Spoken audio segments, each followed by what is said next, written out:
before it starts. See what happens. That is.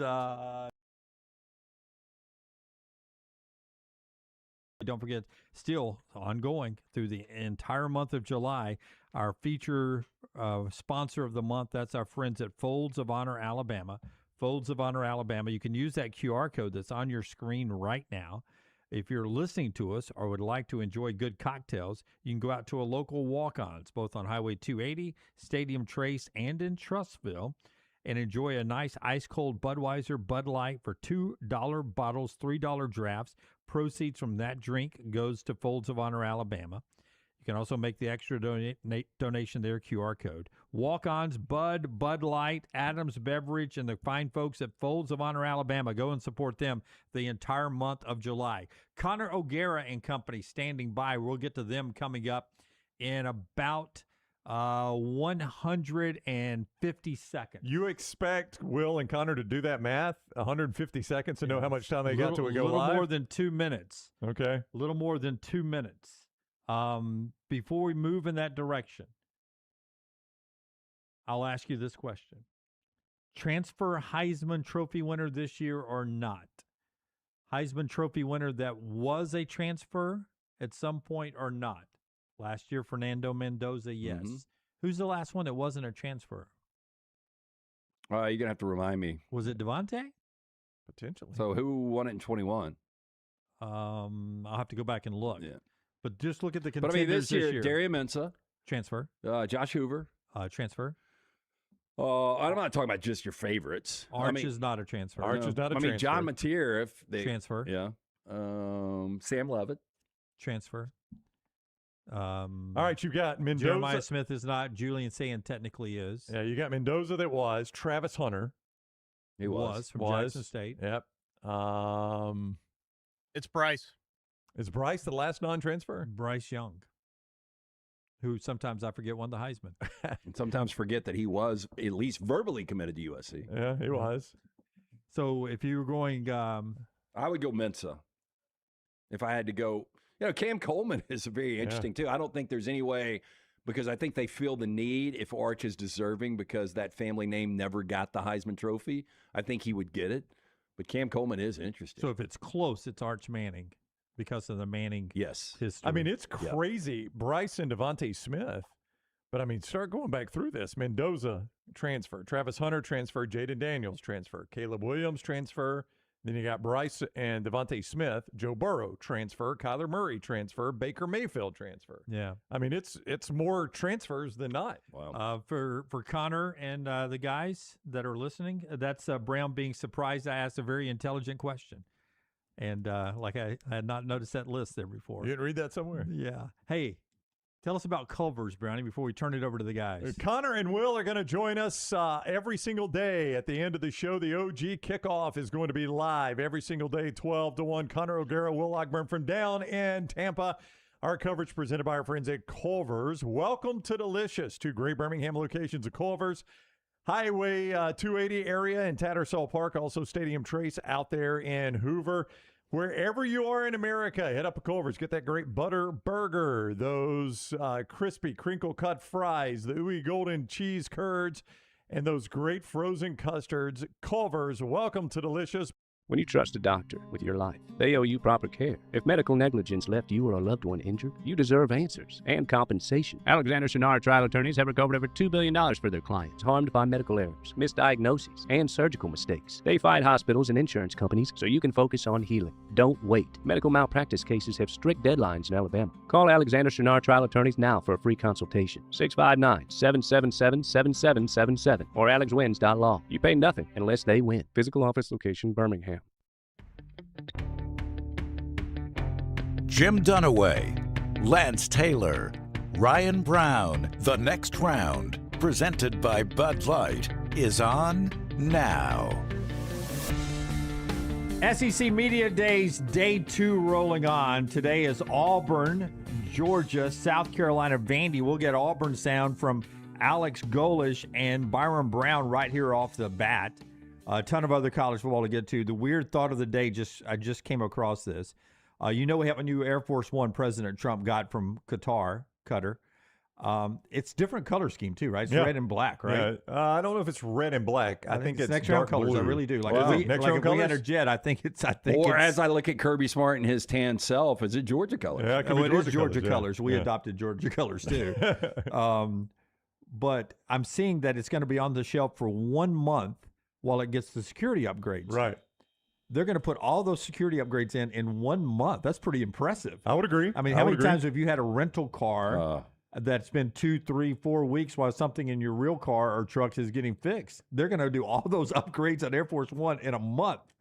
That's pretty good. Look, if the you boys get are working in the any shop. work done around the house, you know that they give you a certain window of time that it's going to take, and go on and add 30%. Oh, I bet people are working overtime on this one. Yeah, you don't want to make the boss but I'm saying mad. I don't think he has to worry about that, right? Yeah, I'm just saying, man, that's pretty impressive to do all that and have it back to you in a month, not having to rent a jet or anything. All right, we're off and rolling, man.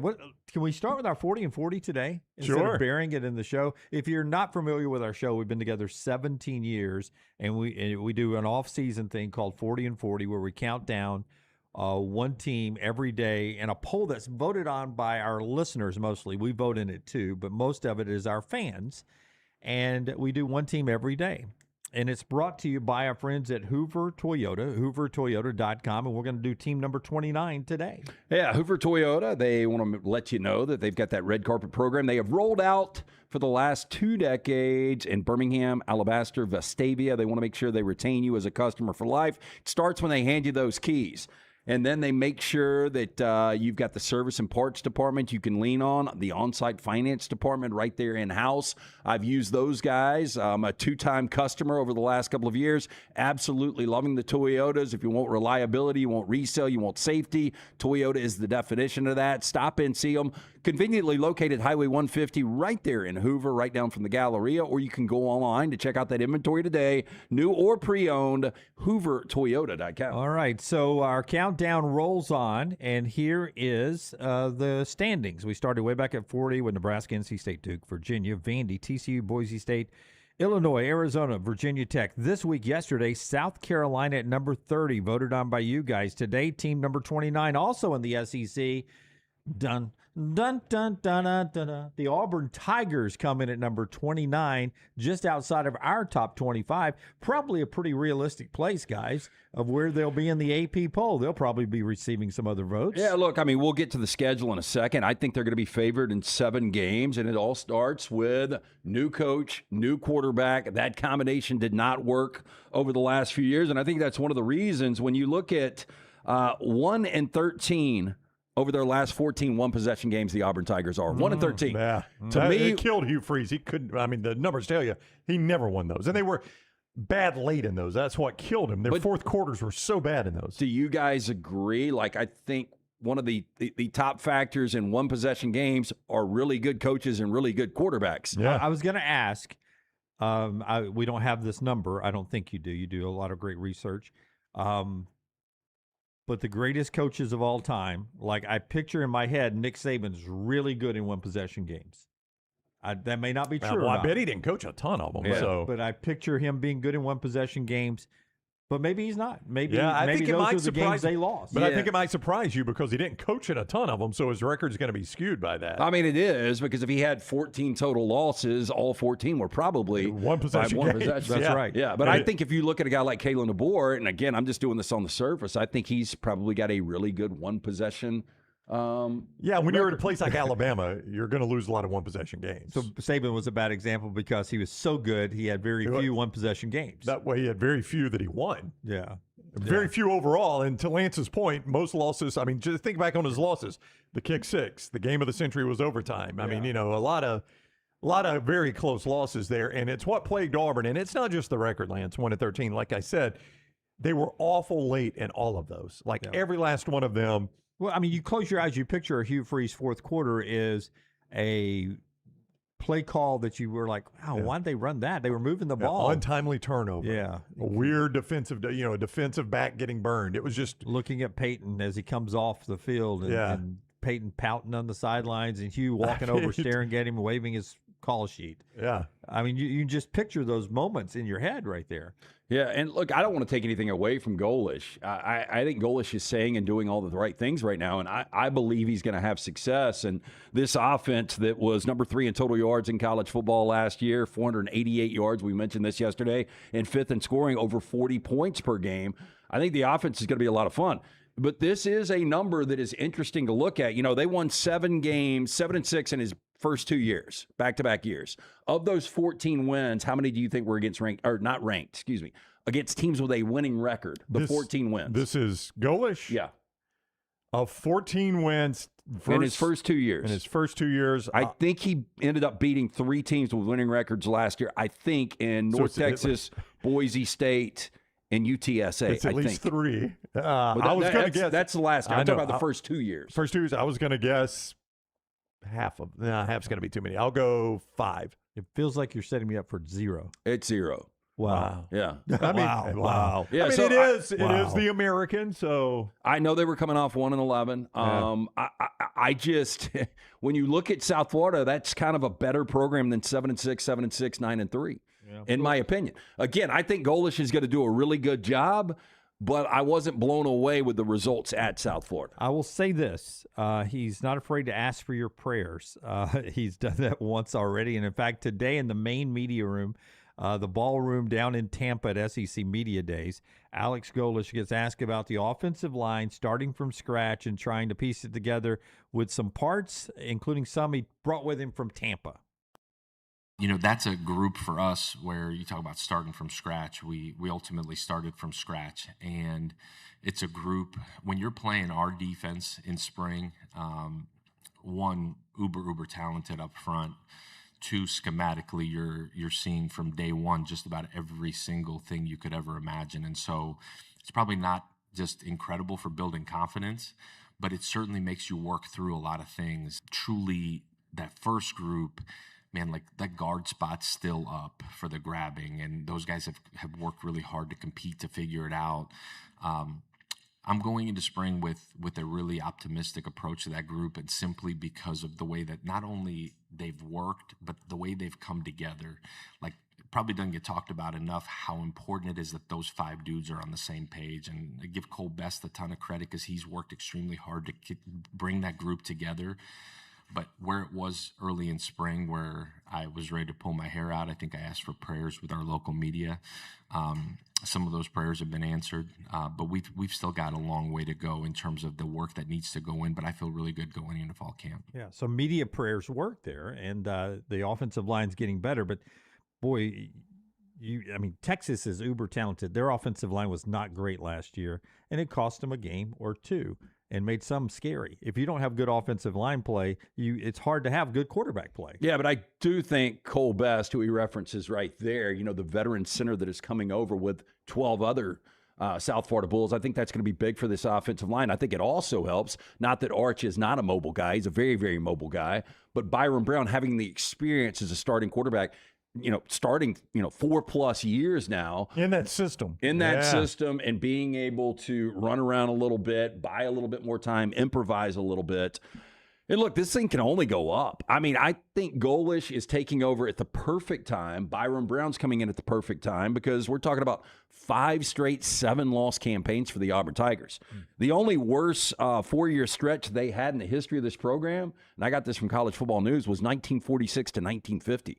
Like, this is the dark days of Auburn football right now. It really is. You got to go back to World War II to find the darker ones, right?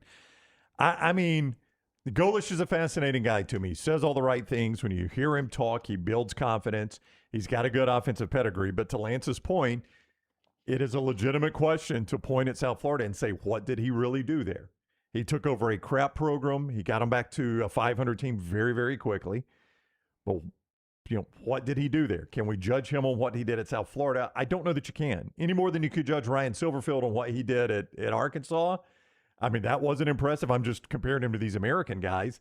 John Summerall, who we love on this show, did take Tulane to the playoffs, so that does feel a little bit different. But I think that's always the question with these guys that come from the American is, did they succeed to the level they really should have with the program they had? Or do we just say, hey, it's an American program. You get 8, 9, 10 wins, you've done something. I don't know how you guys feel, but to me, 7 wins is a successful year. Going from 5-7 to 7-5. Like 6-6 with a veteran quarterback doesn't do much for me. I know it would be a step in the right direction.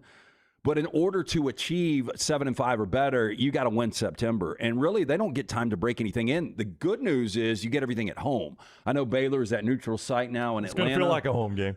But then you get Southern Miss, Florida, and Vanderbilt. Like, if you're not 3-1 coming out of September, that's a problem. And those are difficult games. Yeah, I mean, the Florida game is one of the most fascinating early season games for me. Just on both sides. Night game, Jordan Hare, 7 o'clock on that fantastic week 3. You got to be 4-0, though. You got to win that game. You got to be Florida? You don't have to win that game, but that's a big win. I mean, what do you think? That's a big win. Try to, and I think I know how you're going to answer this by something you said yesterday. What is the tougher win for you, Florida or Vandy? It's Florida. Yeah, I mean, you discount that question so quickly. Yeah. The last 2 years, it's been Vandy. I don't know. The last 2 years. Well, it's been I know, Vandy, so don't discount it but like let me I ask you, like. Are we playing this in 2026? No, but you answered the question like I asked, what's a tougher win, playing Thompson or playing Alabama? I mean, the tougher win has been Vandy the last 2 years. Look, and Diego Pavia ain't walking out that door, but That's Jared right. Curtis, where he was as an 18-year-old to where Pavia was is night and day, right? So, like, there's a lot of upside. I think it's going to take him a little bit of time, but I think you'd rather get Jared Curtis in the first couple of weeks as opposed to week 4. I would agree. Back looking at Arch Manning and his progression last year. But to your point, if you're not 4-0, I think 3-1 would be okay. But there's a chance you got 4 consecutive losses coming up because, 3 road games against Tennessee, Georgia, Ole Miss, and then LSU sandwiched in there. Might be the toughest October in America. Yeah, I mean, that's one of the toughest 4-game stretches in all of college football. Yep. I would, without doing research, which is often for me, I would say Auburn has the toughest October in all of the United States. I don't know how it gets tougher. It would be tough. I mean, you got to get 3 tougher. conference road games against what will probably be ranked teams. 2 of them will certainly be. And the 1 home game you get is against LSU, which might be a top 10 team. Yeah, I don't know how you guys feel, but I feel like there are 3 give-me games, and that's it. Yeah. Like, you got 3 give-me games against, I would say, Southern Miss, Samford, and probably Arkansas at home. And I know that's dangerous to say, but the coin flips are, Baylor, Florida, Vanderbilt, probably Tennessee. At State. Yeah, those. Yeah. So, I mean, like, it's a fascinating really is. thing to watch play out. Yeah, I mean, you can close your eyes and see 4-8. Yeah. I could. Yeah. Yeah. I don't think that's what's going to happen, but I don't mean, either. if 8-4 would be a lot of work. Yeah. Yeah. I mean, it's easier for me to see 4-8 than 8-4, definitely. yeah, I mean, 8-4, goalish. I doubt he would win it, but he'd be in the mix. We'd at least be talking in November like, man, he deserves consideration for SEC Coach of the Year. Okay, but if I put on the degree of, we'll go the old thing on the show, seesaw, Okay. with the highest percentage being really, really shocked, 100% shocked. If they're 5-0 as they go to play Georgia. I would put that that's a road win at Tennessee, and you haven't, fumbled against any of those home games. I'd go 80%. I'd go 80. Yeah, I was going to go 85 probably. Yeah, I mean, I'd be That's surprised. pretty high shock. Yeah, I'd be No, pretty I mean, shocked. at that point though, at 5-0, they're probably around number 15 nationally. That's one of the bigger stories. And the only game you've won as an underdog probably is the game in Knoxville. That's a winnable game though. Yep, and then you're rolling in. I don't know what all's going on that day in October, but They go to there's- 6-0. I'm 100% sure. There's a chance Auburn and Georgia at that point is getting a little little game day talk. a little talk about maybe Herb Street and Fowler doing the game. Well, I mean, At least McDonough and McElroy. You tell me the success that going back, Gus, Harsin, and Hugh Freeze. What did that record against Georgia look like? Ofer, and that is the thing that is on Alex Golish's plate as Auburn coach, is he's got to flip the Iron Bowl and the Deep South Oldest rivalry. Yeah. Auburn fans are exhausted with the performance in those games. More importantly, 5-0 before you get to that Georgia game, because if you're 5-0, losing that game's not going to kill you. And then, by the time you get to the end, if you're playing for your 9th win and possible discussion in the playoffs, God, if he's playing for his 9th win, yeah, then it's a really good season. Yeah. And I didn't mean to say he's got to flip those rivalries this year. I just meant in the Golish tenure, at some point an Auburn coach has got to make some headway in those 2 rivalries. I mean, Alabama has dominated Auburn this entire decade, and Georgia's dominated Auburn for a long time. Well, when we went to a 9-game conference schedule, we actually specifically talked about the fact that having to go on the road in Tuscaloosa and Athens in the same season and how difficult that is. I think as an Auburn fan, you probably look at the schedule and you're like, those are losses, but let's be competitive in those games. Yeah. Should have split those up. If the league office, they should have done that for Auburn. Split them up to where one's at home and one's on the road. And I know somebody would have had to go back-to-back years, but it happens occasionally. All right, a little more on Auburn, our 40-40 team at number 29 in the rankings that you guys voted on.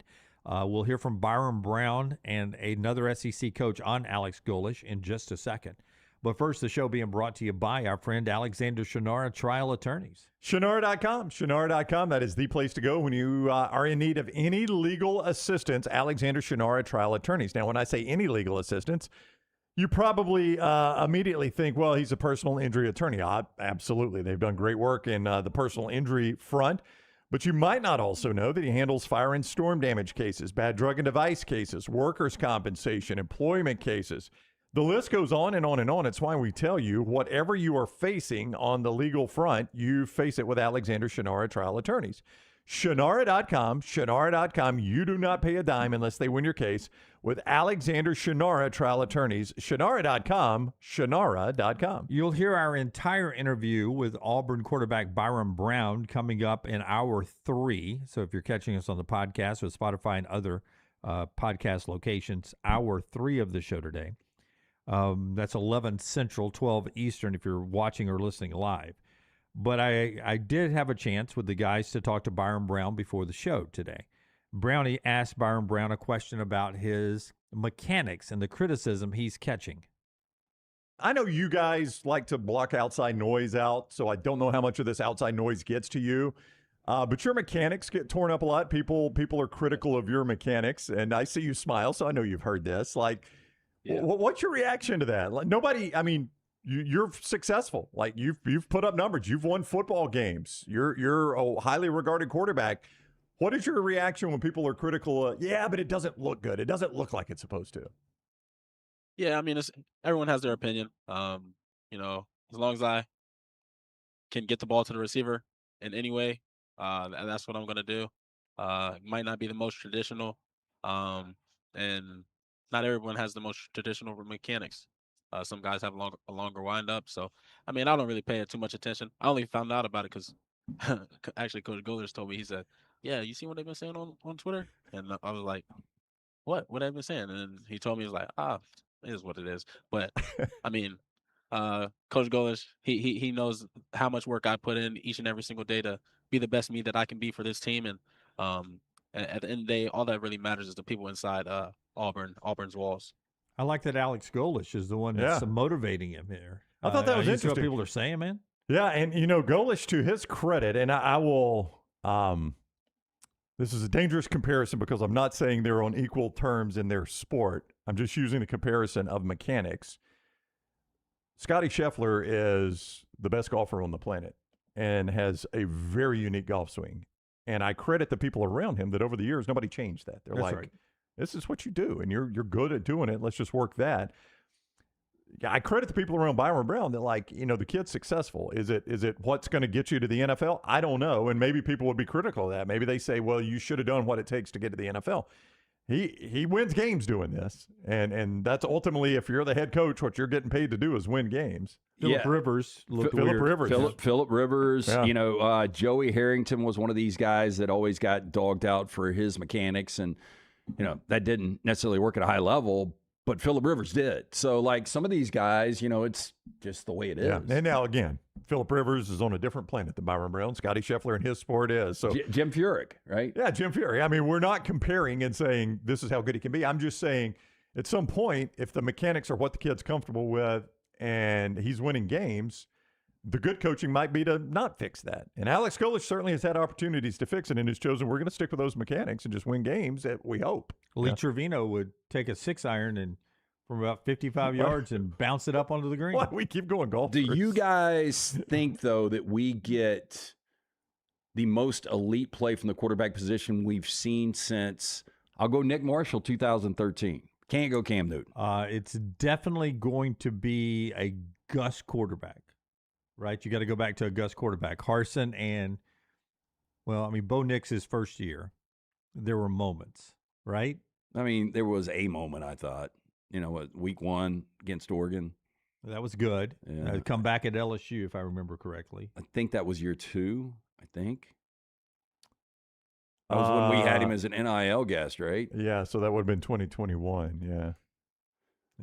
Yeah, I think that's right. Yeah. A win at home against Ole Miss. Yeah, I think if you there got have been moments. But Byrum Brown in year 5, if you get what you got out of Bo Nix, that ain't good enough. You get what you get out of Stidham, not good enough. I think you need more what you got out of Nick Marshall in 2013 or even 14.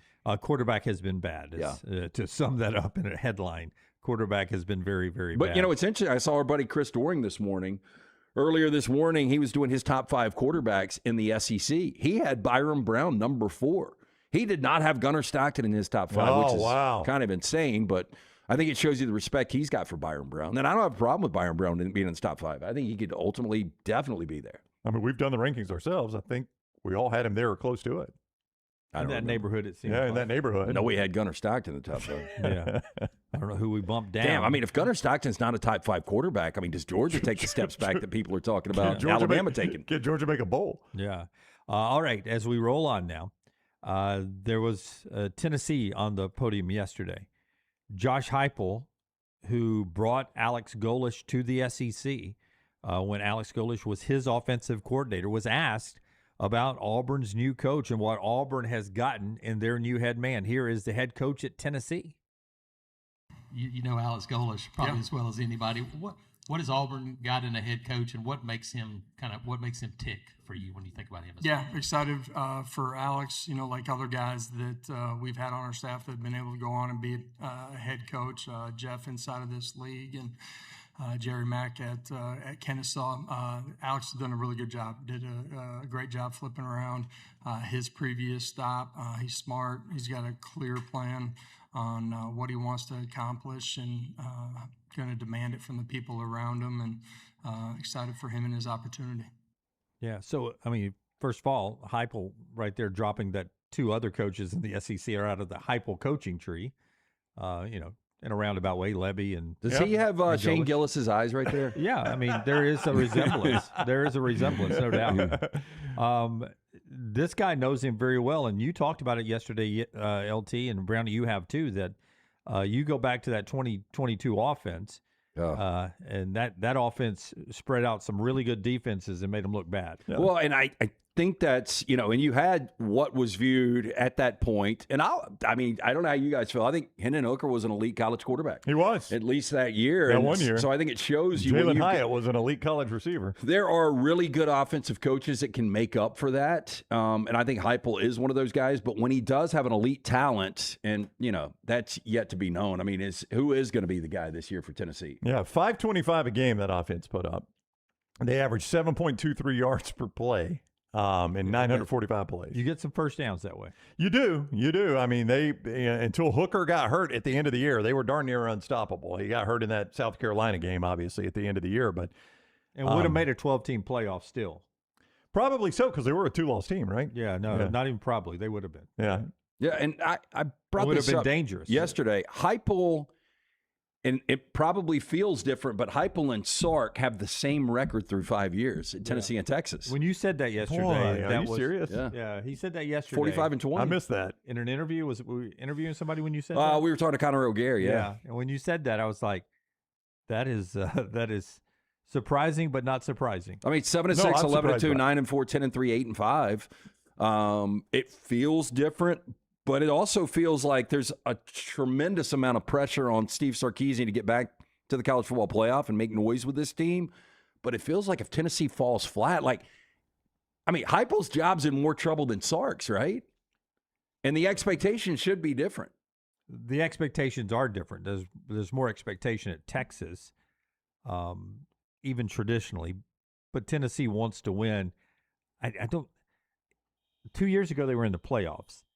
And we all thought they were going to go up and beat Ohio State in Columbus. We did? A lot of people did, yeah. Oh, I wouldn't say we all thought that. I had Ohio State winning the whole thing that year. A lot of people thought they were going to go up, and that was an upset to watch. Yeah, well, but it wasn't a close. But if they were to go to 4-4 again in conference, that would be 3 consecutive 500, or 3 of the last 4 years, sans the playoff year where they've gone 4-4 in conference. Yeah, so they're a hard team to field because they were so far off the radar last year. Even though it wasn't a disastrous year, we just never expected them to challenge because of their lack of quarterback play. But I'll never forget last year about this time when we knew Nico was going to UCLA and Joey Aguilar was coming in. I remember us saying, look, if this guy can find a way, as hamstrung as he is at quarterback, to win 8 games, he's done a really good job. That's right. He wins 8 games, and nobody gives him credit, including us. That's right. That's right. We've got him on a hot seat now, doing what we thought would be a great job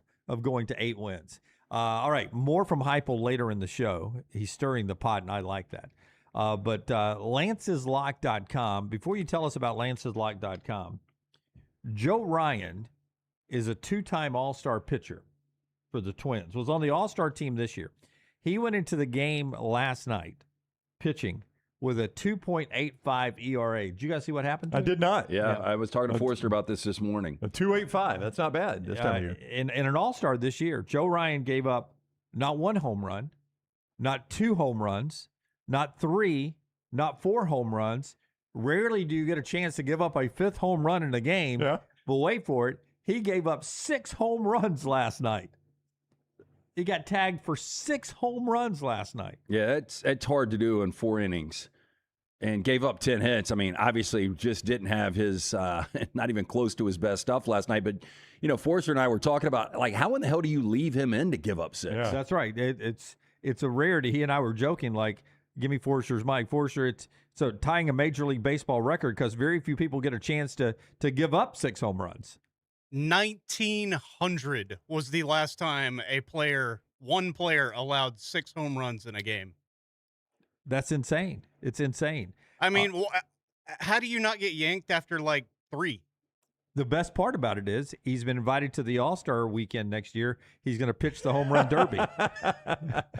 He did it Had a yesterday. mini one last night. Yeah. What did you give me his updated ERA? Did it go up that much? I got it right you here. got it? You said it was what, 2.45 going into 2.85 going into this game? I mean, basically lost a half run, 3.38.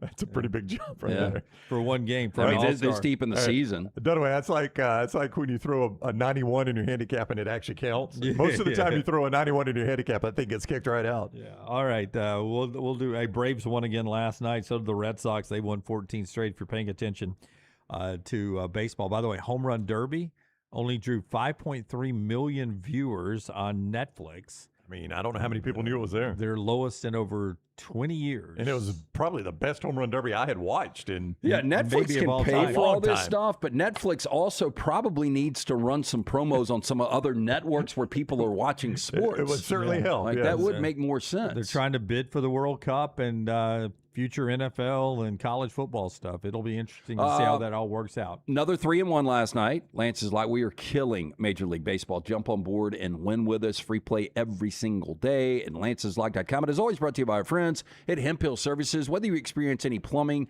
heating, cooling issues, home or business, our friends at Heupel Services, they're ready to serve you. Trust the name. Birmingham has trusted since 1954 for any and all of these issues. 205-229-2090. Adam, Chad, Andrew, the guys there. Tell them the next round sent you. For more information, HempHillServices.com. Follow Dunaway on Twitter and Instagram at Jim Dunaway. The insurance company called.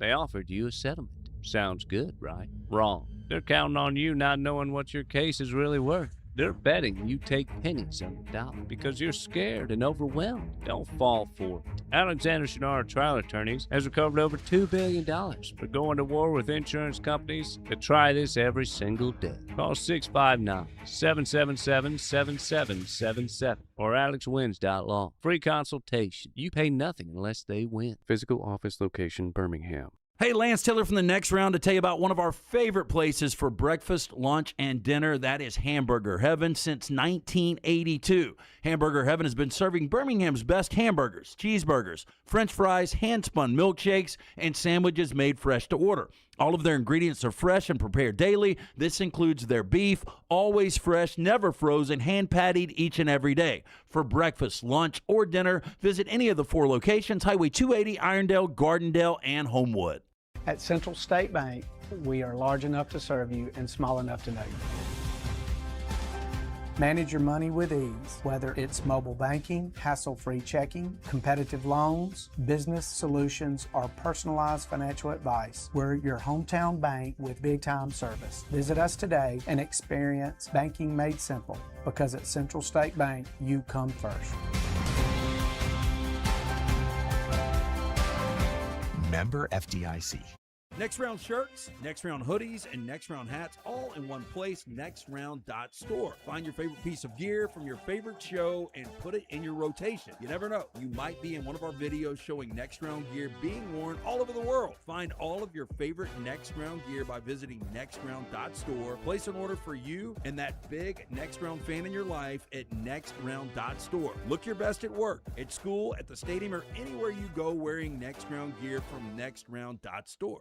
Hey, for all of your IT and printing needs, reach out to our friends at Xerox Business Solutions. Look, I'm still one of those old school guys. I print my notes every single day for the show. If you watch the show here on the Next Round, you see all the notes in front of me.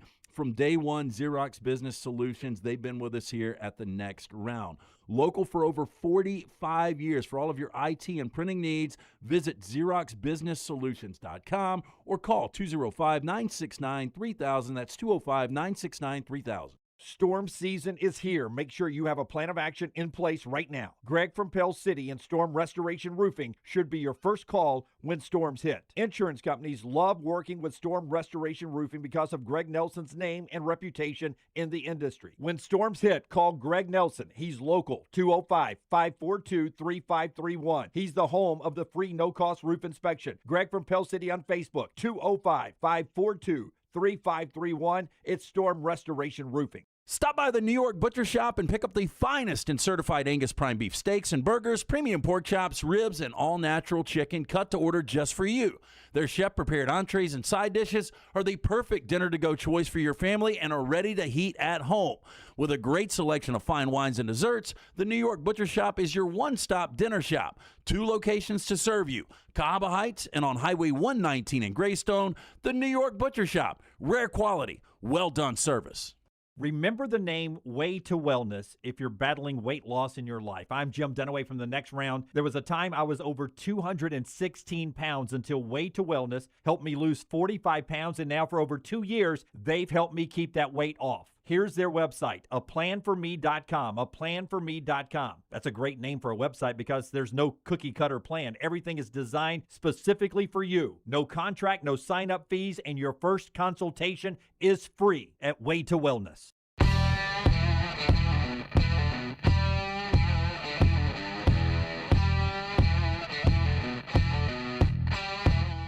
The one and only Josh Pate will join the show in this segment. We look forward to talking to Josh coming up.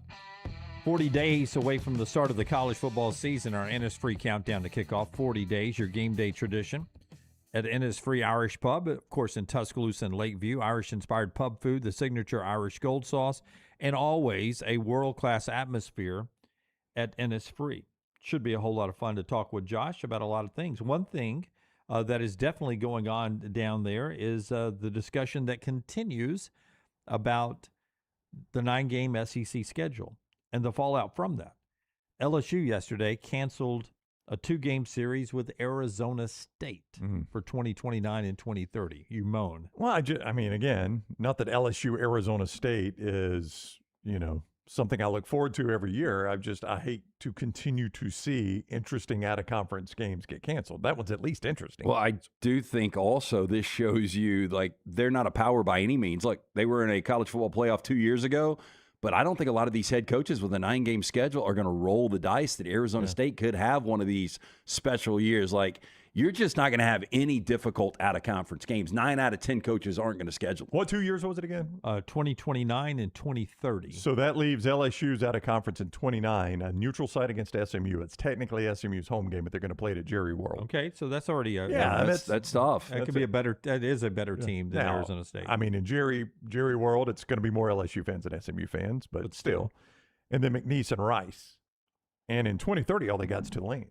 That'd be a great dish, right? McNeese and rice. I'll take the McNeese and rice. I'll take the McNeese and rice. Man, I had some really good jambalaya and red beans and rice over the weekend. Oh, down in New Orleans? Yeah, that's how I'm scheduling. I'm scheduling like that moving forward. I really am. I mean, it sucks. It sucks for the fans. It sucks for us, but it's the reality of the situation They now. still have a home and home with Utah, at least for now, 31-32. But, I mean, if you're an LSU fan, you look forward to a bunch of SEC games, SMU and Utah. That's it. Ross Dellinger reporting that the Senate marking up a little bit of the Save College Football Act to where it is trying to cap, not capping what number they're at now, but making the limit that teams can have in a conference at 19.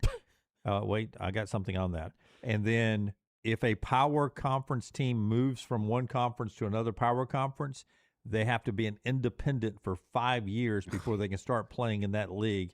That's what they're trying to write in there. I do find the 19 number interesting because there are how many teams in the Big Ten right now? 18? I bet that's 18. And who would make 19, Jim? Yeah. It's just like if Notre Dame? they just went and got one team to That's make right. 19. They want to leave a spot open for Notre Dame, so nobody's going to cap off at wherever they're capped off just in case Notre Dame comes their way. That would leave the SEC room for 3 teams. You would kick Rutgers to the curb so quickly. They wouldn't even know it was coming if you had to. Yeah, but you had to. And if you did that, Florida State, Clemson, and Notre Dame. I leave a spot open for Notre Dame. For the SEC? I'd leave a spot for Notre Dame anytime. That's from Ross Dellinger there.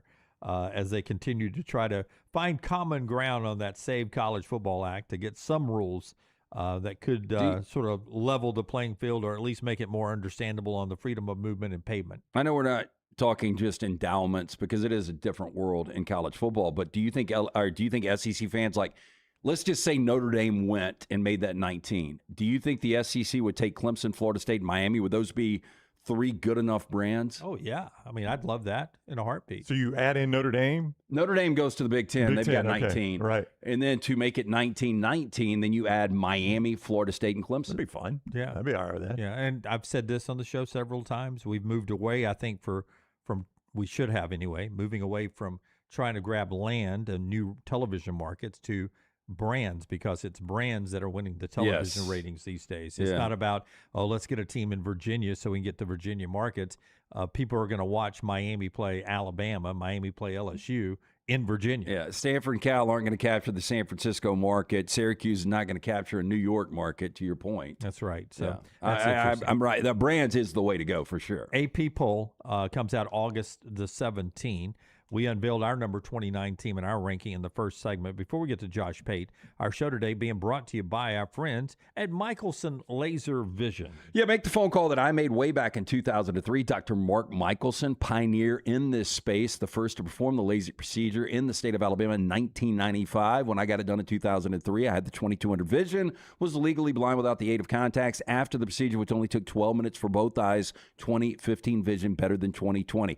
Make the phone call that I made. Ask for Amy, 205-969-8100. Tell her the next round sent you. She's going to hook you up with that hassle-free consultation. You have absolutely nothing to lose to find out if LASIK is right for you. 205-969-8100 or michelsonlaservision.com. At SWAC Media Days, Marshall Faulk, the great NFL running back who's now coaching Southern, said something very interesting. Now, keep in mind, Jerry Rice, Walter Payton, those types, Steve McNair, they came straight from HBCUs right to the NFL, and they were great. He says, I'm still preparing players for the next level here at Southern. The difference is the next level is not the NFL anymore. The next level is the FBS. Yeah, I mean, I think that's realistic. And I thought it was brilliant. Yeah, I appreciate Marshall Faulk for just saying it out loud, because that's probably going to need to be your approach. Yeah. Probably school's even bigger than Southern, by the way. I thought it was brilliant, Brownie, because he said there are millions to be made from my kids leaving Southern and going to the SEC and to the Big Ten or the Big 12 or the ACC. I thought that was a brilliant, insightful thought from Marshall Faulk. And I think you just used the roadmap that has been most recent with Travis Hunter. Yep. Like, okay, look, we think that you've got Travis Hunter-like talent. You see he goes to Jackson State. He ultimately transfers out. He goes to a Power 4. He wins a Heisman Trophy. You know, he's a top 5 pick. In a time when not everybody says smart things in college football, I thought what Marshall Faulk said yesterday or at the SWAC Media Days was brilliant. That was an insightful thought from the Southern head coach. Speaking of smart things being said, here's Josh Pate. That's as good a segue as I could give it right there, Pate. As good as I could do. Wow. It's your ability to recite verbatim what I text you to say is without comparison. Yeah, in case you wonder how a Southern storyline made it in, he's like, all right, here comes Pate. He's texted us. Let's set it up with the Marshall Faulk story. Can I just say right off, I'm so excited that we debut our new technology every year at SEC Media Days, our new camera this year that AI imposes AI-generated muscle onto people like we did at the Manning camp with Mateer. Look at those arms from Pate, man. The AI camera is showing you off today. Look at those arms, man. And in real life, I don't know if you guys know this, I'm down to 125. So I'm right on goal for my kickoff weight, but you wouldn't know it by this shot. I mean, do you have a handler that's helping you carry those guns around? Wow. Look, you speak about the technology footprint here. It's a little disorienting right now. People are looking. People are walking by saying, wow, this seems kind of next level. It's like a bunch of radio shows and then NASA mission control over here mixed in the middle of it. Hey, I asked these guys yesterday what would be the biggest wow. We know that Lane Kiffin and LSU are there today, but would it be a bigger wow if LSU completely missed the college football playoff in year one, or if Lane Kiffin won a national championship in year one? Oh, man, that's actually a good question. Okay, for me, the bigger shock would be them winning the national title. For maybe a lot of the country, I think they would pick the missing the playoff. I think I may have to sneeze. Pause. No, I don't have to sneeze. Never mind. Okay, bless you. Bless you in advance. Are you one of the people? Are you one of the people that sneezed twice? No, I'm like 9 times. So if I start, you guys need to go to break. So that's why we're trying to hold it back. We have commercials. Don't worry, we have commercials. So I do not have the championship or bust mentality with LSU. I got playoff or bust mentality. I guess it would be a failure of a season without making the playoff. So to me, I know I have to go through some combination of Notre Dame, Miami, Ohio State, not to mention in this league, Texas, Georgia. I got to go through all that. And there are not a ton of big questions with the combination of those teams that are going to be there at the end. And who knows, maybe LSU ends up weaving their way into that portion of the conversation. To me, it's just such a cherry on top if they're able to be mentioned in that category by the end of the year. So I would say it's a bigger wow if they win the national title. Yeah, and the only reason I ask this, Pate, is if they were to miss the college football playoff, then damn, a team could get in at 9-3, but if they went like 8-4, because that win total right now is 8.5. So everybody's going to play that over. If they went 8-4, what a disappointment. But on the other side, the reason I was talking about the wow factor, if he was to win a national championship in year one after winning 11 games in back-to-back years at Ole Miss, I think the rest of the SEC would be like, damn, we got a problem. Yeah, and then I think Lane would say, you should have already known you had a problem because I was already doing this. Like his story, which would be valid in this scenario, was, why are you surprised? I won big at FAU. I won big. I did things that no one's ever done at Ole Miss. Why are you surprised that we came in here and immediately got it done? And I know for a long time, for most of our lifetimes, the whole concept of taking over a program is, all right, let's just make it make sense in year one. Then year two, it starts to come together. Then year 3 and beyond, it's your deal. Lane hasn't lived that life for a long time. So in a weird sort of way, he's like the perfect candidate to try and execute a deep playoff run in year one, because he hasn't even lived under the pretense of old school program roster building for a long time. It's been, let's do whatever we need to do to get this year's group together once the dust settles. And then next year, maybe we're looking in a total fog, but that's okay, because we'll figure out next year when the time comes to figure out next year.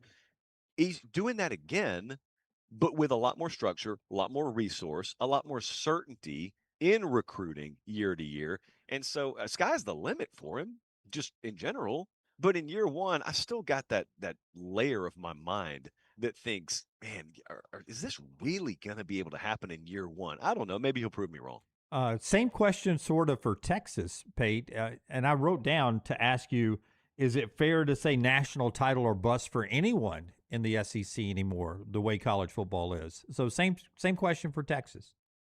Texas is the only team I'd say that about, Dunaway. Texas is, I'm not going to say in a league of their own. They're in a category of their own.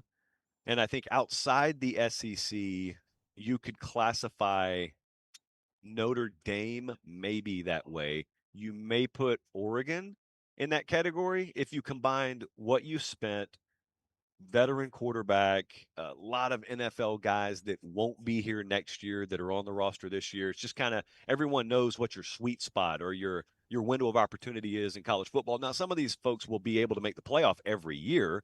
Like Ohio State can make the playoff every year. They could take a shot at it every year. But everyone knew 2024 was their best shot. And they took the shot, and because of an expanded playoff, they won it.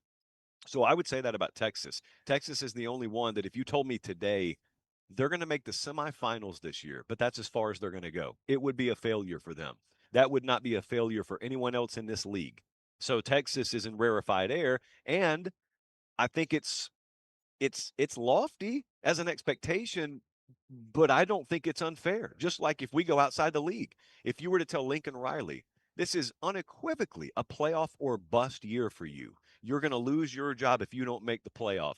That's not unfair. It's unfair to, expect Lane to win one in year one. But if you're several years in at a place with deep resources, this is the trade-off, man. That's what it's Don Draper. That's what the money's for. That's a great line. Josh Pate is with us. Josh Pate College Football Show. You see it on YouTube. You get it the same exact places you get our show. Go like it, subscribe, so you know when he's live. Set your alerts, and follow him on Twitter at Josh Pate CFB. He's with us from Media Days. Our coverage there presented by Culver's. Welcome to Delicious. I saw our friend Brad Crawford, CBS Sports, point this out.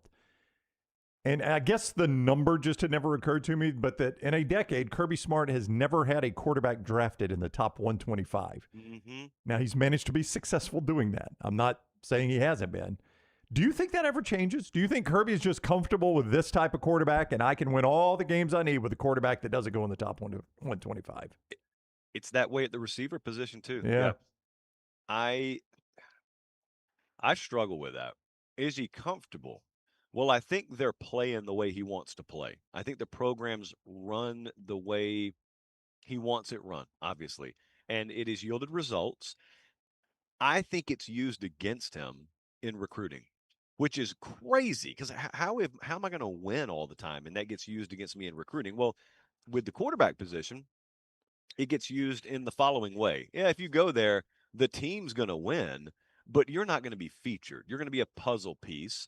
And you're not going to put too much on your plate because to them, that puts too much of emphasis on one position that if it goes right or wrong could disproportionately impact the overall outcome. Saban ran Alabama like that for a long time, but Nick Saban eventually evolved to have multiple Heisman caliber quarterbacks himself. Does that happen for Georgia? I think eventually it will. It looked for a little while like it was going to with Jared Curtis, and then he said, no, I'm going to go to Vanderbilt instead. By the way, imagine that sentence 10 years ago, or even 5 years ago. Yeah, really. And but I got to think, with the amount of talent that comes out of the state of Georgia, which always doesn't mean everything, but also if Georgia has another year where they play really good ball, say they win the SEC, and they just go have a Trinidad Chambliss thing happen to them again in the playoffs, I think you can only do that so many times before even a Kirby Smart looks and says, all right, if we got to go spend big, and probably in the portal, like Miami's done several times, if that's all that's standing between me and another national championship, it's not, by the way, it's not like you have to sacrifice something to do that. This is the conversation with Dabo for a long time. Dabo spoke about going in the portal like it was an either or. Either I adhere to my principles and values or I go into the portal. Like there's no guys in the portal that reflect Clemson values and principles. Now, it may not be everybody in the portal, but you can never tell me with Georgia similarly that there's not going to be a quarterback out there available that checks every box Kirby Smart would have wanted him to check out of high school, tangible and intangible. He just happens to be in the portal. And I think eventually they'll end up doing that. I just don't know when. Great insight from you on saying that's what he saw in Tuscaloosa, because the quarterbacks for the 4 national championships when Kirby was in Tuscaloosa was McElroy, McCarron, and Coker. That was the quarterbacks he saw, and that's Gunner Stockton. But once Saban unlocked it, boy, did he unlock it. But it took Saban, Kirby. Yeah. To your point, it took Saban 13 years to have one of those quarterbacks. Kirby's only going into year 11.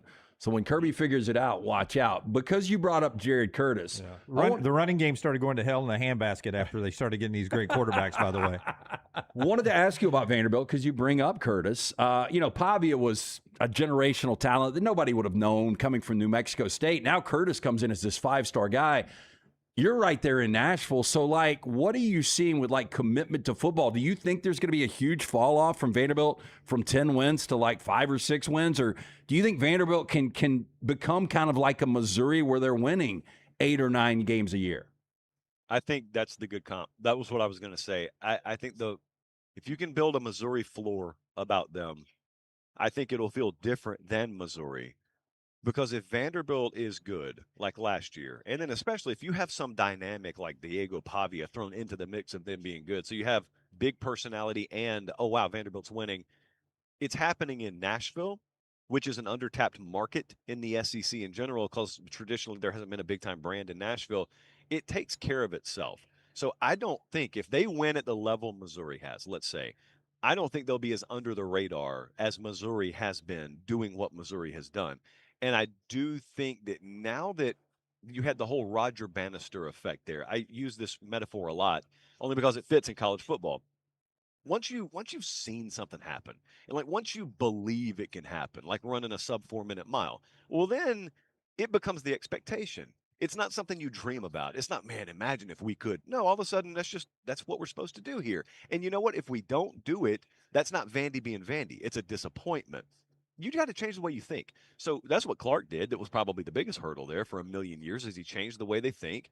They produced a couple of years in a row now. With Curtis, look, I'm going to be cautious with it. And I think they've done a good job too. You'll notice they hadn't trotted him out in front of every camera. They haven't fed into the flames of hype. But internally, it's a huge deal, man. You got a guy at 5 stars next to his name committed to the University of Georgia, and he's going to come to Vanderbilt instead. He's going to start immediately. There will be growing pains, just like there have been since the dawn of creation in this sport. But if you're telling me I got 3 years of that guy at Vanderbilt, no, I don't think. I think the floor is built a lot higher now than it has been at any point in my life. When you get in those meetings, when the commissioner calls the group of 7 together to tell them about the future of the SEC and Josh Pate's in that room, when he's talking about, Greg Sankey's talking about breakaway and it's real, is it real and what does that look like? Or is it a bluff? I know you're getting asked this everywhere you go in Tampa. He's right here. Do you want me to ask him? He's right over there. Yeah. No, he won't look. Never mind. His back's to us right now. All right. This answer I'm going to make long intentionally so no one can put it on a graphic. There are shades of gray to this because everyone yesterday asked point blank, is this real or not? And if you said, oh, it's real, then it got plastered all over the place. Well, it is real, but it's not an either or. It's not like zero sum real. It's not like if Sankey says, hey, man, we're talking about breaking away.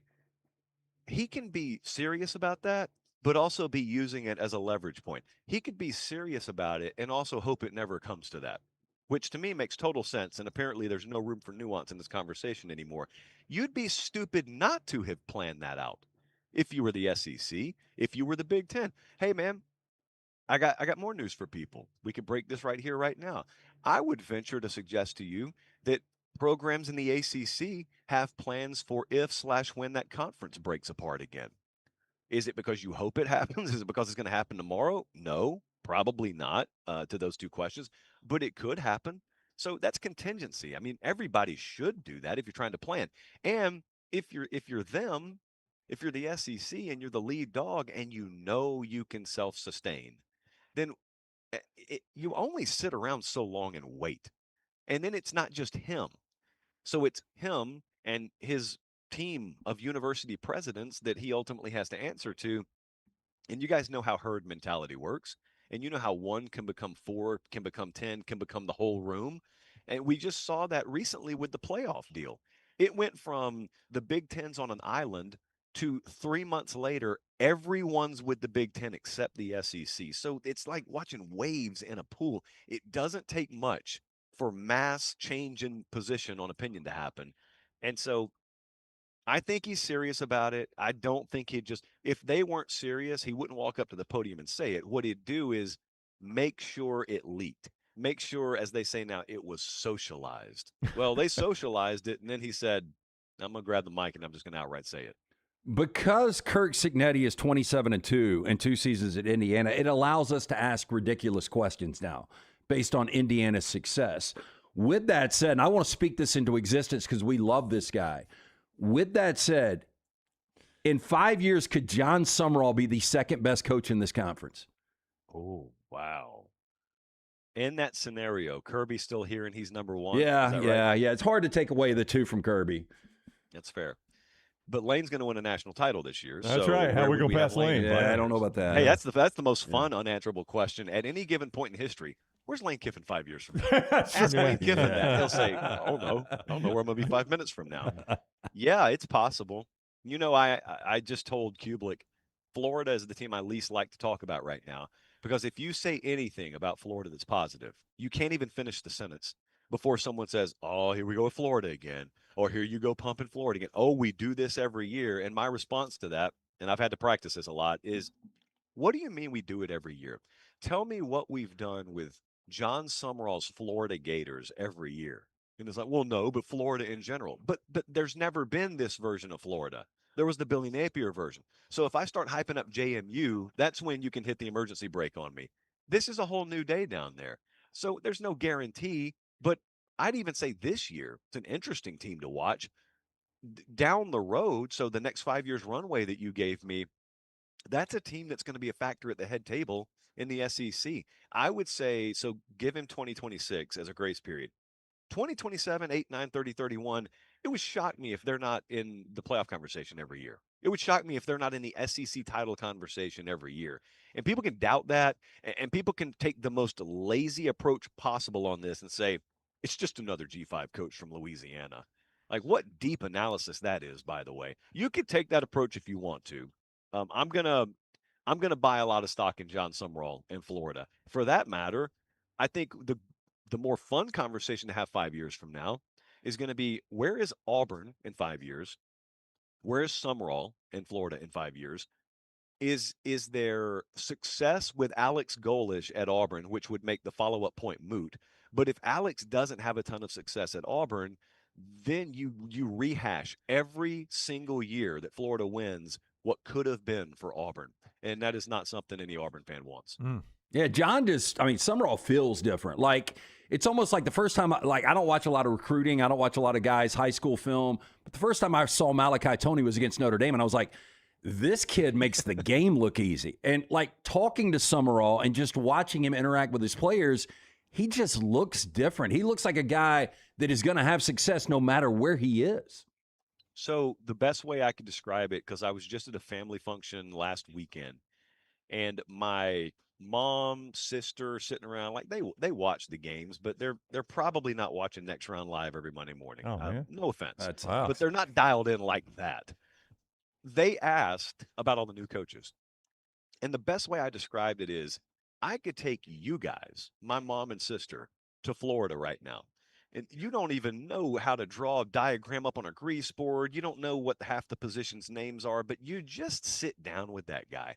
You just watch him go throughout a day, and you'd say, how many more of those are there in this league? Like, are all coaches like that? And the answer is no. No, it's the same way being around Kirby. It's the same same way being around Nick Saban. Dan Lanning's like this. Like, there's some guys where they're cut from such a different cloth. It's a shock to the senses if you're not used to being around them when you're around them.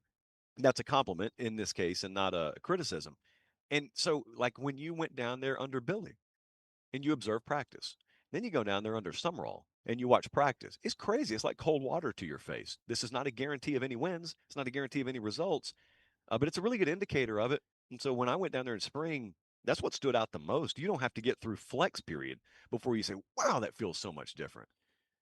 You see Josh Pate on YouTube. You listen to him the same places you get us. Go subscribe, give him a thumbs up, set your alerts. Everything we ask you to do for us, do for Josh as well. And on social media Saturday, he'll be standing in a cornfield telling you 6 more Saturdays until college football. That's it, Josh. Can I make a technical suggestion for next year? It's too late for this year. I think that we should have a camera behind the guest here too, so that you could just like look out over the horizon. I counted 750 people that just walked by during the course of our conversation. 750. That's impressive. You could do that and count. 752, 753. Yeah, it's yes. all going. Yes. Yeah, we know you're lying because it's in Tampa. Yeah, There's not that many people down there. I do not believe that number. Yeah. I do not believe that number. Those are paid extras by the SEC so that we don't kill Tampa. Yeah, and if it's back in Tampa, we won't have a chair there. Just my thoughts. Yes, seat fillers, by the way. I see the right. ballroom, seat fillers. That's right. Yeah. Pate, thank you very much. Enjoy your stay in Tampa. We'll see you soon. I'm going to try as best I can. Go Bucks. We'll see you. Josh Pate with us from SEC Media Days. Our coverage there presented by Culver's. Welcome to Delicious, 2 great Birmingham locations. Tattersall Park near Greystone on Highway 280 and Stadium Trace out near the Hoover Met. Culver's, welcome to Delicious. It just dawned on me how much money I saved when we decided not to go down there because of I would have gone by the Buccaneers team shop. Oh, yeah, and loaded up. And bought a ton of stuff. I mean, that is another thing, like outside of what company spends, like just individually, because we go out every night. Yeah. We're doing dinners. Yeah, you would have been knocking out gear. Yeah, I would have spent at least $300. I had already. You've already got that Bucks hoodie you got from the TikTok shop. Yeah. Oh, I know. Timu Bucks. That's in the garage waiting to be shuffled off. New Orleans, they've got like 4 or 5 different team shops, but I mean, they had a ton of messy stuff. Like, they had everything, but they made sure the Rams was so limited. That's right. They made sure. Made sure. That He's back. coming in this weekend. That's right. Hey, you know they hate the Rams. Limit the Rams. What is crazy is I ran into a mailman on Bourbon Street that had a Rams hat on, though. And I was like, man, you're in dangerous enemy territory with this. Did y'all see the counterfeits in New York and New Jersey of the messy jerseys spelled with a Y? MESSY. That's one way to get around the Dude, I went to a and they were selling them. Oh, I bet. I mean, spell check. Like, I went to a place last night. They just did new menus, and they spelled avocado wrong on every part of the menu. Yeah. With a B instead of a V? Avocado. Pretty sure that's how you get the explosive diarrhea parasite. Oh, avocado? Oh no, the misspelled avocado. Oh, okay. No, gotcha. I am staying, and this sucks because, we do everything we can to not eat healthy in this country. Yep. But I have stayed away. Like last night, I ordered my burrito with no lettuce. I'm limited lettuce no right now. pico. Yeah. Like, I'm staying away from all that shit right now. I usually have a salad for lunch. I did not do that yesterday. I went with chicken fingers and fries. That's right. You know, That's it never just got as me healthy. sick. Chicken fingers and fries. Where are we on that whole thing right now? I don't really know. So the FDA put out a statement because they originally said that this place called Taylor Farms was the source of it. Their lettuce was the source of the outbreak, and then they walked that statement back. But it also turns out that Taylor Farms donated $1 million to a super PAC 6 days after there were some regulatory changes on the chain of custody with produce. So let's just do a better job watching our Taylor produce. Farms, but also officially you should stay away from any Taylor Farms products. I'll make what note the of that. FDA is saying. Yeah, apparently you can't. You can't wash this off. You Yeah. can only cook it off. It's cook it off. You don't want to cook lettuce. Yeah, that's. Although I've had grilled lettuce, which is pretty good, believe it or not. Yeah. All right. The show being brought to you by Crane U. Clay Travis scheduled to be with us next. Crane U LT to schedule an appointment with them to change your career. Yeah, inspections, training, certifications, whatever you need. Our friends at Crane U, they've got it handled. It's the one call you make and you're good. Crane U, all in one destination for crane certification success. They'll guide you through every single step of the process, from the comprehensive prep, both in and out of the classroom, to ensure that you are fully equipped for even the toughest exams. Then they're going to streamline your experience. They will administer both the written and hands-on test right there at their facility in Leeds, so you can get certified with confidence and convenience. Make the call today, whether you talk to Nicole or Francis. Tell them the next round sent you. For more information, craneu.com. That is craneu.com. Follow LT on Twitter at @TheLanceTaylor. Facing time for a crime, huh? Got a list of charges looming over your head? 5-0 got your back up against the wall. Them alphabet boys trying to sit you down on that rack. Well, have no fear. The People's Defender is here. Attorney J.B. Brown, powered by Alexander Shunnarah Trial Attorney. He meticulously investigates every case and challenges evidence. Dedicated to protecting the rights and futures of individuals facing criminal charges. Hit him up now at thepeoplesdefender.com. Thepeoplesdefender.com. Physical office location, Birmingham. Sterling and the fine folks at Champy's Chicken on Highway 119 in Alabaster want to welcome you in for a great lunch or dinner starting at 11 a.m. every day. Chicken that's brined overnight and cooked to order, and the taste of the Delta with those Delta recipe tamales. Champy's is perfect for all your tailgating needs this football season. You can also choose Champy's for your next party, wedding, or birthday. Great food, great people. Champy's Chicken on Highway 119 in Alabaster, and everything online at champyschicken.com. At Central State Bank, we are large enough to serve you and small enough to know you.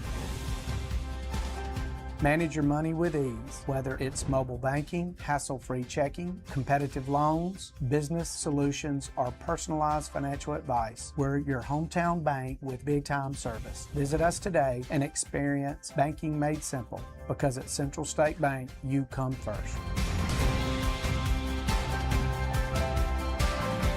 Member FDIC. Never miss anything from the next round when you listen on demand through the podcast platform of your choice, Apple, Spotify, iHeart, or Google Podcast, wherever you listen. Always like, follow, subscribe, turn on automatic download so you can catch every part of the next round. Listen anywhere in the world, anytime on the Next Round podcast feed, and support the show by following, subscribing, and turning on automatic downloads on any podcast platform. Listen anywhere in the world, anytime on the Next Round podcast feed. Thanks for always making the next round a big part of your day. Stop by the New York Butcher Shop and pick up the finest in certified Angus prime beef steaks and burgers, premium pork chops, ribs, and all-natural chicken cut to order just for you. Their chef-prepared entrees and side dishes are the perfect dinner-to-go choice for your family and are ready to heat at home. With a great selection of fine wines and desserts, the New York Butcher Shop is your one-stop dinner shop. 2 locations to serve you, Cahaba Heights and on Highway 119 in Greystone. The New York Butcher Shop, rare quality, well-done service. Remember the name Way to Wellness if you're battling weight loss in your life. I'm Jim Dunaway from the Next Round. There was a time I was over 216 pounds until Way to Wellness helped me lose 45 pounds, and now for over 2 years, they've helped me keep that weight off. Here's their website, aplanforme.com, aplanforme.com. That's a great name for a website because there's no cookie-cutter plan. Everything is designed specifically for you. No contract, no sign-up fees, and your first consultation is free at Way to Wellness. Hey, there's nothing worse than waking up to a plumbing problem. Don't get caught in a flooded house. Call the guys at Heupel Services. Adam, Chad, and the team at Heupel are the only ones I trust to fix it and fix it right the first time. Heupel Services does it right and always at a fair price. For all of your plumbing, cooling, and heating needs, trust the name that Birmingham has trusted since 1954. That is Heupel Services. Call now, 205-229-2090. That's 205-229-2090. Hey, let me tell you about our friends at Urology Centers of Alabama. Compassionate and comprehensive urological care with 35 physicians, 17 locations across Alabama. Their patient-centered approach to all of your urological needs. Remember, they've got that new men's health center. It is beautiful, helping men with a wide range of sensitive male issues in a comfortable environment. You can always go online, visit urologycentersalabama.com, schedule an appointment with one of their many urologists today. Jim Dunaway, Lance Taylor, Ryan Brown. The Next Round, presented by Bud Light, is on now. You ever get worried when you send Apple Cash to your kid or things to make sure you did it right? Venmo, it doesn't worry about that much about, but Apple Cash just now sent some money to my daughter, and I was like, she hasn't texted me back yet to make sure I did it right. Did I do that right? Yeah. Yeah, I'm not good all the time. I don't worry about Venmo either, but Brown has had some Venmo problems. Yeah, I don't even have Venmo. Yeah, that's how bad it got for me. I got hacked, and twice I got hacked, and they couldn't do anything about it. So I said, I'll tell you what, I'm just going to shut you down. Who hacked you when you were giving financial advice? That was, I don't know who hacked me, like the country of origin of who hacked me, or it was Facebook. Yeah, that's what I meant. Yeah, it was Facebook. I just, I mentally in my mind, it was someone in the Middle East, but that's probably bad on me to think that. Profiling. Yeah. Clay Travis is with us. Fox Sports is where you find Clay Travis. The Clay and Buck Show as well, nationally heard. Probably China. I'm going to guess, Clay, 375 stations nationally for you and Buck. I mean, it's just a wild guess. What is the number? I mean, put some respect on my name. 550, right?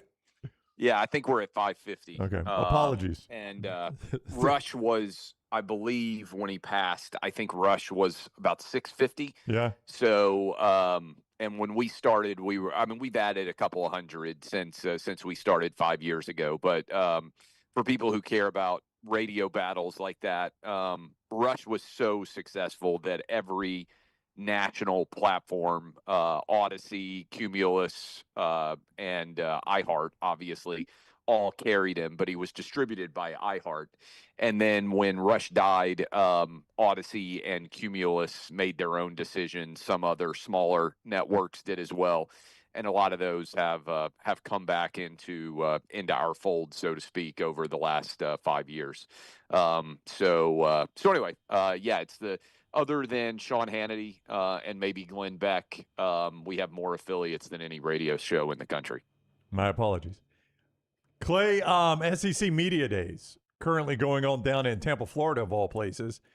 And your coach, the Tennessee Volunteers, Josh Heupel, talking yesterday. We mentioned it earlier that in a lot of ways it feels like he is on a hot seat. Well, the comparison we made to Steve Sarkisian is remarkable to me. Yeah, Lance. so Can they you give both him those numbers? I think Clay might be surprised by these numbers. So Sark and Heupel both 5 years in, going into year 6. Now I've seen conflicting now, but Heupel 45-20.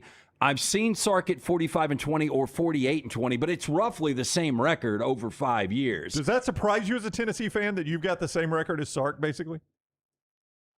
I would have thought Sark would have been better. Me too. Me too. I mean, I know Heupel has been good, and obviously when you have an 11-win season and a 10-win season, and I think a couple of 9s or close to it or whatever, the wins stack up pretty well.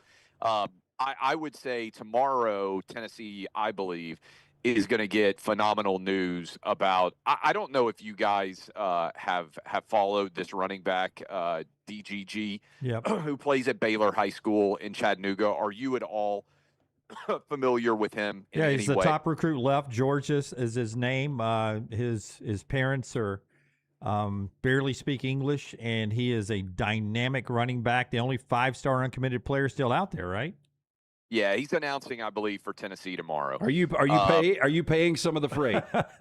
No comment.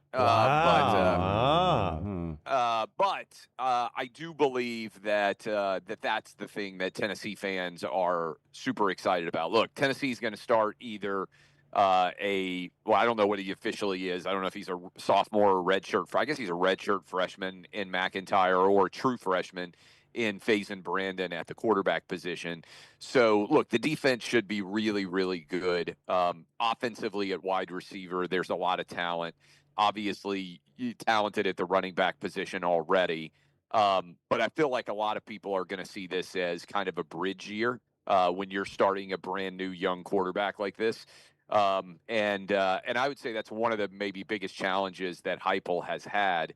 He's only had one real returning quarterback in his entire tenure at Tennessee, which is really kind of crazy if you think about it. And I know that's kind of the era in which we're in, but he got, a couple of years with Hendon Hooker. Otherwise, and even that wasn't 2 straight starting years, right? Otherwise, every quarterback has been new. And so we're going to have another new quarterback this year. I think stability would be nice given his system. It'd be good to have a guy for a couple of years. But outside of the quarterback position, I think he has really kind of solidified the talent at a very, very high level. And DGG announcing tomorrow for Tennessee, as I believe that he will, really, I think for Tennessee fans, because he plays at Chattanooga and Baylor, he plays against all of the best teams in the state of Tennessee, and so everybody has seen this guy. And look, it's hard to get too excited about any 18-year-old in today's day and age because a lot of things can happen. But there is a belief among many different head coaches that I have talked to that this guy is as good of a high school running back as anybody has seen. Now, he's not Derrick Henry's size. But I believe Chris Lowe did a big piece on him where some people are saying that he reminds them of Herschel Walker. So look, he's not going to be there for a year. But I think this is one that I know Nico got a lot of attention, but people hadn't really seen him play. This is one where when you go watch him play, I believe he had 7 touchdowns in a semifinal state championship game. And his team is ranked, I believe, as one of the Max Preps top 15 in the country. Unfortunately, my son will be playing against him next year, this fall. So I'll be on the opposite side of him on the sidelines this coming fall in high school football. But this is a guy that if you talk to Tennessee fans, there is a glee that everybody lights up who has seen this guy play. Let's keep it Nashville specific. We just had Josh Pate on before you, and we were talking about Jared Curtis, 5-star quarterback. If I asked you right there in your market over the next 3 years, more success, Jared Curtis with Vanderbilt or Cam Ward with the Titans?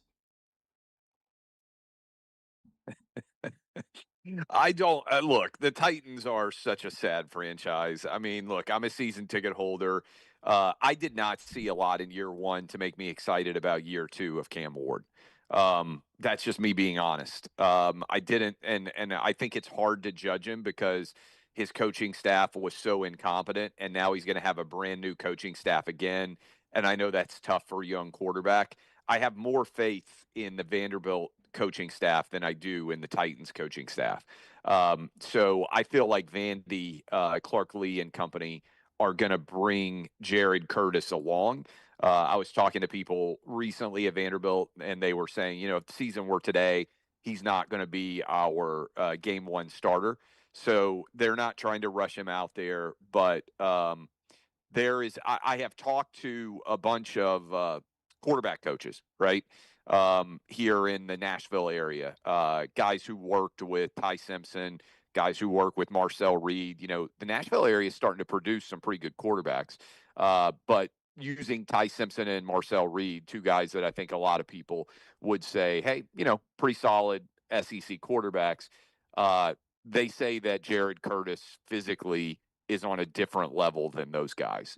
So you're talking about guys who are capable of winning SEC championship first round. I certainly, in the case of Ty, maybe we'll see what happens with Marcel, talent. And they say that Jared Curtis is on a different level than those guys from a pure talent perspective. So there's a lot of optimism about how good he's going to be. We know what LSU and Ole Miss is going to look like. Heupel yesterday talking about golf balls being stocked and mustard being in the grocery stores in Knoxville. Is Lane Kiffin the best show in the SEC, and is it must-see television anytime he goes on the road in this league? Yeah, I don't think there's that much animus at this point over Lane Kiffin in Tennessee. Certainly not anything compared to what he's going to face in Ole Miss. I think the focus on Lane Kiffin is just going to be, man, LSU is going to be really good. And any one of those games, probably going to be a night game at Neyland. It's one that you need to win, right? And, you guys were asking me about Heupel earlier. You could probably change 2 plays, and Tennessee's in the playoff last year. Certainly, if they don't shank the field goal against Georgia early in the year, I think that could have changed the trajectory of the season in a very substantial way. Probably should have beaten Oklahoma at night near the end of the season. I think they would have played a different caliber game against Vanderbilt if they were truly in the playoff, mix. I really do. But look, I think that Lane is. Look, I already have on my calendar. Hey, Oxford, September 19th for the LSU game. And I was texting with Lane. Because Big Noon has asked me, hey, we want to, they open with Clemson. Nobody's talking about that game because there's so much focus on Lane in the SEC, but that's a whale of a game for them to start with. And Big Noon wants to get an interview to run for 2 different weeks, right? For the first game, we talk about Clemson, and for the second game, we talk about Ole Miss. And so we're trying to get that scheduled. But I think that's a good sign of how much national attention there is, that almost nobody's hardly even talking about that game against Clemson, which historically over the last 10, 15 years would have been something that everybody was pointing to because there's so many games that everybody in the SEC is fired up to see how he does. I'm close to calling an upset in that game. And these 2 are going to laugh at me. Game? Yes, these 2 are going to laugh at me. Boy, I'm not going to laugh. I'm not going to laugh. Lance, I would laugh. Lance is going to laugh at me. Yeah, Jim that would will be a not laugh. terrible loss, Clay. I mean, just Oh, it'd imagine be- you've still got a really difficult SEC schedule and you lose that I game. know, but I could just see it happening, Clay. Yeah, well, it would be a tough loss not only for LSU, but for perception of the SEC. I do think the SEC needs to start punching back and winning some of these major out of conference games. And what LSU was it? All the years run together. We're getting old. Was it last year? LSU went on the road and won the ugly game at Clemson. Am I remembering that correctly? That is, To yes, start yes. the season. Yeah. And that was one of the only, kind of early season games because Bama went on the road and lost at FSU. I was at that game. And there were a lot of kind of wobbly performances all year from a variety of teams, including through the playoff. So, look, there's a lot of people who still want to toss dirt on the SEC's grave. And so I think that would actually be tough for LSU. I think it might actually be a tougher look for the SEC even than it is for LSU. Oh, you have to tune in on our show Monday just to see Lance react to Dabo going on the road and beating Lane in Baton Rouge. I mean, nobody piles on Dabo more than Lance Taylor does. Hokey hillbilly. Yeah, look, they're still very talented at Clemson, but obviously it is not rounded into shape for them in the way the last 5 or 6 years, really in the NIL era. I think it's been well established that what Dabo has done has not worked like it was before. So we'll see what happens. Hey, what did Ryan Clark ever do to you, man? Oh, wow. Well, look, I just think he's bad at his job, and I think he's bad for the country. And so it was like Christmas in July when my guys at Outkick called me and said, "Hey, they're firing this dude." I don't know, an hour or so before the story went up, they knew. I think the biggest story there is that ESPN tipped off Outkick about Ryan Clark being gone. That's crazy. For a long time. I was trying to think of the best pop culture analogy. It's kind of like when Hulk Hogan suddenly joined the NWO back in the day. I think ESPN, let me be positive. I think ESPN has a lot of leadership now that recognizes that they're covering sports and people like sports, and they should have more people that people like on air as opposed to divisive. And I don't mean divisive in as if that's a negative thing, because sometimes people who are divisive are funny. That there is an element of being opinionated that can play in there. But I don't think Ryan Clark has a fan base. If you polled people, he talks about sports for a living, and he probably has a -50 positive rating. That's hard to do. There are a lot of people in sports writing that manage to do that, right? Like Dan Wolken, guy writes at USA Today, Yahoo. He's been getting paid, a couple $100,000 a year for 10 years now, 15 years to write about sports, and nobody likes him. If everybody hates you and you're talking or writing about sports, it's probably a sign that you're not serving your employer very well. And I think a lot of people at ESPN are coming around to that realization. And I think they're taking out some of the trash that has been toxic for their brand, and I think they deserve credit for it. So I've been very critical of ESPN, but a lot of the decisions that they have made of late, I'm impressed by. So I think it was a good decision. I don't think the ratings will be impacted one iota. If you get fired and the ratings don't get impacted at all, it's probably a sign that you shouldn't have had the job that you had.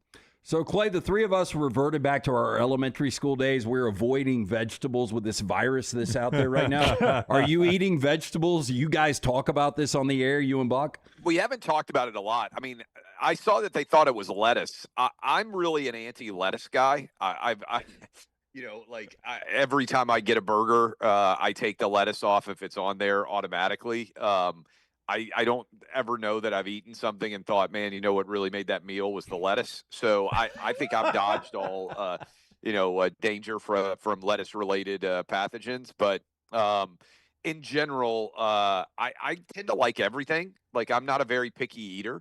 So sometimes I make poor choices. As I got the salmon at Denny's. Sometimes maybe not the best choice you could make. The steak at IHOP. But in general, I tend to like most food, so I haven't adjusted my my eating at all.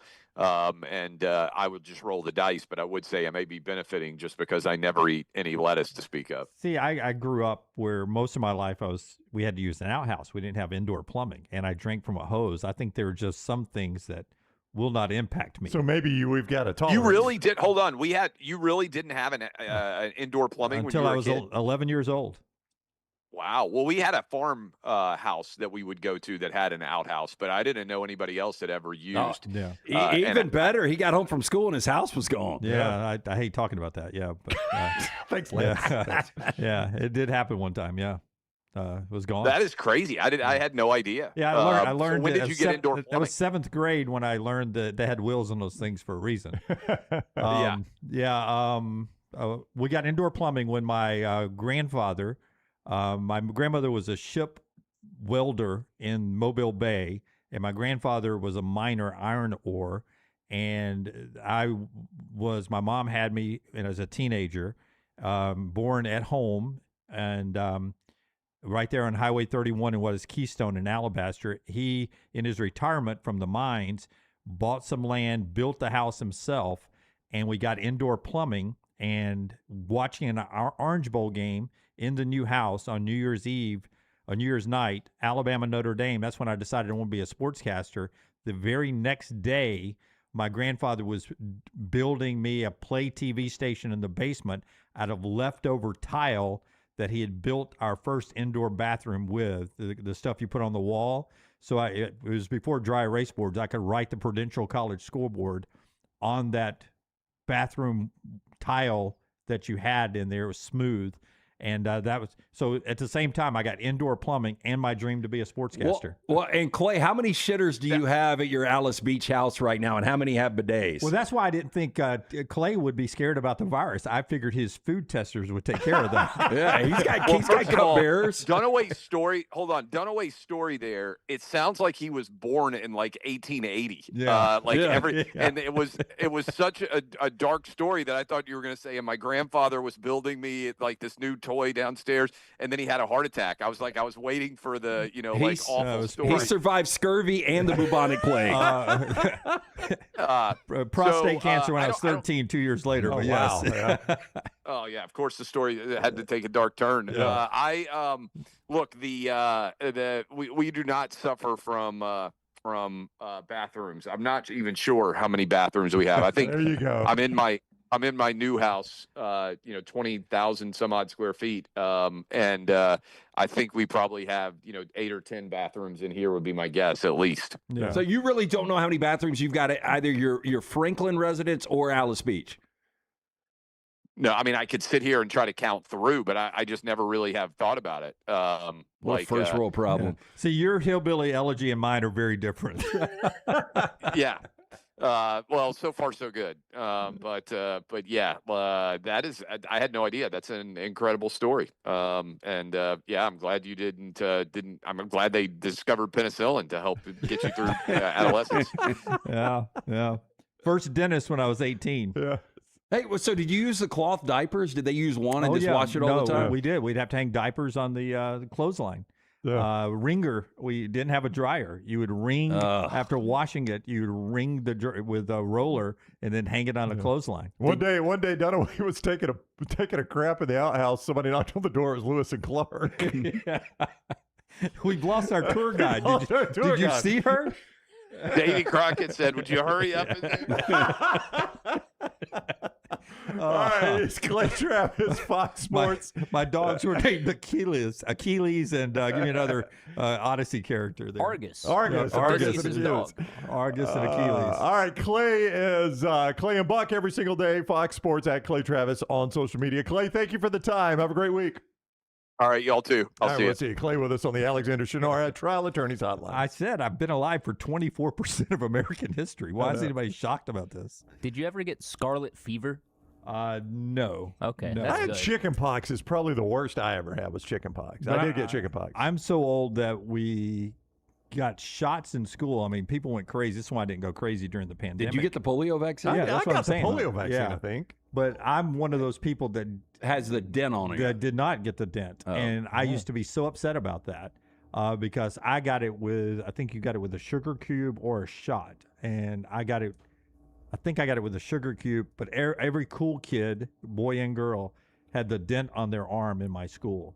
And I never had it. And I was always like, never the cool stuff, man. We don't still do the polio vaccine? No, well, I think the vaccine is involved with all of the other vaccinations you get. Right. But you don't get the dent. Like that shot was. Oh, you still get the dent. If you get the shots at school, you get the dent. Do you? They still get the shots at school? I never don't did think because my dad didn't trust school nurses to that's inject probably me wise. with anything. No, but I haven't seen anybody under the age of 50 that has the dent. Yeah, me either. Yeah, like the dent is kind of an identifiable. Interesting. For a period of time. It is. It was so strange. I grew up with plenty of people that had the dent right there on the Yeah, and top like of the arm. chickenpox are no longer a thing. You don't see chickenpox scars on anybody. I guess people don't get chickenpox anymore. I don't know anybody that has. Yeah, I never I had them as a kid, but I guess we've. And I was always told that if you didn't get chickenpox as a kid, you would get shingles later. So I had just the opposite. If you did have chickenpox, there's a chance you're going to get shingles. Oh, okay. Yeah, because the virus stays in your body forever. But remember, there was a time where people I'm safe, weren't didn't have the vaccination for chickenpox, and if you got a certain age. Like I had an Aunt Frances, and we were worried about Aunt Frances getting chickenpox. You can't go over to her house because it, 86. That's right. Yeah, that's right. Mumps. There was a thing called mumps when I was little. Yeah, I remember mumps. And you could get it on one side and then the other. It used to make your face swell. Didn't it? Yeah. The glands in your. Hey, in the 80s, AIDS was a big thing. It was. That is still around. Yeah, but I mean, it's not like it was in the 80s. But you had sex in the 80s, you were dying. It was a Dude, death it was penalty. a huge deal. Like it was the cover on all the magazines. You'd walk into the grocery store before you got food delivered to your house. You'd walk into the grocery store to buy your own groceries, and it was on every magazine cover. Yeah. And Nancy Reagan scared us to death. Now she had the nickname Throat Goat. Or goat throat. What was it? Throat goat? Yeah. Yeah. But she told you do not have sex. She did. I mean, she scared every kid in the 80s to death. What a hypocrite. Yeah. And back in the day, they'd put labels on our music too. Yeah. Because of Nancy And Reagan. don't play it backwards. I Sound of the devil. had some family that believed in the whole backmasking. Oh, backmasking? thing. Yeah. I've heard some of the backmasking stuff. It's like, see, that is It's like, don't you hear it? It's coming for you. No, I listen straight. I listen forwards. I never hear that part. Worship the devil or something. Yeah. All right. Has anybody ever played our show backwards? Probably. It probably sounds Ooh, better. that's a good idea. I bet we're smarter. Listen to this episode backwards and see what messages I put in. I played just one segment backwards. Lance's Lock. That's why I was 1-3 last night. Yeah. Instead of 3-1. Show brought to you today by our friends at Inverness Country Club Brownie. SECalabama.com. I met a member at Inverness, Kenny Betts, big Rams fan, loves the show too. Really? Yes, he wants to meet you. Okay. So I told him we'll get that that's connected. Easy to set up. I asked Brown today if he was going to end up being the newcomer of the year at Inverness Country Club. Oh, a couple of my friends at church they're members at Inverness, and I went to the early service for a change this past week because I want to get home to see the end of the British Open. Maggie was preaching, so I go in, and Robert was our security guy. He's security team. He packs a weapon to defend the worshipers. Right. And I walk in, I shake his hand. He's like, "Hey, bright blue blazer on. Hey, I played golf with your boy Ryan out there." And I was like, "Oh, really?" And he and his son plays, blah, blah, blah, blah. And I was like, he plays occasionally. He's like, "I think he plays every day." Have you played with every member yet? Not every member. Okay. No, but we're working on that list. But he had this look on his face. I think he plays every day. Every day. Yeah, big Rams fan wants to meet you. Okay, good. So Can't I wait. said it. Kenny I said, Betts, right? Yeah, Kenny. Yeah, I said, Lance about to start playing golf again. I'll get you two set up. 205-991-8608. If you would like to be a member at Inverness Country Club, the best days happen at Inverness. It is a great place to go and start that membership. You get a tour from Erin first, and she's going to show you everything. Beautiful golf course, great clubhouse, the wonderful food that is there. Tennis facility under construction right now. It's going to be top level when it's done. You'll see the pool, the resort style pool with the cabana. All that right there at Inverness Country Club. But we're just talking about it. The people are the best part of Inverness. The people make Inverness Country Club. Go see more, ICCalabama.com, or call Aaron and set up a tour now, 205-991-8608. The best days happen at Inverness Country Club. And the best in the business, in my opinion, of getting on your roof and giving you a free no-cost roof inspection is Greg from Pell City and Storm Restoration Roofing. He and his family own the company. It's locally owned. That's so important when it comes to a roofing company because they're going to back up their work. And Greg and his wife, Andrea, they've got 10 kids, so they're so deep-rooted here in central Alabama, and they've raised those kids from being a very young couple. And they understand what meeting a budget, a household budget, and not having a ton to spend early on in a home. So he understands that, hey, if you can get 3, 4, 5 more years out of that roof, then that's probably the smart economical thing to do at that point in your life. So he goes on your roof with that mindset of saying, hey, man, you got 5 more years before you need a new roof. Don't let somebody tell you different. He takes care of some other problems up there for you in the free no-cost roof inspection. A-plus rated, great with the insurance providers because he's been doing this locally for over 20 years. He does roof replacement, storm damage repairs, and so much more. See everything he offers online at stormrestorationroofing.com. If you need a roofer for anything, stormrestorationroofing.com or Greg from Pell City on Facebook. Follow Scott Forrester on Twitter at ScottForresterTV.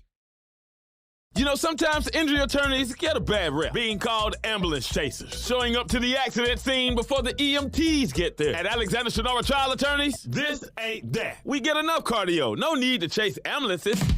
Look, if you're injured in any type of accident, don't accept a dime from the insurance company. Hit up the gators of the litigation situation. Alexander Shunnarah Trial Attorneys. Call 659-777-7777 or AlexWins.law. Call me, Alabama. Physical office location, Birmingham.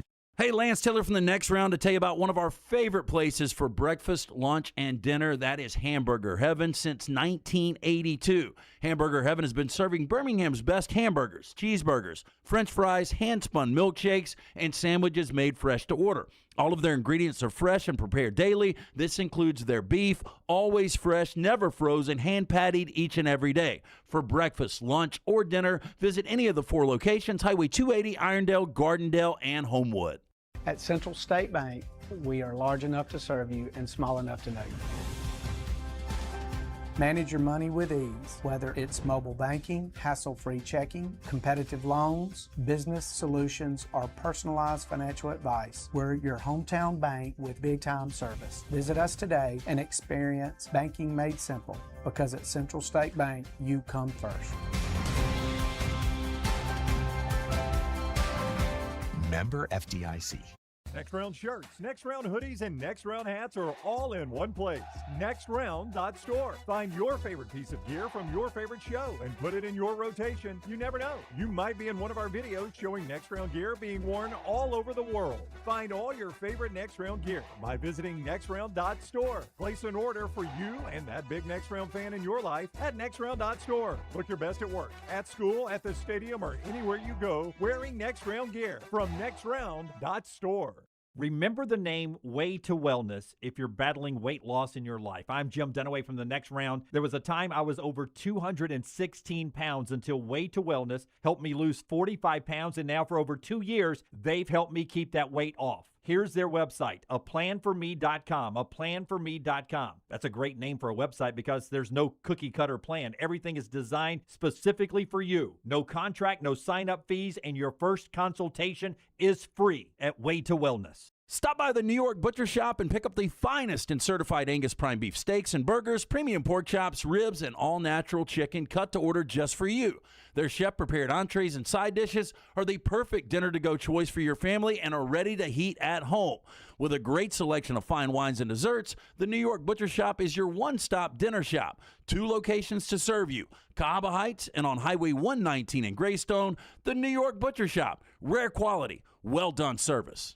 Storm season is here. Make sure you have a plan of action in place right now. Greg from Pell City and Storm Restoration Roofing should be your first call when storms hit. Insurance companies love working with Storm Restoration Roofing because of Greg Nelson's name and reputation in the industry. When storms hit, call Greg Nelson. He's local, 205-542-3531. He's the home of the free no-cost roof inspection. Greg from Pell City on Facebook, 205-542-3531. It's Storm Restoration Roofing. Hey, there's nothing worse than waking up to a plumbing problem. Don't get caught in a flooded house. Call the guys at Heupel Services. Adam, Chad, and the team at Heupel are the only ones I trust to fix it and fix it right the first time. Heupel Services does it right and always at a fair price. For all of your plumbing, cooling, and heating needs, trust the name that Birmingham has trusted since 1954. That is Heupel Services. Call now, 205-229-2090. That's 205-229-2090.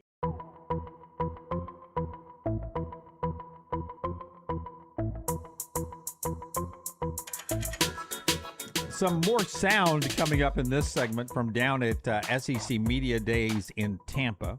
Ton of stuff to get to, including our buddy Brooks Austin, who calls out either Byrum Brown or Ryan Brown. We'll find out coming up in this segment as we roll on. The show being brought to you today, by the way, by our friends at Heupel Services. LT, tell us about Heupel. Yeah, if you have a issue that arises at home or business, well, maybe the AC's running really hard this time of year, middle of July, it goes down. Never ideal, but the good news is you've got a name like Heupel Services that has been trusted since 1954 right here in Birmingham. Plumbing, heating, cooling. Hard to stop a train. Call 205-229-2090 when you talk to Adam, Chad, Andrew, the guys there. Tell them the next round sent you. For more information, HempHillServices.com. And if you're looking for a bank in Central Alabama, Central State Bank is the place to go. It is a bank that is big enough to meet every single need you have, small enough to know you. Central State Bank. The people that are making the decisions, everything from buying your first car to starting your own business, those are people that are in your community. That's what makes it so key. You're dealing with people that know you. They go to your same churches. Their kids go to school with your kids. They're at the same ballparks. That's the people that are making the financial decisions that impact your life. Central State Bank, big enough to meet every need you have, small enough to know you. Central State Bank, member FDIC. Byrum Brown coming up at the top of the hour. Tyler, if you can give me some sound bites here. Let's go cut number 6 first. Our buddy Brooks Austin had a chance to, did he stop by the OG Kickoff? I think he did. Part of the live show yesterday. And he was talking, is it Byrum Brown or Ryan Brown he's talking about? Let's listen in here. Before I go, can I say something? Please fire away. I've been coming to SEC Media Days for 5 years now, and I've never been on the next round. And you know why I'm on now? Because Ryan Brown ain't in charge of it. That's why. Ryan. How about that? Ryan did send me a message earlier today and was like, "Are you guys aren't having Brooks on, are you?" And I was like, "We actually are." It's funny that you mentioned that. Scoundrel. Good. That means that we don't have to worry about this. Yeah. So Scoundrel. Are we not having him on? Yes, he's coming on Thursday. He'll be our last guest for Media Day. The After only he time had to call you out on the live show. No, this was set up. I over the weekend. remember seeing Likely story. him walking around our table. We acknowledged we talked last year in Atlanta. That was the only time I remember seeing Brooks. Every day. At SEC Media Days. 4 days. I saw him for 4 days during our show. Some segments when we were like, nobody sitting there, and we were like, what are we going to, he could hear us say, what are we going to talk about? I got nothing to say. Let's talk Major League Baseball. Let's just kill some time in this segment here. Home Run Derby. Meanwhile, he's over there whistling. Yeah. And he asked me eventually, he's like, do you guys not want me to sit next to you? You only call me on Zooms and stuff. So maybe, well, here it is. He's not even sitting next to us again. It's going to be Zoom again. Thursday. Yeah. It's just like he's going to be in his own Thursday. studio. All right. Thursday. Some really good sound bites yesterday. Give me cut 3, Tyler, if you will. This is Will Stein. I haven't seen a reaction to this. Surely nobody's got a problem with this. But it definitely made a headline when the new Kentucky coach got asked yesterday in the main ballroom of why everyone believes Kentucky is going to be successful all of a sudden. Here's Will Stein. Kentucky historically has fought against a narrative, against perception. Why do you think you can win big here?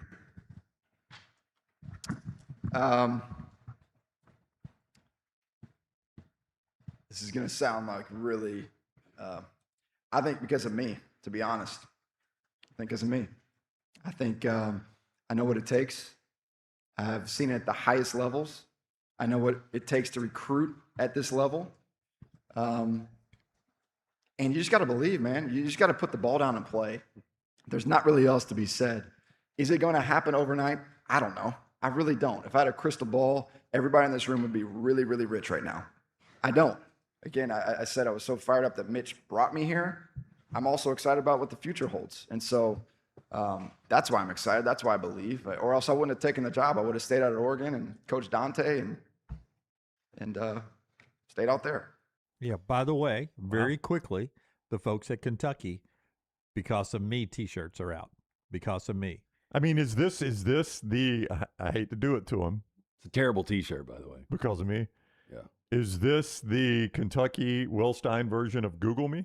Which is famously what Kirk Cignetti said in Indiana. It was like, if you want to know if I'm a winner, Google me. I don't have a problem with this. It just won't age well if he does struggle a lot. I mean, Kentucky is a very, very difficult job. Not as difficult as Indiana was when Sig took this over. Google me wouldn't have gone well, too, if he was 2-10 that first year instead of 10-2. That's right.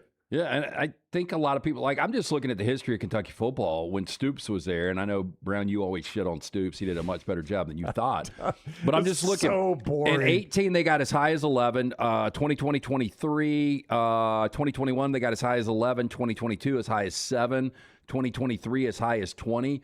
I mean, Stoops had some really good years there.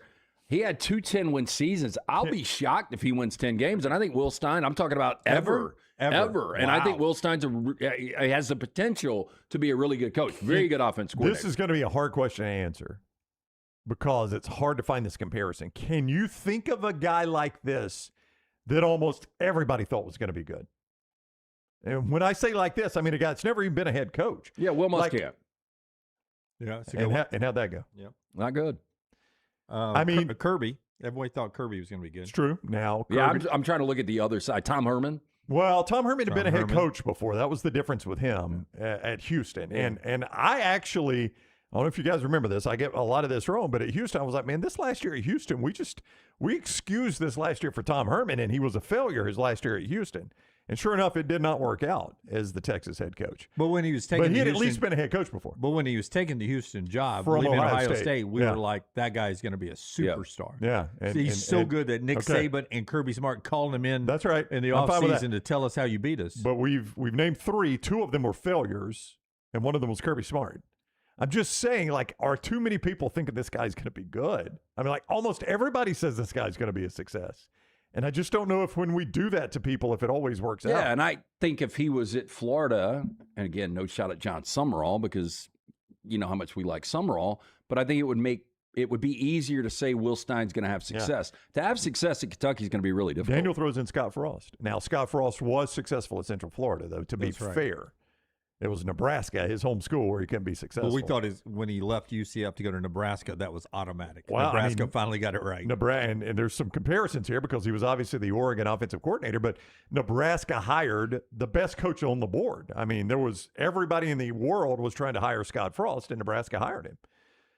I'm just saying, a lot of times these guys that look like they are cannot miss. I don't know how many people know who Will Stein is. I'm surprised at the reaction of this guy. That dude can walk anywhere and do anything he wants right now. So he can go to Floribama and act the fool. That's right. And nobody would know who Mark he is. Pope is 15 million times more recognizable in Lexington than this guy. Oh, yeah.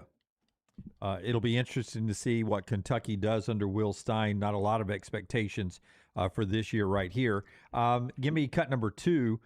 I mentioned this to Clay, but I want you to hear Josh Heupel talking about when LSU comes to play Tennessee, because everybody's talking about Lane Kiffin and LSU, their off season, him getting the job, him leaving. Keep in mind, this is the first time the media has all been together for an SEC Media Day since Lane Kiffin left a playoff team to go down and take the LSU job. Lane's day is Thursday. These other coaches are getting asked about Lane, the offseason, LSU, especially if LSU's on the schedule, like them going to play a night game in Knoxville. Here's Josh Heupel. Lane Kiffin made his return to Knoxville in your first year as a head coach. Things got a bit spicy. Do you think that fan base has kind of cooled off, and what do you expect November when LSU comes to town? Certainly hope our fan base hasn't cooled off. So, whether it's the grocery stores being fully stocked with mustard, or our sports stores making sure that they got reinforcements on the golf balls. Hopefully, Knoxville's ready for his arrival. I love that. I didn't know where he was going to go with grocery stores. I saw people saying, "Do you think Greg Sankey will have words for him after that?" I was like, "Are you serious? Have we lost our sense of humor that you can't tell that Josh Heupel was tongue in cheek on that?" That's right.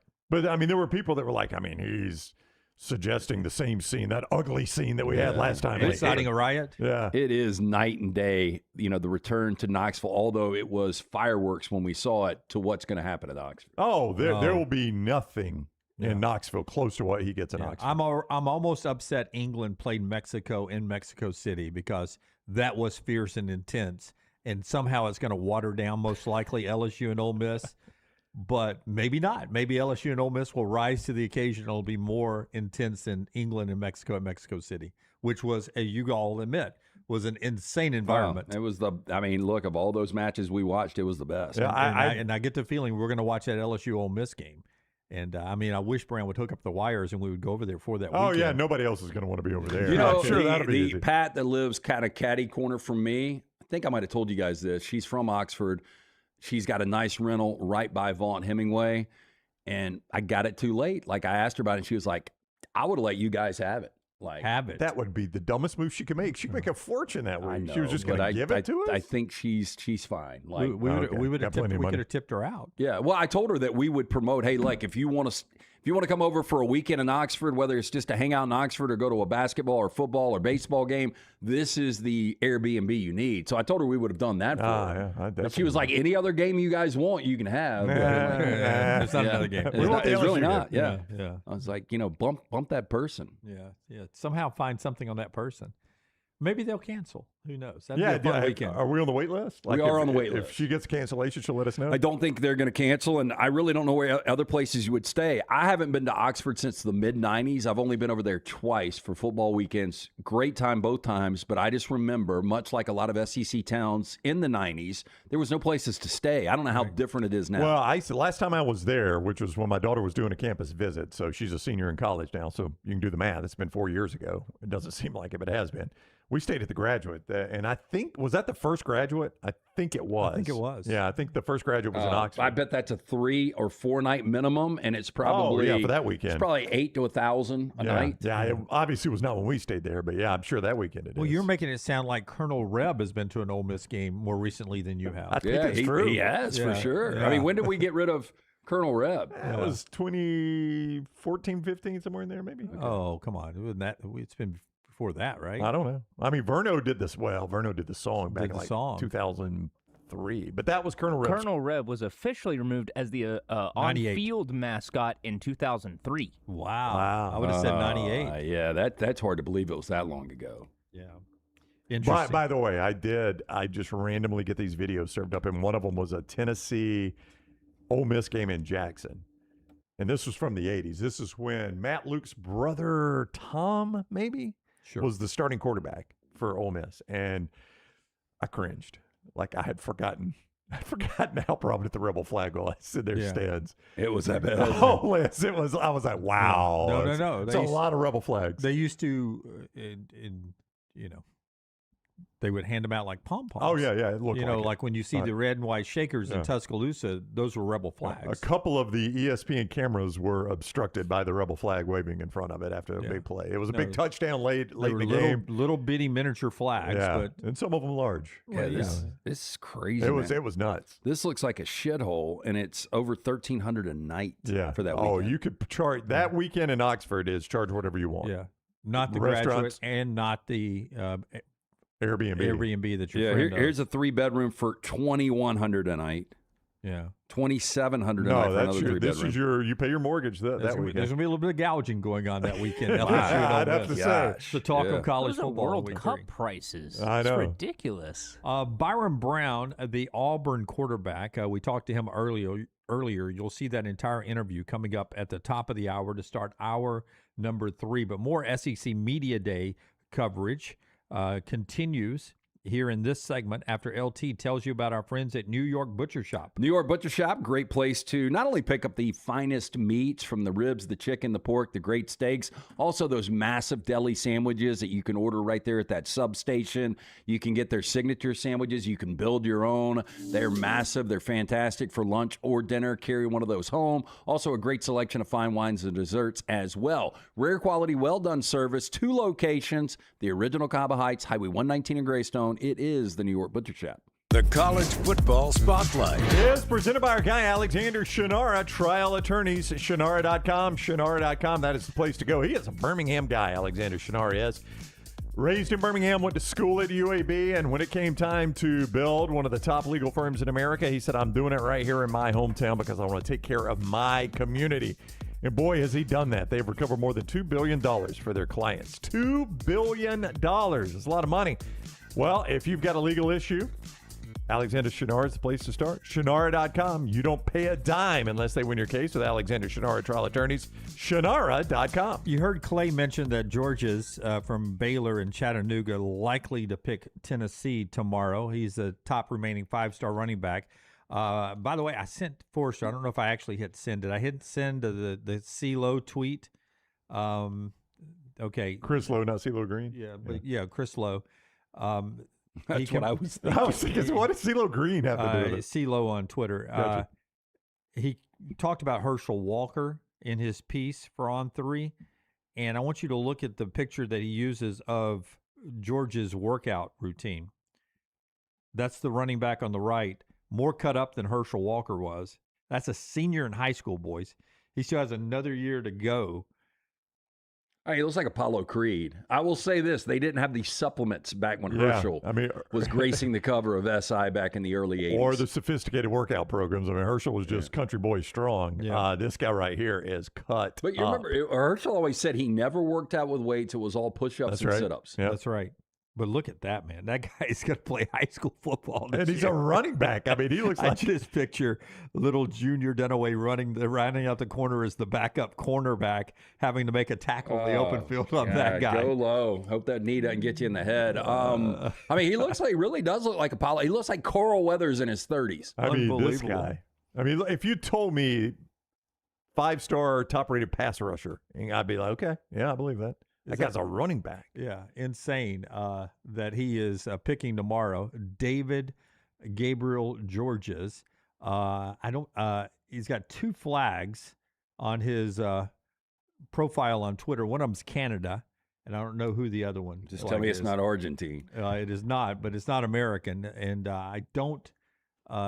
He could play for 3 teams if this was the World Cup. If we did that, if we ever have the World Cup of college football, he could play for 3 teams. I hope we get him. Yeah. I mean, I remember as one of the absolute. It's Haiti, by the way. The Born in Haitian Quebec, flag? parents are Haitian. Okay. It is absolutely perhaps the dumbest thing I've ever said on air, which is an incredibly high bar with me. But I remember when Derrick Henry committed out of Yulee High School down in Florida, I remember saying, oh, Nick Saban will turn him into a linebacker. That kind of size. Yeah, you said 6'2", running back. Yeah. Even Luke's. Did Luke say the same thing? I think so. Well, I mean, I think the prevailing thought was, look at Nick Saban running backs. He doesn't normally like them in that mold. No. Is there ever been anybody in that mold? No, not a Derrick Henry mold, but this kid looks like it. But I'm just saying, he's the type of guy I would have said, don't be surprised if Heupel makes him a running back. Probably good they didn't make that transition, right? Oh, I guarantee you Derrick Henry could have been the best linebacker in the NFL. If he had wanted to play linebacker, he'd be the best middle linebacker of the NFL. I mean, I wouldn't doubt it. That's our spotlight today. By the way, Texas A&M recruiting tomorrow. If Tennessee gets them right now, still Texas A&M will be the #1 recruiting class. And you think, okay, they don't have to go outside their state to be really good at recruiting. But that is not the case with Mike Elko. He is doing well in the state of Texas. They've got 8 Texas players in this great recruiting class. But this from 24/7 Sports, 6 from Florida, 4 from Georgia. We know the hotbeds there. 1 from Australia. I can only assume it's a punter. Punter. Be a 28-year-old punter. California, Nevada, Indiana, Ohio, Michigan, Maryland, and New Jersey. But look at the Florida and Georgia influence on this recruiting class for Texas A&M. Again, let's see how it translates on the field. I'm a big Elko guy. You saw 11 wins last year, but Jimbo never had problems recruiting. Yeah, nope, not at all. Not at all. Just, I thought I would look at that map and it'd be like double digits in Texas. In Georgia and Florida is a hotbed. They've gone in there and got some big stars from Georgia and Florida. That's right out of under the eyes of Cristobal and Sumlin and Kirby Smart. I'd probably go to Australia more if that's where they're actually located right there. But the one thing we haven't talked about, that 5-5 rule, Lance just hinted at it. Those Australian kickers, that will dry a lot of that up because most of those guys are older guys. That's right. And they'll be out of eligibility by the time they would have normally come to the United States.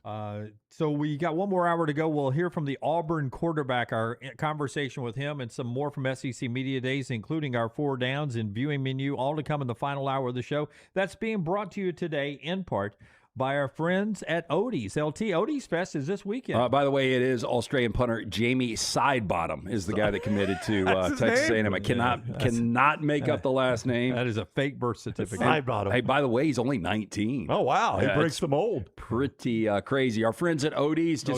You don't think that this 5-5 that we're starting to get some fake birth certificates? Danny Almonte again. Yeah, it's going to be like the Little League World Series all over again. With millions of dollars at stake, you can forge documents, no doubt. Odie's Tavern, a great place to go enjoy lunch or dinner. Rodney Davis has been doing the incredible food for more than 4 decades, from the wings, the burgers, the great sandwiches like the Diablo sandwich, ice cold beer buckets full of the Bud Light. Wednesday night is trivia every Friday and Saturday, both locations. It's live music. The original location in Crestline, newest location right there in Edgewood on Broadway. Get in, see Will Haver and that great staff. Birmingham Institution, it's Odie's Tavern. Dump trucks, delivery vans, tankers, 18-wheelers, 35 types of commercial vehicles share the road with you every day. When one hits you, trust me, the company's lawyers are already moving. You should be too. Over $2 billion recovered. Alexander Shunnarah trial attorneys are ready to fight for you. Call 659-777-7777 or visit alexwins.law for your free case evaluation. Don't wait. Alexander Shunnarah trial attorneys. 659-777-7777. alexwins.law. Physical offices, Birmingham. Sterling and the fine folks at Champy's Chicken on Highway 119 in Alabaster want to welcome you in for a great lunch or dinner starting at 11 a.m. every day. Chicken that's brined overnight and cooked to order, and the taste of the Delta with those Delta recipe tamales. Champy's is perfect for all your tailgating needs this football season. You can also choose Champy's for your next party, wedding, or birthday. Great food, great people. Champy's Chicken on Highway 119 in Alabaster, and everything online at champyschicken.com. At Central State Bank, we are large enough to serve you and small enough to know you. Manage your money with ease, whether it's mobile banking, hassle-free checking, competitive loans, business solutions, or personalized financial advice. We're your hometown bank with big-time service. Visit us today and experience banking made simple, because at Central State Bank, you come first. Member FDIC. Never miss anything from the next round when you listen on demand through the podcast platform of your choice. Apple, Spotify, iHeart, or Google Podcasts. Wherever you listen, always like, follow, subscribe, and turn on automatic downloads so you catch every part of the next round. Listen anywhere in the world at any time on the Next Round podcast feed, and support the show by following, subscribing, and turning on automatic downloads on any podcast platform. Thanks for always making the next round a big part of your day. Remember the name Way to Wellness if you're battling weight loss in your life. I'm Jim Dunaway from the Next Round. There was a time I was over 216 pounds until Way to Wellness helped me lose 45 pounds, and now for over 2 years, they've helped me keep that weight off. Here's their website, aplanforme.com, aplanforme.com. That's a great name for a website because there's no cookie-cutter plan. Everything is designed specifically for you. No contract, no sign-up fees, and your first consultation is free at Way to Wellness. Hey, there's nothing worse than waking up to a plumbing problem. Don't get caught in a flooded house. Call the guys at Heupel Services. Adam, Chad, and the team at Heupel are the only ones I trust to fix it and fix it right the first time. Heupel Services does it right and always at a fair price. For all of your plumbing, cooling, and heating needs, trust the name that Birmingham has trusted since 1954. That is Heupel Services. Call now, 205-229-2090. That's 205-229-2090. Storm season is here. Make sure you have a plan of action in place right now. Greg from Pell City and Storm Restoration Roofing should be your first call when storms hit. Insurance companies love working with Storm Restoration Roofing because of Greg Nelson's name and reputation in the industry. When storms hit, call Greg Nelson. He's local, 205-542-3531. He's the home of the free no-cost roof inspection. Greg from Pell City on Facebook, 205-542-3531. It's Storm Restoration Roofing. Stop by the New York Butcher Shop and pick up the finest in certified Angus prime beef steaks and burgers, premium pork chops, ribs, and all-natural chicken cut to order just for you. Their chef-prepared entrees and side dishes are the perfect dinner-to-go choice for your family and are ready to heat at home. With a great selection of fine wines and desserts, the New York Butcher Shop is your one-stop dinner shop. 2 locations to serve you, Cahaba Heights and on Highway 119 in Greystone. The New York Butcher Shop, rare quality, well-done service. Jim Dunaway, Lance Taylor, Ryan Brown. The Next Round, presented by Bud Light, is on now. Final hour of the show brought to you by our friends at Champy's World Famous Fried Chicken, champyschicken.com, Highway 119 in Alabaster. 40 days away from tailgating again. At week 0, tailgate's always fun. I think high school football kicks off like the week of August the 20th, so a month away from that. Champy's can be there for you, including the Highway 119 location that Sterling has owned for over 11 years.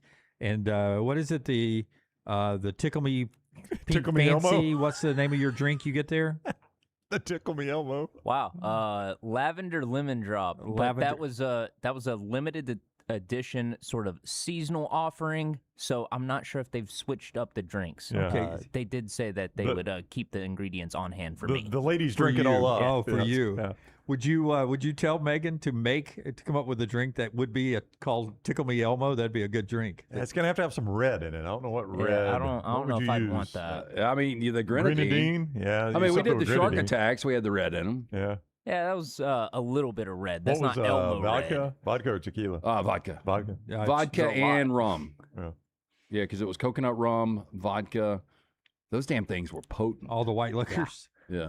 Yeah, we got to the USS Indianapolis, and things started Yeah, swimming. I don't know what we're going to match that with our movie that we're going to preview next week. I don't know if there's anything that would be in that realm. Yeah, what would be a dinosaur-themed cocktail? A Tyrannosaurus Rex. Like a big dinosaur egg, and we just make any kind of cocktail in that. Yeah, we did the Jaws on a Friday. We're doing this on a Monday. Yeah. So I'm going to have to pass on that. Yeah. I think I might just... I'll take Diet Coke. Yeah. That'll work. Okay. Yeah.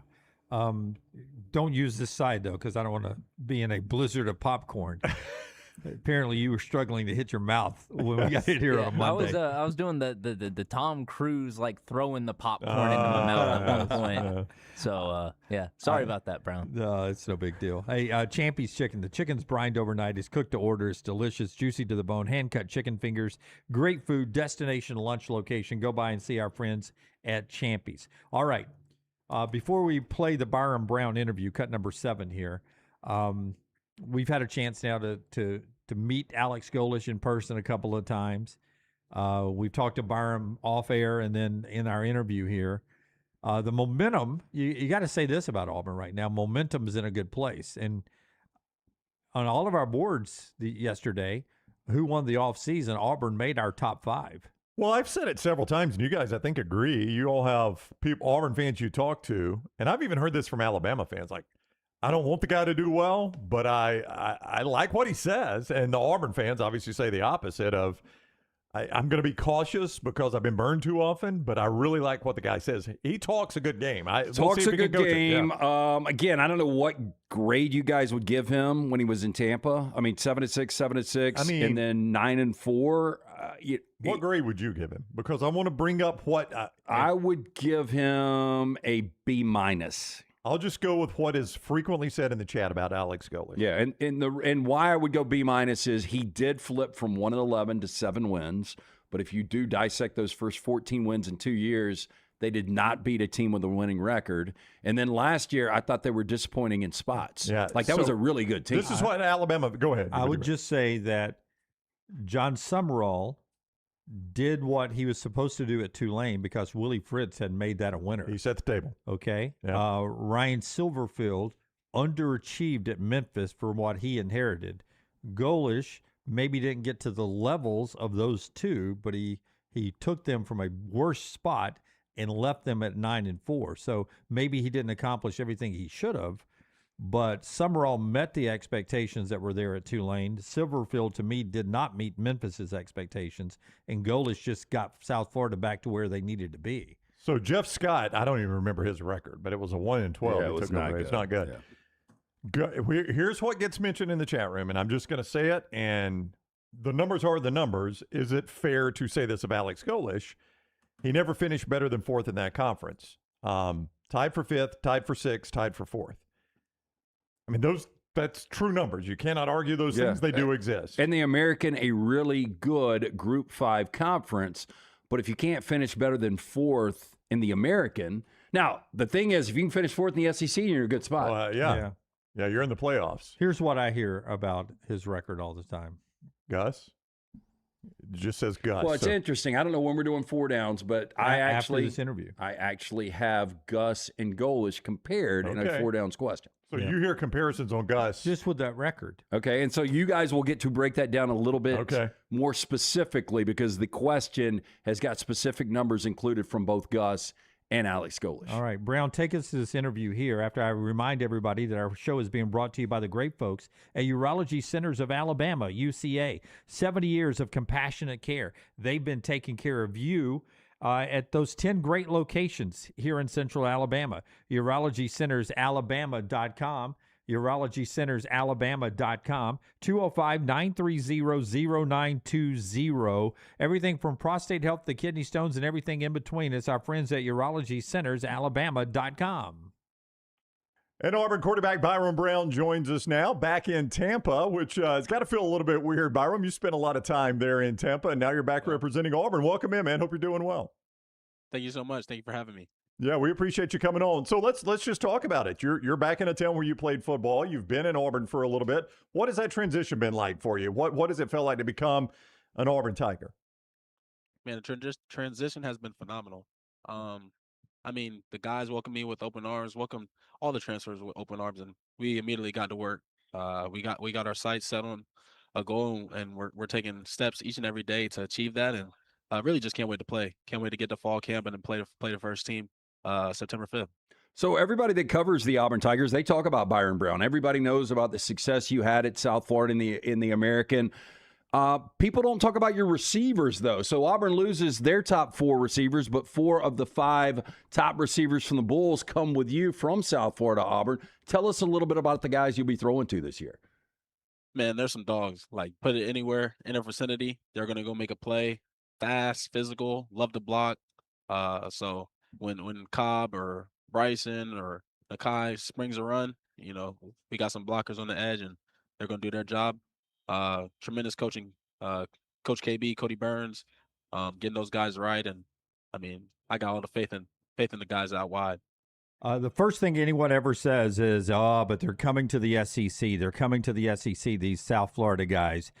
You guys had success against the SEC, some close losses, some wins. What was it like playing the Floridas and Alabamas? Can you tell me how big of a change it will be, if any, moving to Auburn now? You're just playing guys of those caliber every week. I mean, that's really it. You know, we treat it as the next game at the last spot, but really just, you know, going in, doing our process, taking it one day at a time, one step at a time, focusing on us, and that's ultimately what we're still going to do here at Auburn. And you know, we trust in the head man, Coach Golish, and we trust in the work that we're doing. And you know, hopefully, you know, everyone will be able to see that confidence and that level of preparation, you know, work out on the field. Auburn quarterback Byrum Brown with us from SEC Media Days in Tampa. Our coverage presented by Culver's. Welcome to Delicious. I know you guys like to block outside noise out, so I don't know how much of this outside noise gets to you. But your mechanics get torn up a lot. People are critical of your mechanics, and I see you smile, so I know you've heard this. Like, what's your reaction to that? Like, nobody. I mean, you're successful. Like you've put up numbers. You've won football games. You're a highly regarded quarterback. What is your reaction when people are critical? Yeah, but it doesn't look good. It doesn't look like it's supposed to. Yeah, I mean, everyone has their opinion. You know, as long as I can get the ball to the receiver in any way, that's what I'm going to do. It might not be the most traditional, and not everyone has the most traditional mechanics. Some guys have a longer windup. So, I mean, I don't really pay it too much attention. I only found out about it because actually Coach Golders told me, he said, yeah, you see what they've been saying on Twitter? And I was like, what have they been saying? And he told me, he was like, it is what it is. But, I mean, Coach Golders, he knows how much work I put in each and every single day to be the best me that I can be for this team. And at the end of the day, all that really matters is the people inside Auburn's walls. You know, the last time we had a Group 5 quarterback transfer into this conference at this level was last year with John Mateer, going from Washington State to Oklahoma. And when you look at your numbers compared to his in his final year at Washington State and yours at South Florida, they're eerily similar. Both you guys over 4,000 total yards. You had 42 total touchdowns. He had 44 total touchdowns. When you watched him in year one, what are some things that you can do differently to make an easier transition for yourself? He's a tremendous quarterback and really good quarterback. Haven't met him, but I mean, I guess I'm just gonna focus on myself and you know, take what I can from the coaches that have believed in me since I was 18, and you know, just continue to be the best Byrum Brown, and help will this team at Auburn to victory. The tradition is singing the fight song in the locker room afterwards. Have you got that nailed yet? You still working on the fight song? And are you ready for things like the Tiger Walk, the Eagle Flight, all that kind of stuff? Yeah, I mean, I can't wait. You know, the tradition here at Auburn is very rich, and I can't wait to just, you know, be a part of it. And Tiger Walk, I'm looking forward to that. Spring, we had a Tiger Walk for the spring game, and man, it was a lot of people there. So I can only imagine game days. And then the Eagle Flight, unfortunately, we'll be in the locker room for that. But was able to see it when actually Messi came and played at Auburn, and that was a phenomenal experience, like crazy. And I mean, we're really just focused on what we got going on. I can't wait to play. I would imagine the fight song's easy though. As I was asking that question, I was like, my goodness, the plays that you guys read out when you're calling plays and you memorize that stuff. Remembering the words to a song is probably nothing, right? Yeah, obviously I think we'll do that in fall camp. Actually, you know, in the past we've done that in fall camp and learn the fight song because that's, you know, important to the culture here, to the tradition. And we plan on singing it a lot in the locker room. So we've gotten the opportunity to meet your head coach that came with you from Tampa right there in Alex Golesh, and very likable guy. There's just something about that energy. I know he's a happily married guy, but I'm sure you know a lot more about him than us. If you had to write his dating profile on a dating app, like just give us a couple of sentences how you would describe Alex Golesh. How I would describe him. He cares. So caring, very kind, very blunt, but wants the best for everyone that he loves. So I feel like caring is like the most like encompassing word for that. And you know, he cares about his wife, kids, and that's who he is as a coach as well. So that's how he lives his life day to day, and he doesn't waver. Okay, I know you're a big movie guy. I'm going to assume you've seen The Odyssey already. I have not. Our producer, Tyler, who's a big movie guy, literally goes to like 300 a year in the theater, has seen it. I can't believe I'm asking this question, but first of all, what did you think of The Odyssey? And is it as good as movies like Gladiator or Braveheart? It is a phenomenal movie. Do recommend you going to see it. I will say personally, because this is my opinion, I think Odyssey is better than Gladiator. Personally. Wow. Whoa. Wow. Yeah, That's a I bold think so. statement. Okay. I know. Wow. All right. Auburn's got a decisive quarterback. He knows how to make bold decisions. You just sacked one of our favorite movies of all time here on the show. Damn, that is a high bar. That is a high bar. Intentional grounding on Gladiator. That is Auburn quarterback Byrum Brown, ready to start the season for the Tigers. Byrum, thank you very much for the time. Good to get to know you, man. We really appreciate it. Best of luck. Yeah, thank you so much. War Eagle. That's Byrum Brown on with us earlier today. We recorded that about 8:15 this morning down in Tampa, where the Auburn quarterback, and by the way, just to let you know, he was having some audio feedback issues, and we gave him every opportunity to bail on the interview and not work through the technology problem, the technology problem, and he could have walked away. We were like, man, don't worry about it. If you can't do it, we're going to try to get this fixed real quick. And he went on and did the interview and knocked it out of the park. So I admired him for just like, guys, I can't really. I don't think Jared Curtis could have handled it without his experience. I think it's the experience of Byrum Brown, right? You brought it up when he was coming on. Like, you're probably going to have this kind of difficulty when you go on the road. I said it's going to be nothing like an SEC road game. And he chuckled and moved through. Great kid, he seems like. No, and charismatic, man, like that. I've been very impressed by him. That's who you want to lead your football team, and that's the face of the football team typically is going to be your quarterback and your head coach, and like at least just on the optics, Auburn gets an A on both right now. I would agree.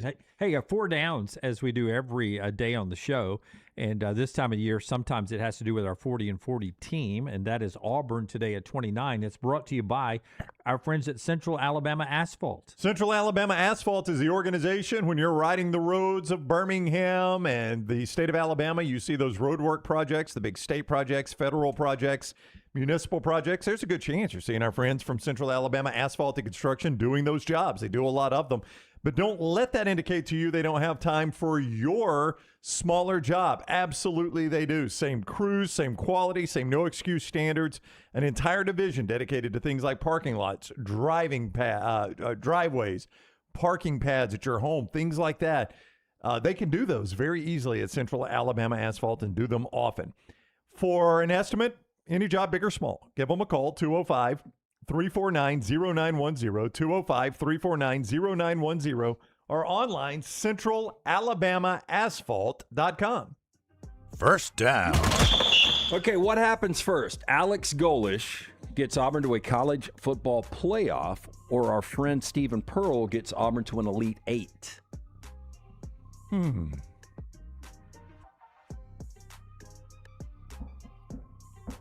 Boy, that is a tough question. Sweet 16. I would have gone Stephen I Pearl. would have really too. quick. Final Four is just it's too much to ask. Elite Eight's a lot to ask. Final Four is a huge accomplishment for any program. Any program. That's why I think the Elite Eight and making the college football playoff are about the same. Would you guys give me that in a 12 team? I think 16 in playoffs. I mean, we're going to 24 teams here soon. Well, that's always Sweet 16. I mean, if you're a decent seed, I mean, you should get through that first weekend. I'm going to say Stephen Pearl gets Auburn basketball to the Elite Eight before Golesh gets Auburn football to the playoffs. Yeah, I mean, he's got a head start. He was part of, the best run in Auburn basketball history. I'm going to go Stephen, too. I mean, look, I hope both these guys have a lot of success, but I think on a personal level, we pull for Stephen. I can't wait to see this.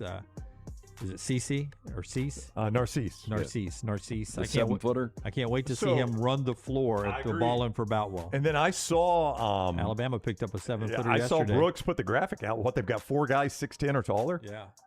I mean, we got some height in this game, my man. Doesn't always equate. Taylor Bobo won last year. I know it doesn't. It's a pretty big guy too that they ended up getting, and Alabama did in recruiting, and it's a Canadian. And he's reclassifying to play right now, so pretty crazy. TJ St. Louis, I'm going to say.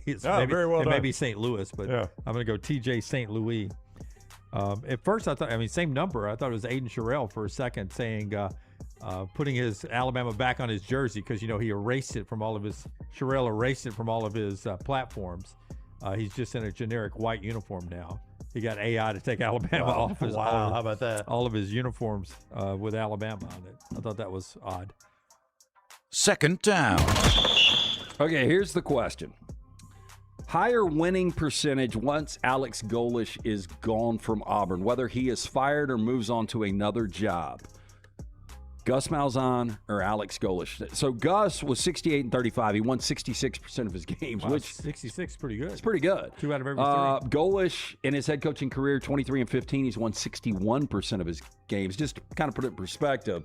But do you think, and I'd be interested in what Auburn fans think on this, do you think he will have a better winning percentage all said and done at Auburn than Gus Malzahn? Of course, a 666 winning percentage is 8-4, 8-4, 8-4, 8-4. Yeah. You're winning 2 out of every 3 games, That's which right. is how you end up being an 8 or 9 win coach. Right. I mean, it That's really how you is. end up being 4 lost Gus. That's right. I did, as a side note, I saw a link to an interview that I didn't go watch the interview, and I'm trying to remember who the interview was with that said he expects Gus Malzahn to coach again. Who said that? I do not. Wasn't me. No, it was not you. No, I think it was somebody in As the coaching. great Nelly once said, it wasn't me. Oh, That that was was not Nelly. Shaggy. That was Yeah, Shaggy, 50 not Cent. Nelly. Yes. You know, Shaggy. I think it's it's different. Like if somebody in a different craft wants to come back but having to start like in this college football as a head coach at a new program, Yeah. what a pain in the ass. And I think you guys forget now, Gus is on the college football playoff committee, isn't he? That is correct. Yeah. Yeah, I mean, Like Gus will be deciding who makes the playoffs. I mean, if you just want to coach for the love of the game, go, do what A.J. McCarron's doing, right? It was Drinkwitz that said it, by the way, that he thinks Gus Malzahn will coach again. And they're pretty tight, I think. I think he and Drinkwitz pretty tight. I got a soundbite with Eli and Okay. Gus and pickleball.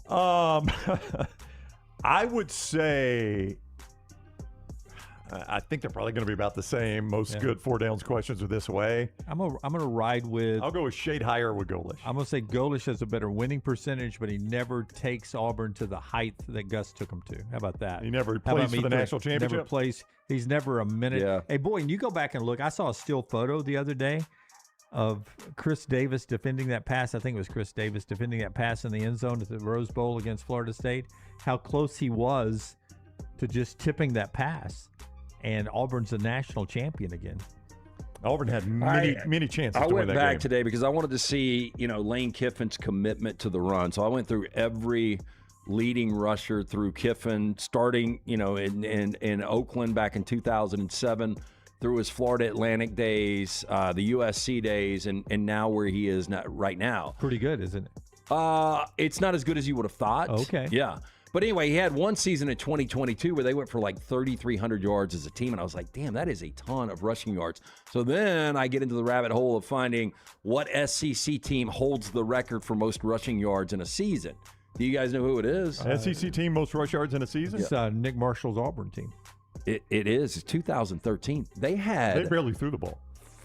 Almost 4,600 rushing yards and 48 touchdowns on the ground. I mean, they averaged 6.3 yards per carry. And my point there is like Trey Mason scored too quickly. Like there's not much you can do about it. Yeah. But like if they hold on to the ball a little bit longer, they win that national championship. They rarely threw the ball, and when they did, the Guys were always open. The offensive linemen were still run blocking downfield. But you remember one of the terrible misses from Marshall in that first half. I don't know if it was Sammy Coates. Who was? I think it was Sammy Coates. They win the game if they complete that. I mean, I know that's early in the game, but that ball is, or it might not have been Sammy Coates. I think it was Forrester may know.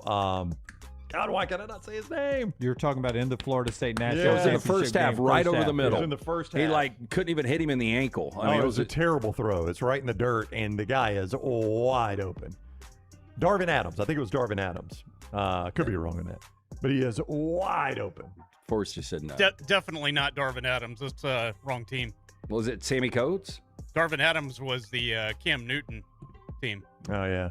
Yeah, it's only 4 years later. Only 4 years later. That doesn't matter. Could have gotten older. I'm going to go Golesh slightly, too. Slightly I think for if me. Golesh can have a better than 66 win percentage, then I think Auburn fans are back in the mix of having fun years, year in and year out. I mean, it's been, again, the worst 4-year period since 46 to 50. Third down. A couple of birthdays here. Erling Haaland is 26. I saw him on a yacht in the Mediterranean hitting golf balls the other day. Listening to Ella Langley. Sammy Eating Coates. lamb straight off the bone. Yeah.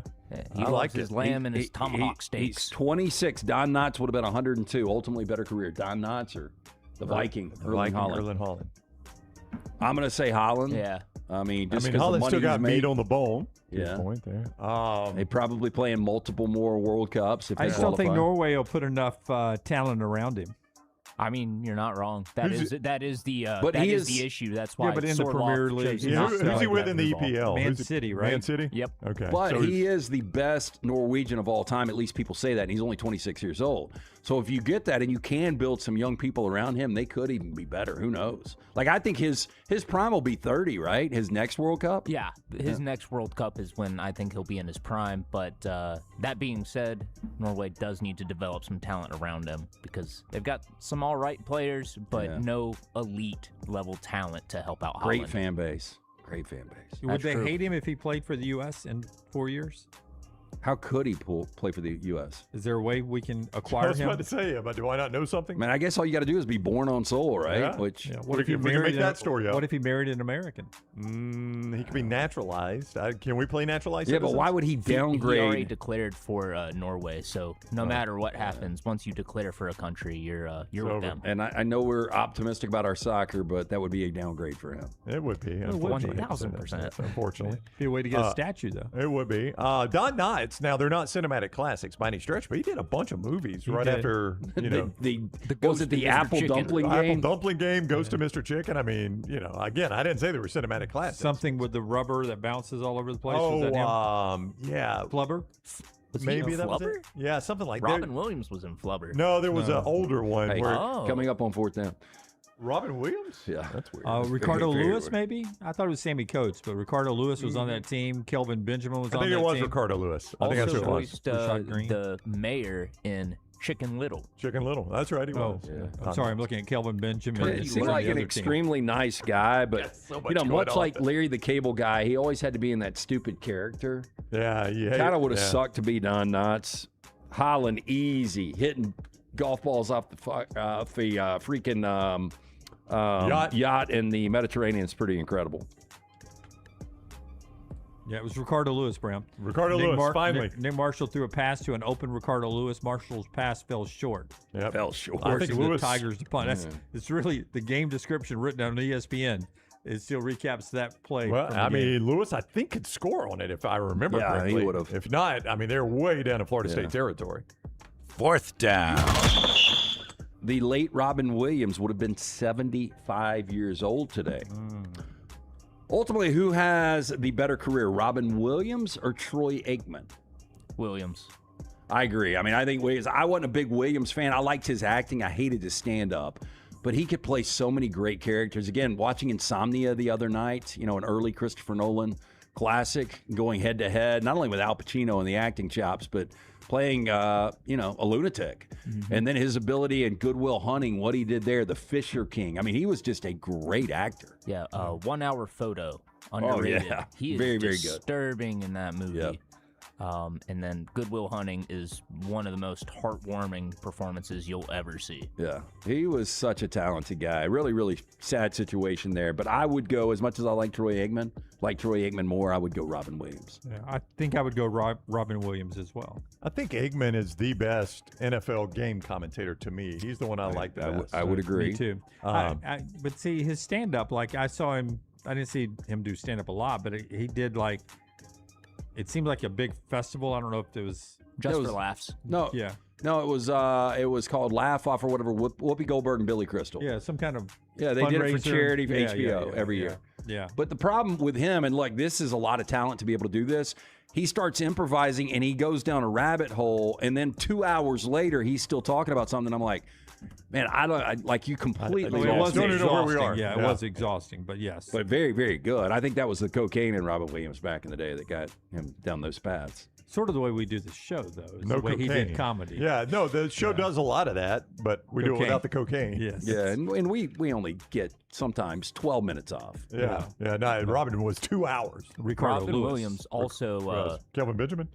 he innovated a lot of practices in TV because for Mork and Mindy, he would speak in that little nonsense voice. But what he would do is he would sometimes slip into other languages and try to slip in curse words and try to make them pass the censors. So ABC had to hire a sensors that could speak 5 different languages to catch all of Robin Williams' shenanigans. Yeah, that's another thing. Like, you would never want to get in his head, but like such an intelligent guy. And I remember one of the early movies I saw him was a movie called Moscow on the Hudson, where he played a Russian that was actually defecting to the United States. But like, you believed he was Russian. Like he could pull off the accent, and just such a talented guy. And Good Morning Vietnam, like, I didn't love the film, but his over the top performance was really, really good. I love that film. It's about radio, it's a Lance. great one. What do you like about it? I mean, I thought it was good. Dead Poets Society, again, I thought it was good. There's some that... See, that one I lean more towards being overrated. I think it's good. But The Captain, My Captain, a little cheesy. I've never seen Dead Poets Society. No, I'm not going to kill you It for wouldn't that. be your thing, I don't think. I've seen that scene, and I'm like, ooh, if the rest of the movie's that cheesy. No, when you watch it as a 14-year-old, you're like, damn, this is pretty cool. But then you watch it again, it doesn't hold up as well. Yeah, when you watch it at 14, you're like, oh, I'm going to start reading about philosophy and really think deeply about the world. It's about loyalty, huh? No, and I do think that would have been a difficult job. Like, teaching is a difficult job to begin with. But if you've got a bunch of rich kids that are getting sent to a boarding school, and then you have got to... I mean, these kids are growing up under your watch, basically. Basically, their parents. Yeah, and that was back in a time in the 50s or 60s. I forgot exactly when it was at that boarding school, but like... it was just a different world, and they relied so much on a father figure like that. That would have been tough. And then the other end of the spectrum, you got Mrs. Doubtfire. It's just a great time. Oh, I mean, and so incredible in that role. Birdcage he's hilarious. Oh yeah, and Birdcage, like, Birdcage, a funny movie. Like, plays gay incredibly, plays a old woman incredibly. Yeah, like, I mean, he had a lot of range. There's no doubt. Yeah, he played an old British woman, a genie, and a radio DJ in Vietnam. That's right. That's range. And did them all well. Do you think he's got more range than Steven Seagal? I'm going to take Robin Williams. Yes. All Steven Seagal does is fake kicks. Yeah, right. Robin Williams' worst movie, according to the robot. Jack. Jacob the Liar. Oh, I remember. I don't know that one. The worst one I saw was Toys. Toys, yeah. Yeah. I never saw it. Movie. Sounds like I went thinking it was going to be typical Robin Williams. It was going to be a funny movie, and it was. I don't even know what it was. Yeah, I there's a remember ton. watching- I haven't seen Awakenings with Robert De Niro and Robin Williams. I heard that's good. I've never seen Patch Adams. Patch Adams, Patch I Adams. liked. I got That's based killed. on a true story. Yeah. Jacob the Liar was a war dramedy, if that makes any sense. Wow. You know what's funny is war. Second worst is House of D. Never heard of that one. Oh no, I'm not going there though. Yeah, really. Not knocking on that door. Yes. Both of those less than I'm 20%. Definitely don't Rotten sit down Tomatoes. on the couch. No. Got one. Thank you. Moving on. Yeah. All right, that's our 4 Great downs today. Brought to you by our friends at Central Alabama Asphalt. Michelson Laser Vision. I got the hiccups. Michelson Laser Vision gives us the viewing menu. 205-969-8100, the number I called way back in the day. Make the phone call. Ask for Amy Toe. The next round sent you. They're going to hook you up with that hassle-free consultation. Dr. Mark Michelson, Dr. Jen Michelson. They are the best in the business. If you wear contacts or glasses, you're wasting money each and every year. Stop procrastinating. Make the call today. 205-969-8100 or michelsonlaservision.com. Alrighty, so I am heading to the movies tonight, and that's because it is the 30th anniversary of one of my favorite anime of all time, Evangelion, and so they're playing the recap movie tonight. It is basically the first 24 episodes of the show condensed into about an hour, 10 minutes, hour 20, and then there's an alternate episode 25, which bridges into the ending of the movie that plays tomorrow. So I will be enjoying that tonight. Hulu has a new season of King of the Hill out. Season 15. You got 10 episodes of it. I've never been big into King of the Hill, but I would like to start watching it because it does look funny, and a lot of people like it. I've always wanted to ask you. Good-looking dog is all I know. I've never seen it either. Ladybird. In your anime, do you like it subbed or dubbed? It depends. If I'm watching a newer anime, it's going to be just whatever I saw it first in, usually. Probably going to be the subbed version, Japanese with English subs, because if I'm trying to keep up with it regularly, I don't want to be waiting on it to get translated and release in English. But for a lot of 90s anime, I love the English dub. For whatever reason, There was just some great English voice acting in the mid-'90s for anime. And then if it's a Studio Ghibli movie, I try to see it in English as well because Miyazaki does a great job of getting really high-profile Hollywood actors in his film, like Willem Dafoe, Robert Pattinson, Florence Pugh, and that was just in the most recent film. So Kirby Smart or Miyazaki, better career? Miyazaki. Okay. Although Kirby, I would say, probably a nicer guy. Miyazaki's a douche. And then finally, on BBC America, if you don't want to watch any anime tonight and you don't want to watch King of the Hill, you can go to BBC America at 5:30 and watch Spaceballs. And then immediately after that, at 7:30, you got Highlander. I wouldn't call either one of those cinematic masterpieces, but they are both a great time. But yeah, Highlander for what it was, especially in the 80s. And I watched it with Jack not long ago, and I still really enjoy Highlander. Yep, Christopher Lambert, also in the 1995 Mortal Kombat. Terrible actor. Oh, he's awful. Terrible. That's all I got today. That's what Tyler's watching. When we come back, we've got trash. I've got the hiccups. I mean, they won't go away. Hey, I can't get rid of hiccups. It drives me crazy. It's one of those things that, like, I get like strangely mad about having hiccups because I can't get rid of them. You had them. What was the longest you I remember you had them one time. I've had them for hours. You can't scare them out. You can't drink them out. Scare them out? Yeah. Oh, you've never seen that where you're you do like that? Yeah. No. It's supposed to make you breathe in quickly and adjust your diaphragm. I don't think it works. I'm with Lance. Holding breath doesn't work. Yeah, I don't think there's a cure for but it. Really. Here's the weird thing about hiccups: you never know when it's your last hiccup. Like you'll do it, and then they'll disappear, and you'll kind of you never know when it's going to be the last time you have hiccups in your life. That's true. I didn't mean it that way, but that is also true. You should never do this on a golf course, like trying to swing in between lightning. Oh no, gosh no! You should stop playing. Yes. But I try to talk in between the hiccups, trying to time it out. This is how bad it is. So if I said you've got to have hiccups for 3 hours a day when you're awake, but I will give you $5 million a year. A lot of money. I get $5 million a year for just 3 hours of 3 hiccups? hours a day of hiccups.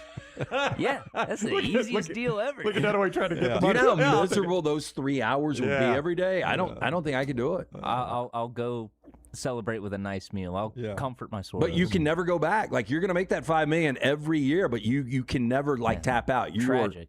$5 million a year. Do you know how used to the hiccups I would get? Would you do it? I do think. Yes, Would you do it? Yeah, probably so. But I think you would probably get used to having them. That's I right. think it would lose its impact or whatever. I would make. I don't know about I would that. try to make whatever I was doing those 3 hours a day not to be these 3 hours. That's when right. we're on the air. I guess you don't have to do anything during those 3 Yeah, hours. that's Make right. $5 Just million a retire. year. I said watch TV. I go to the bank. Go to the bank. Go to the. What are you, Go to the what are you bank. gonna Do I do? still have $5 million? Yeah. Thank you. Hey, thank Still you. there? Lance made that deposit, right? I appreciate Hey, it. there's got to be a number you wouldn't do it for. Would you do it for $1 million a year? Well, I mean, you're going to Still, yes. At some point, you're going to make me start thinking. I would probably go $1 million a year still. Yeah, there's something that sounds good about $1 million. Yeah. Not 900,000 though. Yeah, I'd do anything for $1 million. Maybe not go to the House of D. Okay, real quick. I know we've run way over. You can go to the House of D for $1 million.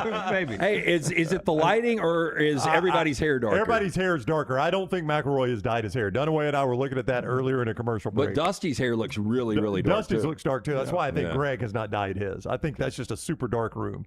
Maybe they all got to Tampa and they were like, let's frost our hair. And then it looked so bad, they decided they had to go back color. Go dye it. Trash when we come back on the show. Stay with us. Take the next round anywhere you go with official Next Round gear. Buy yours today at nextround.store.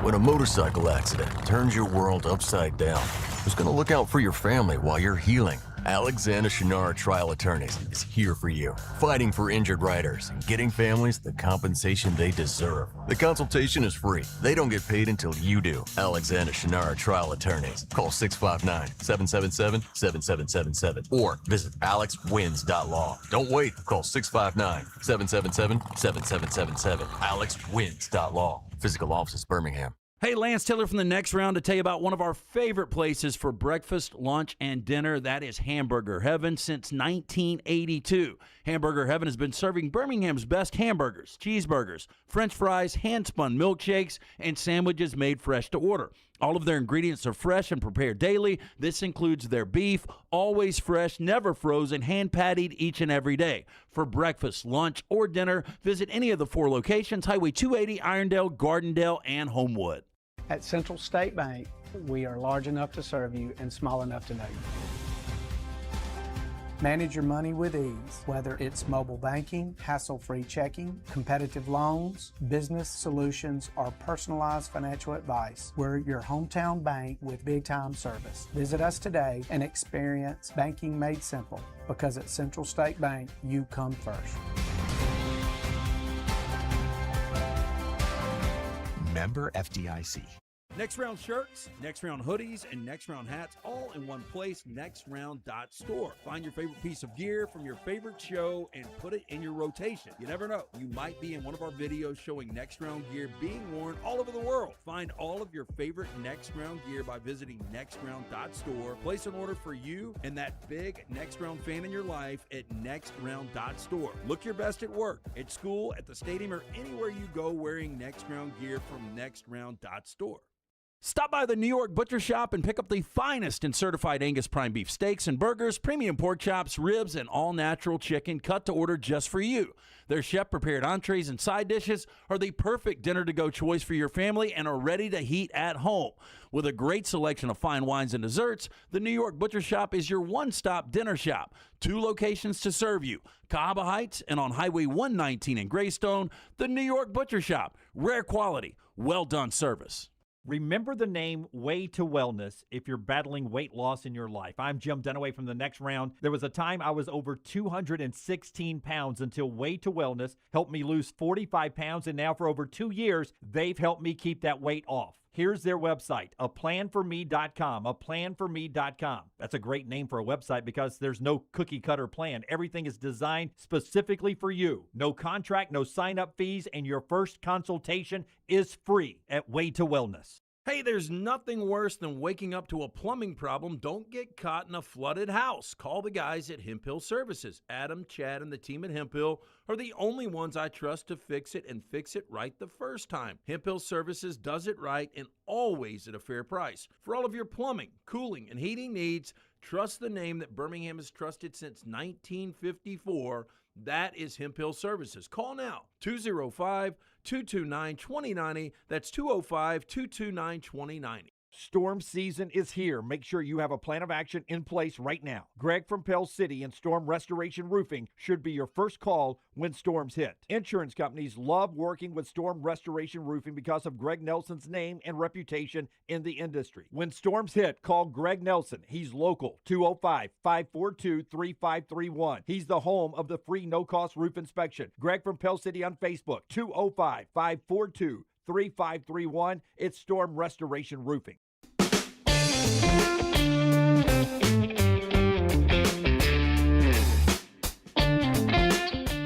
Hey, let's pretend you didn't have the hiccups, Tyler. What would you order at Champy's today? Oh, man. If I didn't have the hiccups, I'd be getting some of those Mississippi Delta recipe tamales.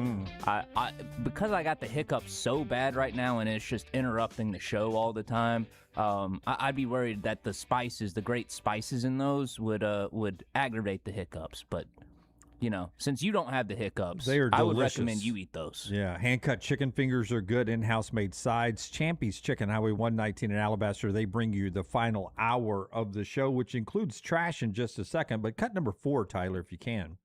By the way, I was just informed that 3-bean chili is the media meal today, which that is certainly a choice.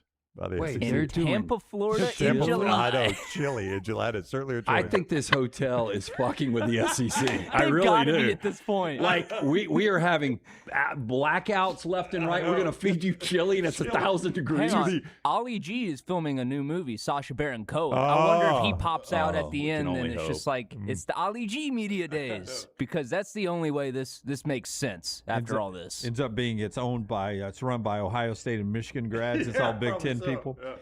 Here's Eli Drinkwitz. He gets asked about Gus Malzahn and pickleball yesterday at SEC Media Days.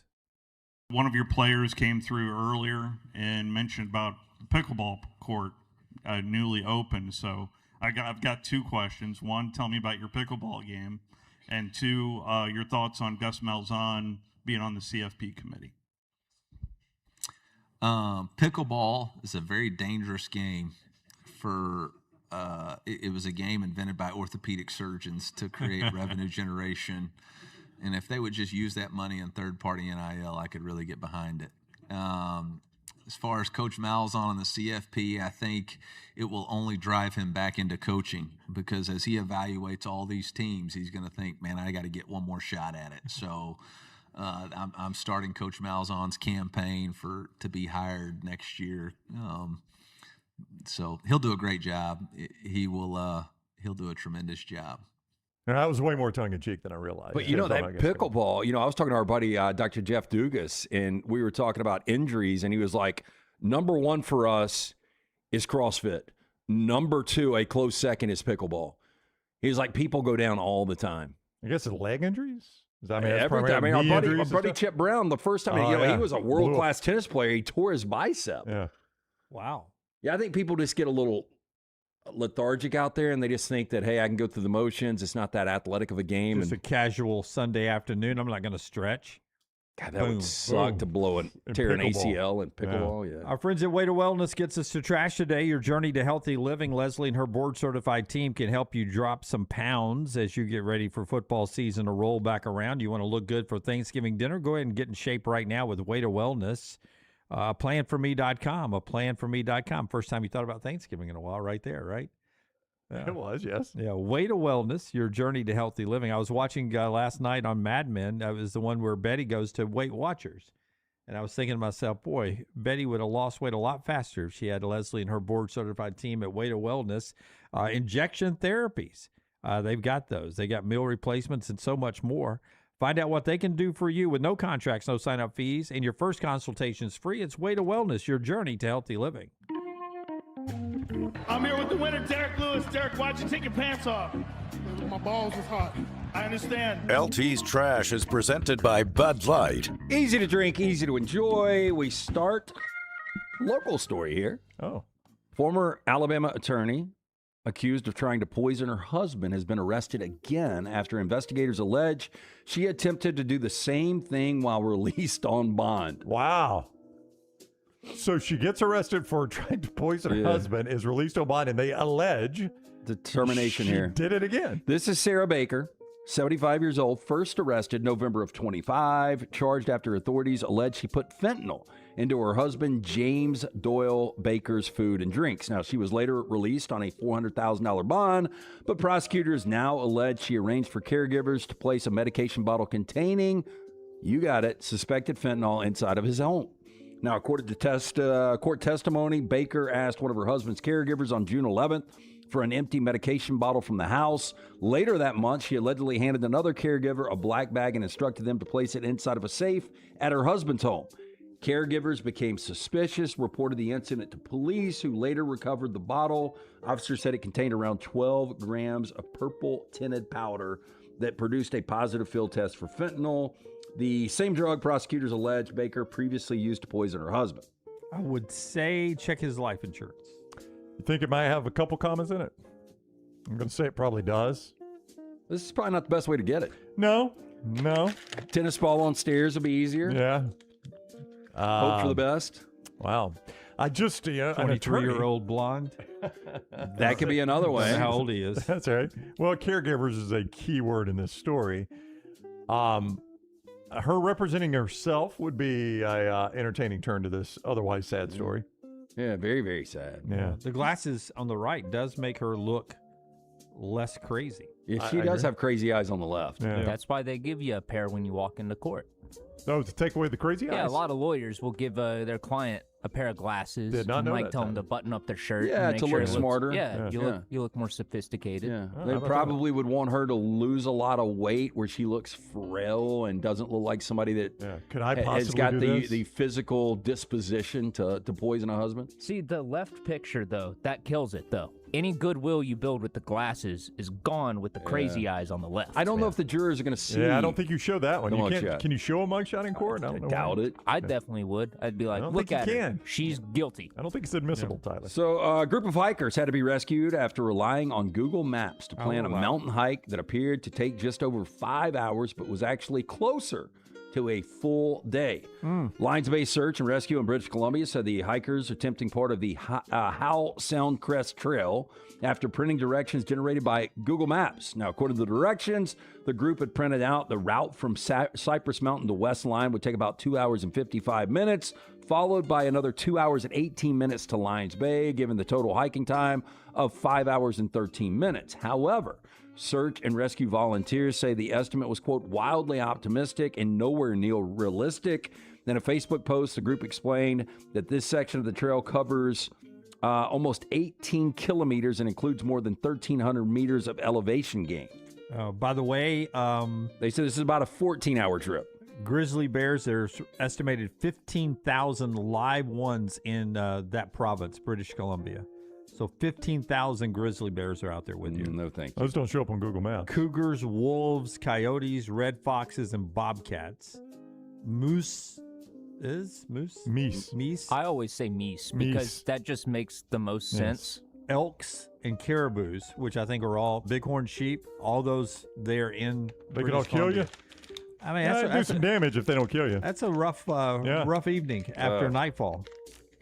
A moose is quite large. They are massive. Yeah. Yeah, there was one in Normal with Bob Odenkirk. Forgot about Very, that. very big moose. That's how great that movie was. You're right. Airbnb host has been convicted of engaging in a sexual act with a vacuum cleaner at a gated community close to Disney World. Kevin Westerhold, 51, was taken into custody after residents reported continually roam communal areas completely naked. Oh, wow. Now, authorities say the situation intensified when two eyewitnesses subsequently observed him outside of a neighboring property at the gated Windsor Hills Resort in Kissimmee, Florida, misusing the appliance's suction feature. Now, the resort is located 7 minutes by car from Disney World. One individual captured photos and videos depicting Westerhold, quote, pleasuring himself with a vacuum in broad daylight. Another witness observed Westerhold, quote, naked from the waist down, engaging with a device outside of a 4-bedroom residence belonging to a female family member. And in the arrest document, the detective stated, quote, the male then walked into the front door, stood in the threshold as he began to use the vacuum to masturbate. He continued to penetrate the handheld section of the vacuum before using it suction on his testicles for further sexual gratification. Wow. That seems like that would be torture. Yeah, I don't think they've got the right description here, honestly. Not that I've tried it, so I do not know, but does not sound great to me. Is this the next rumor that It starts? is not. No, only if you two think it's a funny joke, which is not, but it does not sound like pleasure at all to me. Now, following plea negotiations with prosecutors, he was sentenced on Monday to 12 months probation, fined $271, and ordered to undergo a psychosexual evaluation. What was what's his first name? Did they give it? Kevin. Kevin? I thought it was Ken Moore. Oh. It's a long way to go for that. I thought it was Ken. And finally, firefighters have gone viral after helping a pigeon with an oxygen mask after it was found near a fire, and the internet is asking the same question. Now, there are plenty of animals that are trained to handle dangerous situations. Police and fire crews often employ dogs to help them find missing people, and they're often the unsung heroes of rescue missions. Well, in California, firefighters are dealing with a blaze in Oakland that had an unusual asker of help appear alongside them, a pigeon. In a few photos and videos that have surfaced online, the fire crew even provided the bird with an oxygen mask, just as they would with a person who had suffered smoke inhalation and needed a helping hand. The footage has since gone viral, with the fire crew explaining what actually happened. Quote, earlier this evening, after a vehicle fire, E29's crew of Oakland firefighters noticed a pigeon in distress. Crew reported the pigeon came up to them seeking help. Pigeon seemed to have suffered some smoke inhalation from the vehicle fire. The crew administered the pigeon some oxygen, and the bird shortly flew away after clearing its lungs. I'm going to assume those oxygen masks are one use anyway, but after a pigeon carries a lot there. Oh, I'm not going to want to put that oxygen mask on. I mean, it is a rat of the streets, right? Yeah, it's a rat with wings. It's good to help, though, you know? Yeah, I mean, we got a lot of pigeons. I'm not saying we had to lose one, but I don't know how. It's good. It was good. But don't you feel sad, like those office parks around us? Like, have you ever seen one that has been killed and is in the road, is dead? Well, I think geese are- all pigeons at one time though were domesticated, and I think we let them out. Oh, and really? I think They I think so. undomesticated? Yeah, when you see the remains of the geese, you're like, I've never hit one. I've never hit one either. But I have been on 280 when it shuts 280 down. Oh, they get smoked all the time. I'm yeah, just but saying, I've seen like- it shut 280 down. People stopped to let them cross. I've seen one still that was recently hit, still moving, and the other ones are sort of gathering around saying goodbye. So pigeons 2,000 or 5,000 years ago, but at least 2,000 years ago, were most likely domesticated then, and have since not been domesticated. What a fact about Lance. I mean, they used to be part of your long distance plan. That's how you communicated across to other kingdoms. Did we use pigeons in Game of Thrones was more of the black raven. crow, the raven. Yeah, the raven. Yeah, the raven. It just looks cooler, but Send the same deal. raven. Send the raven. And they used to do the wax marking to seal the envelope, which was really cool. We were at a place in New Orleans, and they were doing the old school stamp. Like, we just don't use a lot of that stuff anymore. No. Unfortunately. It would be better if we did like a little classier. Yeah, I just think it's unique. A wax seal on an envelope says the way you're- to mark it. Yeah. You can bring it back. And it also says it hasn't been opened, so that way you Good know point. nobody else has been No. reading your mail. I bet I am the only one here that actually mails in my utilities sometimes. You are. I do not. So should I do it with a wax seal? Yes, you should. Yeah. They will love that at the power You send company. your utility Well, bills it's only by a mail? few. It's I know I the Amex. I've got a car payment that I send in. You sit down and write a check for that 92 Corolla. Rodrigo gets his. I pay check for my yard guy. I do and that. my pool guy. So they're roughly 4. Everything else is set up finally. Yeah, after years. Thanks, Maddie. Maggie handles all the finances, but I mean, occasionally they will do water work or something. And this is how I found out that we don't pay a water bill, that it is paid for by the HOA. The other day, the water wasn't working. And I was like, did you forget to pay the water bill? That's just how I grew up. Yeah. Did you forget to pay the water bill? Oh, God, did they come get us? And she's like, what do you mean we don't pay a water bill? And I said, well, that's the problem. They've shut it off. And she's like, no, Then they the have to go HOA pop a pays for hydrant. it. Yeah. Yeah, HOA pays for it. we've got a buddy. His ex-wife used to notation X. She used to forget to pay the water bill every now and then. Oof. You don't want to forget. Yeah, like Yeah. he was like, water got cut off today. Yeah. $33. And they had money. Yeah, I'm like, I know. It's not like you're broke. Yeah. All right, that's the show today. SEC Media Days continue. Is the O'Gara show? Connor and Will, are they there yet, Tyler? Are they there yet? Is there another power outage? We've had one. Tyler in the struggle bus. Yeah, maybe we didn't. There we go. There we go. Those guys are standing by. We got Connor and Will. There's I no was power right. outage. It's Monday, Tuesday, Wednesday, It's Thursday, every day right? this week, assuming we have power, and that has been a fight. In Tampa, we're fighting for power. Are in we Tampa. able to talk to these guys in this transition? Or Yeah, I think we can. Yeah. Guys, can you tell us? Has there been more power outages today, Connor O'Gara?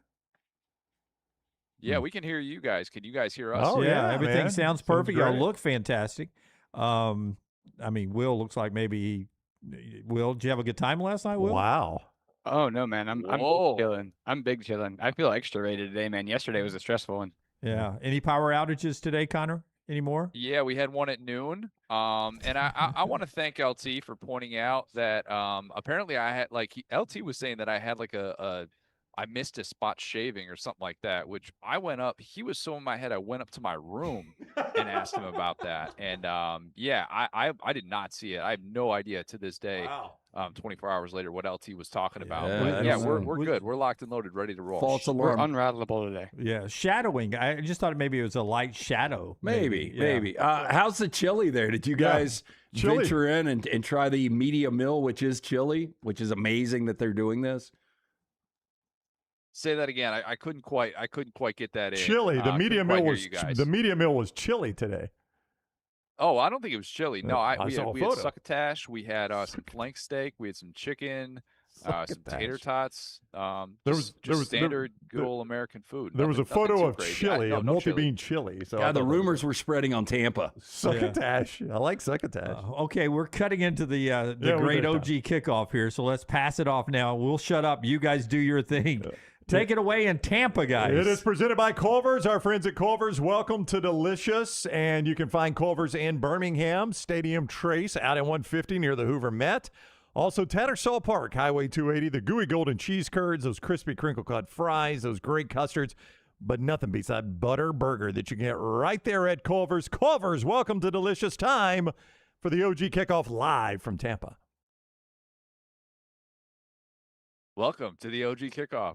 We are day 2, SEC Media Days. As Ryan said, we are brought to you by Culver's. Welcome to Delicious. Thank you, Culver's, for all of our great coverage here from Tampa. Will Ogburn, we have a special guest from the top. We're going with this guy from the very beginning, a man who needs no introduction. He's going to get one anyway. It is Mr. TexAgs, Billy Liucci. Billy, what's going on, man? What's up, Connor? Good to be on. Y'all are making me hungry. I skipped the succotash. I did not dabble into that. And was it good? It was the star of the show. Oh, damn. I did skip it. Chicken breast looked pretty bland. I just did the sides. But that Culver's commercial, I just want to know why I don't see Culver's in Texas. I feel like we could have that. It is an embargo from Big Buc-ee's. I'm sure the Buc-ee's lobbyists have gotten them up out of there because they don't want people to know what they got. It could be, you never know. It could be like Whataburger. Whataburger. I don't know what it is, but I want Culver's there. This isn't an ad. Like I swear to you, if we are looking at the sign on the side of the highway that has the food options, and you see a Culver's, that's like an auto stop every single time. Yeah. You might have just had lunch 3 hours ago. You're stopping at Culver's every single time. Yeah, I agree. You need that in the state of Texas. That's maybe the only thing Texas is missing at this point. It's true. They're not missing Buc-ee's. That's for sure. That's true. That's very, very true. Let's talk a little A&M here. We do not have Mike Elko on the podium just yet. If I had told you, Billy Liucci, as you are breaking the Jimbo Fisher news that he is no longer going to be the coach at Texas A&M, if I had told you, hey, through year 2, the guy who replaces him, he's going to have already gone to a college football playoff. He's going to be 12-4 in the SEC, and he's going to be a guy that many people think is a top 5 coach in this conference. You would have said, Connor, no, that's ambitious. Get off the TexAgs message boards. Why are you saying something like this? How would you have reacted then, knowing what you know now? It wouldn't have shocked me. I think it would have been a little ambitious. I think maybe we would have been talking about this after maybe year 3, but it wouldn't have shocked me. And Jimbo didn't leave a bare cupboard. I wouldn't say he walked into a loaded roster. You have to look at the number of guys he got drafted this past year. 6 of them were from the portal. He did a lot in the portal to really kind of help push that roster quickly back to where it was super competitive. But I knew where A&M was, the pool they were fishing in, and everybody knows what the Mark Stoops, but I don't think he was in that pool. That was the problem. There was the pool of like, is Ryan Day is he frustrated with the lack of appreciation of Ohio State? Is Daniel Lanning attainable? You quickly found out no with that contract. That was a year before Bama when or it was a couple months before. Is Kalen DeBoer, he's going to wait. Like there was that where we say we paid Jimbo money or more, and that seemed like a total long shot. And then the other pool was here. Mark Stoops was in like this weird pool where it ain't him hiring him. They were going to pay like $9+ million a year for a coach that just frankly hadn't done enough and was a Jimbo understudy. So that never was going to work. So it was why it was so surprising that they even tried it. The pool was really in the Elko, Jed Fish, Chris Kleiman. I could name a couple more. And it's like, there was a no-brainer to me. Whittingham's name came up late. I really respect what he does as a coach. But, I mean, there was a no-brainer in terms of that pool and the fit. And I believed in Mike Elko when he was here. Believed he was going to do it at Duke. And then coming here, I was hoping that it was one of those deals. I hope they don't overthink this because Elko's the answer. Faster than I expected. I would say by a year. So, I mean, I'm admittedly a Colin Klein stan, probably because he makes me feel old, right? He's a guy that we all remember as a player at Kansas State and all that. I think that's probably the biggest question mark for Texas A&M going into this year. You know, with Colin Klein being a little bit of that head coach of the offense, maybe not given that title like they have in some other places, but what do you see the adaptation moving over to Holman Wiggins, you know, with the development as well of Marcel Reed? I think that last part's the most interesting. Mike Elko, I know the guys that he talked to. A couple of them, one of them was a pretty high profile hire within the SEC. Following him, talking to him, like he landed on Holman Wiggins for a reason. You know, he could have had a blank check to go hire who he wanted. I believe that. Yeah, so you got to remember. It doesn't mean it's going to be right, but you got to know, like he truly believed. No, you know what? This is the answer. This is my answer. It's right here. I've watched this guy for 2 years. He's ready. This is a really significant season for me in the development of my program to just officially just say we are a playoff staple. And he put that in the hands of Holman Wiggins. So TBD, like you said, I think it's the big wild card is that and this A&M O-line. One thing I think when you talk about Marcel, I think part of that is he has a really good feel for Marcel. And I think what you're going to see more of this year is not so much running him, but not being so married. It's the one thing about Colin Klein that I thought the world of him. I still do as a coach, but just just not trying so hard to make him a pocket passer. Mm-hmm. And I think you're going to see more of Marcel on the move by design, you know, resetting the pocket or rolling him out, letting him do things that put, you know, a lot more RPO, things that put pressure on the defense versus kind of maybe allowing the defense to put pressure on him, which is what you saw Texas and Miami do there at the end of the season. I thought Marcel took the brunt of it when it came to the blame down the stretch. And obviously when you have the performances against Texas and against Miami that he has, and you go out that way, a lot of people are going to point at the quarterback, understandably so. I did think from a play calling standpoint, they let him down a little bit. Yep. And they did things that you're right, like forcing him to be a pocket passer when you've got these conditions, you've got howling winds. Like, you know, the South Carolina game too is another example of that where we're like, look, yeah, you got to know who your quarterback is at this point. Mm-hmm. And if conditions are dictating this, then you need to be able to adjust the game plan. I didn't think they did that in a way that made me feel like they were setting him up for success. Mm-hmm. It's not to say Holman Wiggins is going to be able to do the same exact thing, but like, how do you view that through the Marcel lens, knowing that he's admitted he's got areas that he needs to improve in? And Mike Elko has talked about the consistency. That's been a constant topic of conversation. What do you view as his ceiling in this offense, knowing that he does have the new play caller, albeit one with a lot of familiarity? I think you kind of touched on it there. In South Carolina, you can look up the stats. What they did, he looked really good against Florida. They ran the football really well. He looked really good. He had 400 yards of offense against Notre Dame. They ran effectively against a really good defense. You look at the Arkansas game, you look at the Missouri game. They ran. You look at but South Carolina, LSU, they ran the football. He ran the football. South Carolina, even Auburn, they scored like 16 points. They just couldn't. They red zone failed a lot. They ran for 220-something yards in that game. South Carolina, Texas, Miami, they could not run the ball really at all. You look at the rushing yards, and in one of those games, he was the leading rusher, and they still had no rushing yards. So I think that is the thing. So Marcel's ceiling is as high as that run game will take it. And if they can be a top 6 rushing team in the SEC with Reuben Owens and the guy that I think is the wild card for this team is Jamarian Morrow. If they can run the football, be like a top 6 rushing team in this league, I think the ceiling for Marcel is to get them in the playoffs again and make them a very dangerous team and be like last year where he was in the Heisman discussion in November. He was very much in the discussion in November. His upside games and you think about the second half against South Carolina, that might be as well as it might be as good a half as a quarterback played in the SEC last year. People, you don't think that because he was pretty bad in the first half. First half was the whole rough. team, but you go look at that second half and look at the numbers. It's insane what he did. Again, 400 yards of offense on the road in South Bend. You know, that Arkansas. But it wasn't against the SEC, so it doesn't exactly. Definitely throw that one out. Well, and it was also early in the year. So September. I mean, Notre Dame deserved to be in the playoff. You know, obviously. And I do think this. I do think you mentioned the wind and the conditions there. I'm not saying they would have beaten Miami. That game was tied with a minute and a half left. So take away the win, and still probably either team wins it.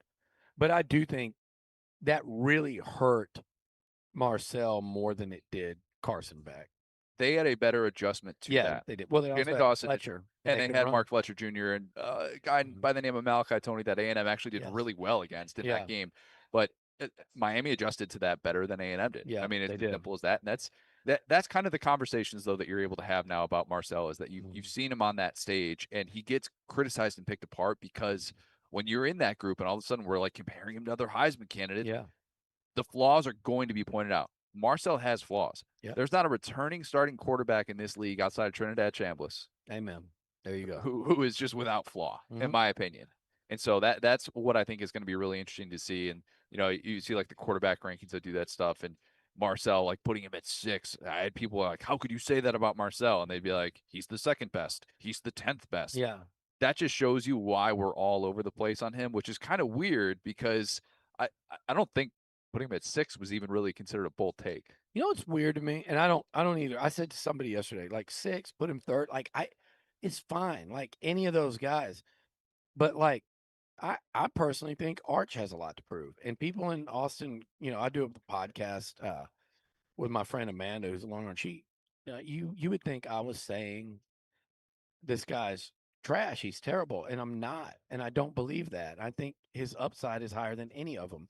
But Arch, Mateer was here yesterday. I don't hear nearly the narrative on Mateer. I watched him all year. Even when people were saying he's a Heisman contender, he should have thrown 6 picks combined against Auburn and Michigan when everyone was saying like that, like, and I think he could have a great year. But I think he's like Marcel. They've got to prove it. You could name them all. Gunnar Stockton. You know, can he get Georgia back there? TBD. You know, every one of them except Chambliss. Yeah. The question with Chambliss, of course, is obvious. Is like he's the coordinator. What is he without Weiss and Kiffin? So now, Billy, I don't expect Elko to come out, you know, have, for instance, a blank championship plaque or anything. But that being said, they've had direct linear growth the first 2 seasons, right? They've turned the program around in year 1 and year 2. They were one of, you know, for most of the year, pretty much a top 4 team, almost wire to wire, getting in the Texas game, all that. When is it fair to have those championship expectations of A&M? National championship. Well, here's what I'll say. Somebody, it was on our podcast, and she said, you know, well, I think A&M could win a playoff game this year, but I think it's a little presumptuous for them to be a national title contender where they've never won a playoff game. I said, yeah, that's fair. And then I thought about it for a second. I go, well, Indiana had never won one, nor had Miami. Your words, not mine, Billy. Yeah. Your words. Indiana nor Miami. So I feel like it's and Ole Miss was that close to playing for it. They had never even, Miami and Ole Miss had never even been. So I feel like, and you look at the SEC this year more than ever, it could be anyone. But I think, and give that, I would say another year. I do think I could see them just missing the playoffs. I could see them getting in and maybe winning a game. I feel like in another year, especially if Marcel were to come back, because he's an interesting candidate, because he would obviously, let's say they went 10-2, won a playoff game, but his draft stock is like, well, he took some strides, but he's a 4th round projection or something. The amount of money he could command to come back for one more run as a back-to-back playoff That's guy. one of those conversations. So what would be interesting is then with this recruiting class, with what Elko does in the portal, they'll bring back a lot next year. Yep. You know, a lot. So I think that's the year you kind of circle. And I think linear growth, like you said, even though it wouldn't look like it, it's not necessarily growth, but I think getting back to the playoff would be another huge step forward, even though maybe it might be 11-1 to 10-2. But And finishing strong, like, and where you peak, I think matters. Yeah. That's the conversation with A&M. It's And- all about finishing this year, and if you want to get off of some of those, it's not the 8-4 jokes anymore. It is just about finishing and going out on a high note. Very few teams can do it in this age of the playoff and all that stuff. But like there are so many different ways in which they could check that box. I'll give you 2 before we go here, right? 10-2. Maybe you still don't win a playoff game, but it's 10-2 with a win over Texas. Yep. There you go. And the other one would be 10-2, regardless of Texas, win a playoff game. Yeah. Either one of those, I think you go, okay, they're still trucking towards it. Agreed. Billy, this has been great. All right, everybody. Appreciate you, buddy. Mr. You're TexAgs. the best. Thanks. Thank you so much. We'll do it again real soon, man. All right, man. Thank you. Great seeing you as always. Thanks. That was Billy Liucci, Mr. TexAgs himself. We're going to be joined by Trey Wallace in just a second here. I think Billy brings up some really good points with all things A&M. And he is into it in ways that, look, he is entrenched on all things A&M. I was going to ask about the sliding doors of the Stoops thing. I'm just thinking about that now. And I'm going through my head of like all the different ways that could have turned out differently. But yeah, it is, I think, one of the more interesting teams in this conference as we sit here in July and talk about, the interpretation. Everybody has their own narrative with A&M. I think we've been fair to them. I haven't necessarily stuck to my bet of the offseason that I wouldn't say a single negative thing. But about A&M after they knocked LSU out of national championship contention. But nonetheless, we are going to be talking about a lot of things Aggies this year, I feel like. Yeah, absolutely. And they really are, Billy kind of has almost like Shefty like aura, like he's looking at his phone on air, and I'm like, which of our coordinators did you just poach? Like that's did A&M just poach? And like that's the thing is that they are kind of the sleeping giant that's coming to life right now. Yeah, definitely are. Trey Wallace joining the set. Trey Is. of Outkick. What's going on, man? How we doing? Oh, you didn't hear? I'm with the View now. Oh, you're with the. Oh, I see it. Okay. Yeah. You could fit. You look. I That's why I did the Easter attire today. Yeah, no, I like it. I think you could fit on any desk in America and be perfectly fine. I'd have fun with it. How are y'all doing? You having fun? We're good. Yeah, fantastic, man. Yeah. Power's on. I yesterday I called Ben Arbuckle, John Arbuckle, which I realized is Garfield's owner. So I'm not going to do that today. Okay. So we're rocking and rolling. Yeah. That's one way to get things rolling. I saw the coolers were off, and I was like, wait a minute, the coolers are off. Because the power's got to be out. If we have the power go out on us again today, like it did on day one, Yes. like 45 minutes in, we're going to be in some trouble. But yeah. we had electrifying news 10 minutes into SEC Media Days yesterday that I wanted to talk to you about. Okay, I'm ready. Michigan going to be looking for a new athletic director very, very soon. Dude. Ward Manuel. He's a lame duck AD at this point. Yeah. You have been all over the reporting of this and what's gone into this. And there are SEC fans listening that's going, Connor, why do we care about this? He's about to circle. Here's why we care about this, folks. Could Danny White be the next athletic director at Michigan and leave Tennessee? Ooh. I think that if he is looking to continue to advance and find his next mission, it's a name. Yep. It's a name that Michigan will go after. Folks, they're going to swing for the fences here, and they're going to have 5 months to do it. I think they want to have somebody in place before Ward is out. And by the way, Ward has no power now at Michigan. Like, he's going to take his money and be gone. $6 million are they paying him to not work? They're going to give him a good amount. Not bad. I don't know if the final figure has been released, but I think it will be. And sign a nice NDA too, where you can talk about this down the road. Of course. Look, if you are Michigan, you have to go after not only the hottest candidate, but also a fundraising aspect. It's huge. How are you building around Ann Arbor? Entertainment district, what Tennessee's doing. We're just using Danny as kind of an example here, but you might keep an eye on him. But also at the same time, somebody that knows what they're doing when it comes to not only running football, but basketball, baseball, obviously the women's side of this and being able to put it all in conjunction. So yeah, I mean, I think Danny White it would be stupid for Michigan not to reach out to Danny White. Kick the tires. Kick the tire. You don't know what's going to happen. Same thing I would say for Greg Byrne. Very interesting.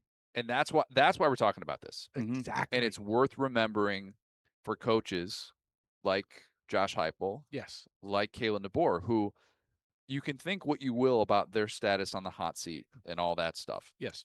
What is undeniable is that they have had athletic directors who have gone to bat for them. Right. And when you no longer have an athletic director who has gone to bat for you, always, always, always understand those dynamics. Know who your boss is. Yeah. And if all of a sudden we're looking up and it's November and Josh Heupel's boss is gone and they're like cruising to their worst season of 7-5. A 7-5 type year where again those quality wins just aren't coming. 6-6. 6-6, yeah. Like I'm not trying to be mean when I say that. Like I'm just sounds insight-based, though. Sounds realistic, yeah. Realistic things with all this freshman quarterbacks. It just changes the conversation. And Tennessee goes from being this school that had seemingly everything set up with Tony Vitello, with having a Rick Barnes, with having a Josh Heupel, and all of a sudden you look at those three, and very quickly that could be changing. And it's kind of like the Ross Bjork going to Ohio State thing. Bingo. Where all of a sudden those dynamics change. And you thought like Ross Bjork ain't leaving A&M when he's got like unlimited resources. Yeah. But then you go to a place like Ohio State, and that's why this stuff matters. And when Ohio State opened up the checkbook and said you are worthy to make this amount of money, we're giving you the power to make changes. You don't have to report every single thing to the board of trustees. That goes a long way. You are empowering them to change the way things are. And I give credit to Ross. Ross has done a fantastic job at Ohio State. Yeah. And I think at the same time, this is all a reality situation because you hit it.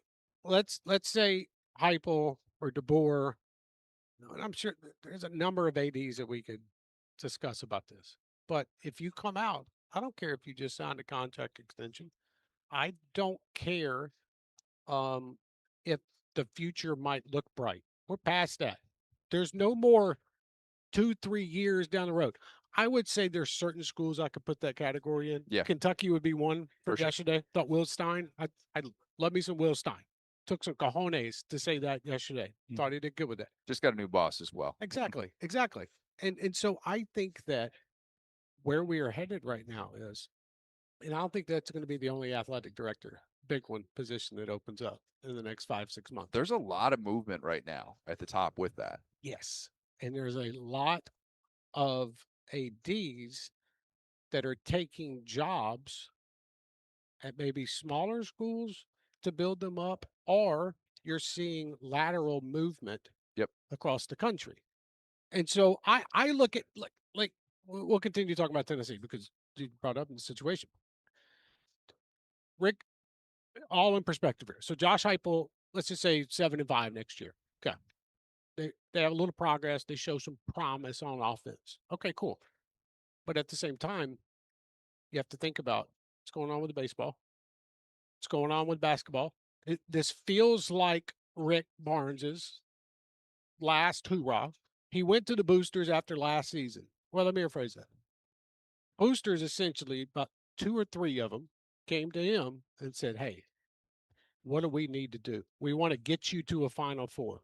They opened their checkbooks. He hasn't been to one at Tennessee. Right. Has Tennessee ever been to a Final Four? That hasn't been talked about. Nobody ever brings this up in March Madness. It's And so, so they went out and they spent a lot of money, and they didn't even have to take a lot from the rev share.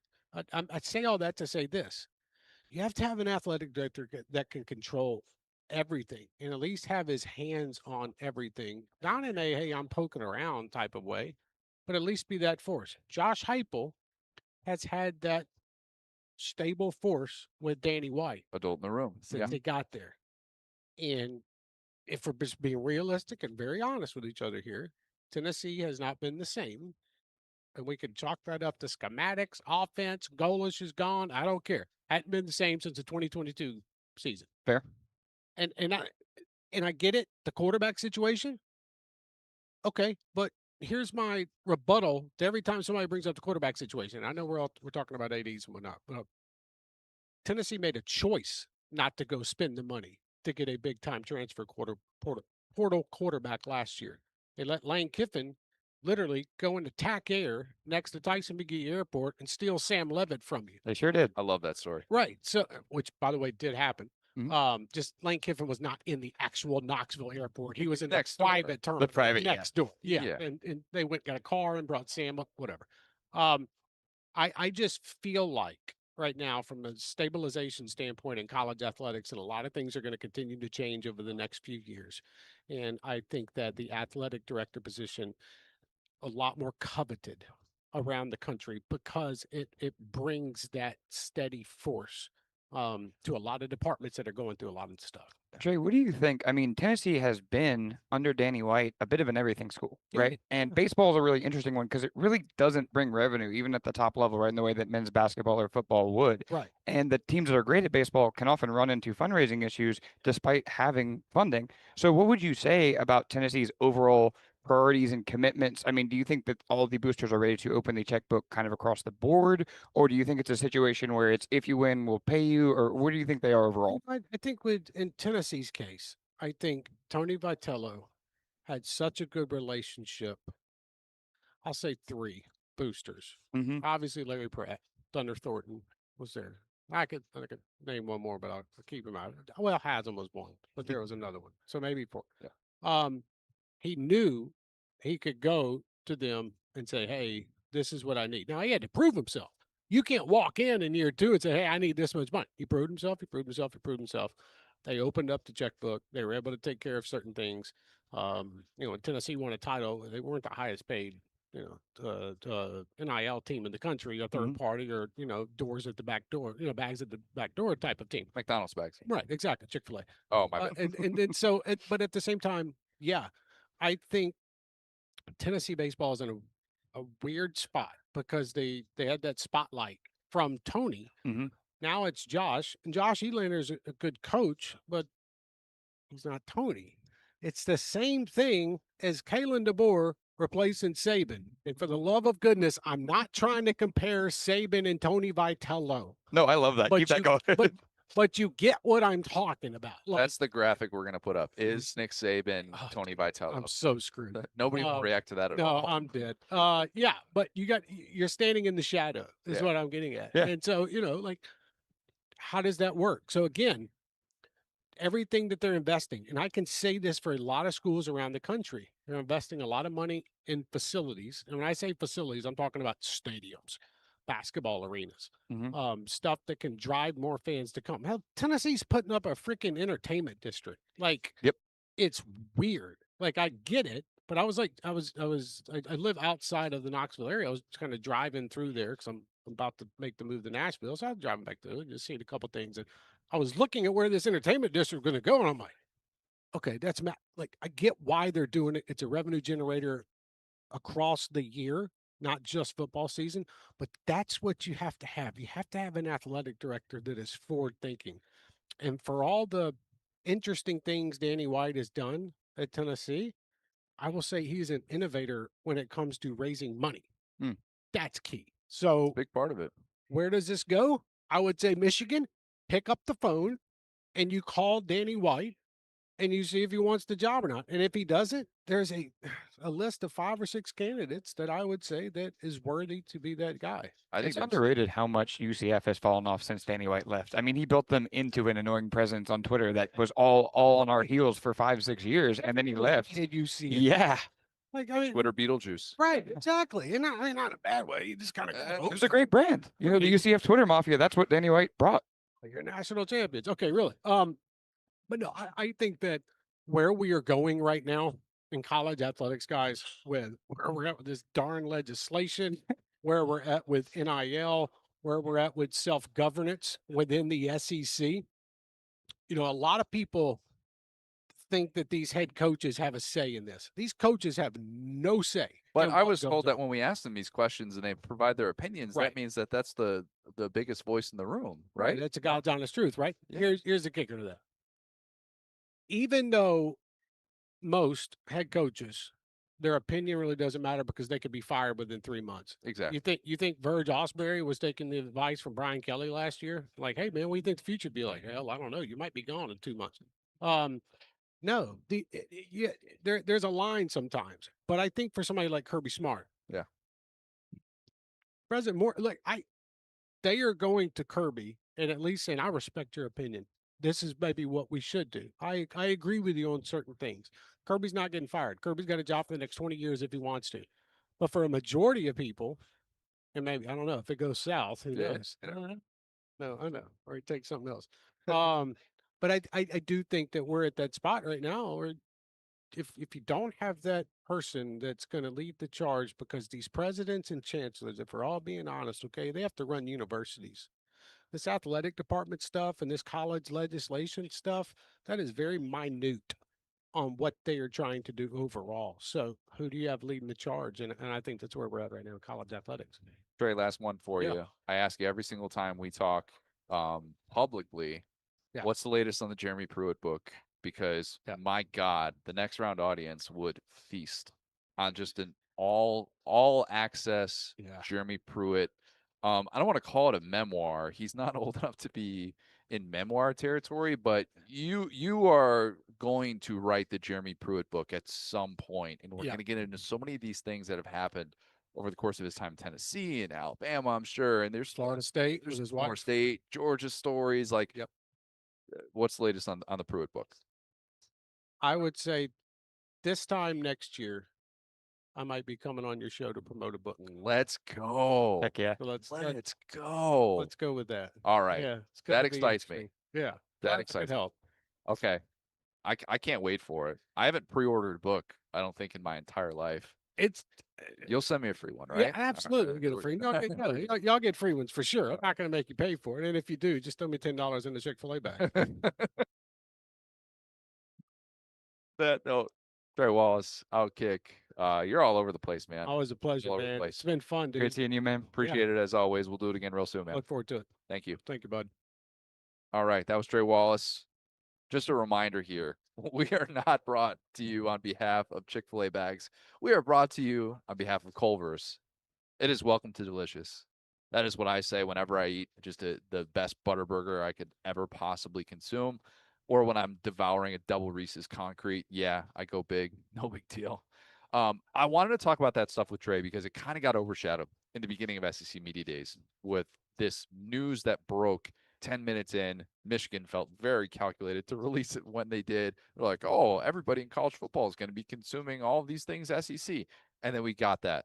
But, and I know I'm repeating myself by saying this type of stuff has huge implications in college football and whether or not your coach has stability, and that's the type of job that can impact that. I don't sit here and talk about AD searches very much. That one could be pretty big. Yeah, and I think that AD searches are what we almost hope head coaching searches are, where I don't think it's all about money. I think it's way more about fit, and I think weird.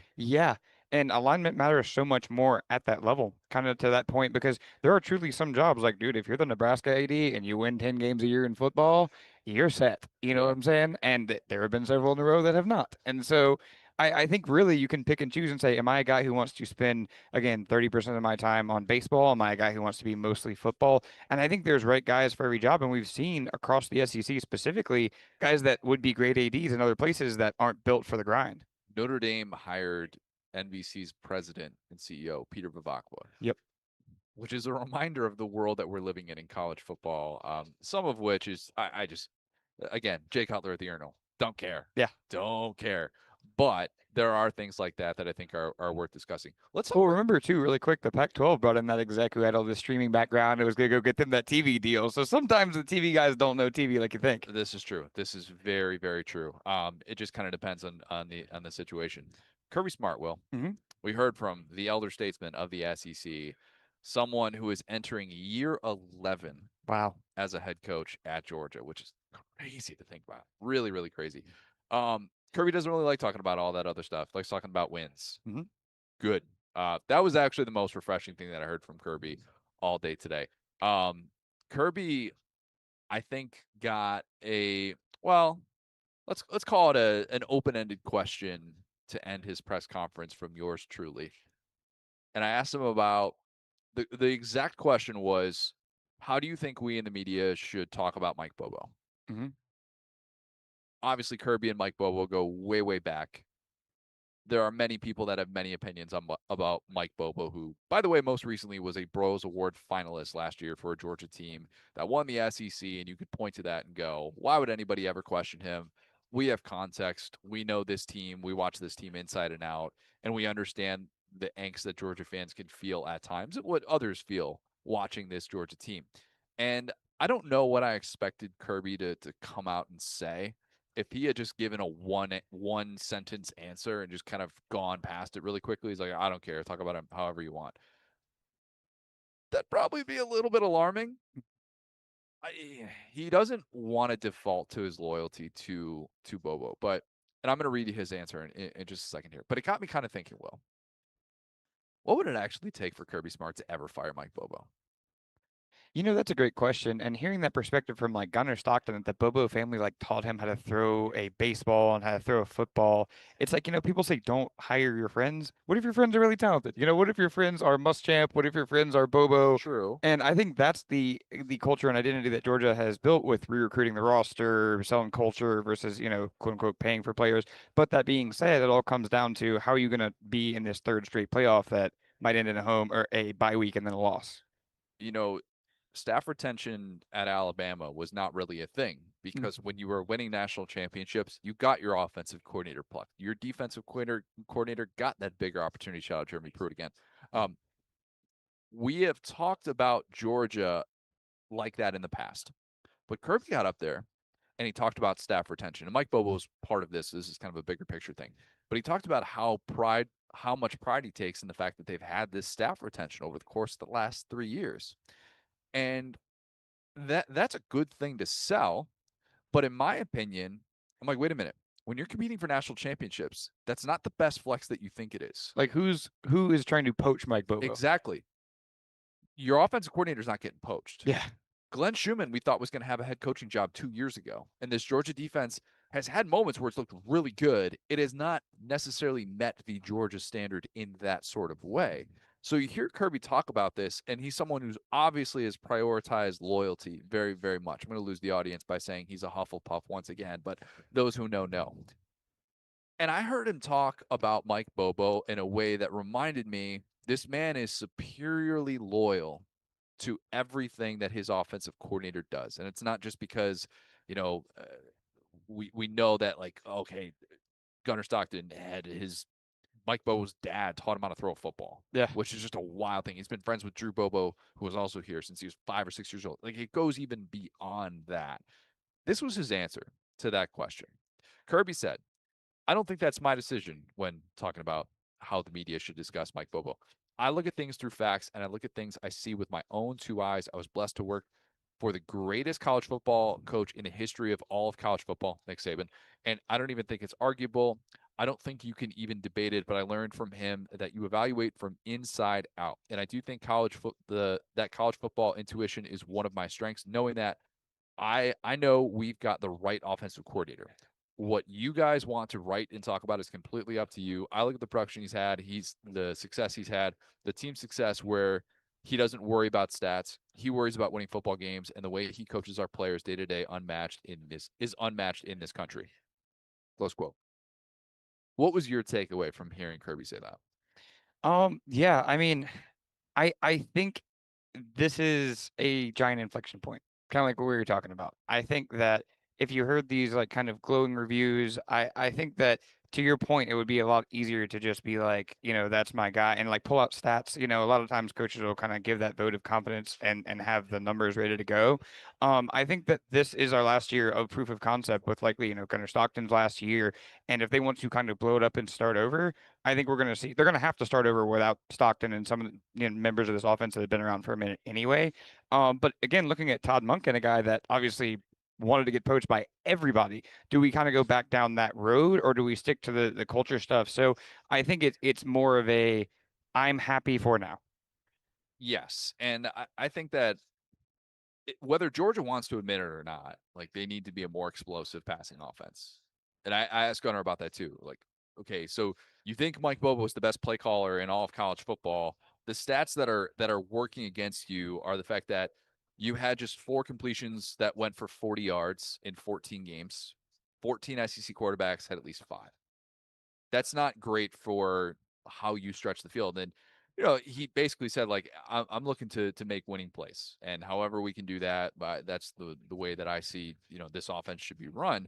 But at the same time, when you're competing for championships, you are scrutinized, and that attention to detail is everything. we saw last year with this Georgia team a clear weakness. We saw the year before a very clear weakness, more so with the drops, because they still had an Arian Smith who could stretch the field. But that is such a massive question, and it could determine whether or not Georgia wins a national championship. Like the last 15 years that we're talking about, and you'll find like a first round pass catcher, a guy that was picked in the top 40 in the NFL draft. Like the last 15 national champions, like all had that, going back to like, I think it's, what are we talking about? Like 2011 Bama, I want to say, was like the last one that didn't. And they were just between guys. That's the thing. Yeah, and they were just between Julio and Amari. Yeah. Like, so you're talking about something that is a massive prerequisite for a championship team. And Georgia has not necessarily had that, and they need to be able to do more diverse things. Kirby did bring up, he's like, I hope you guys keep questioning my receivers. Yeah. I hope you do, because I can just use that as ammo and tell them, we're going to keep questioning them. Isaiah Canyon's an all-band and drum guy. Yep. But we're going to keep questioning them. I think we have every right to.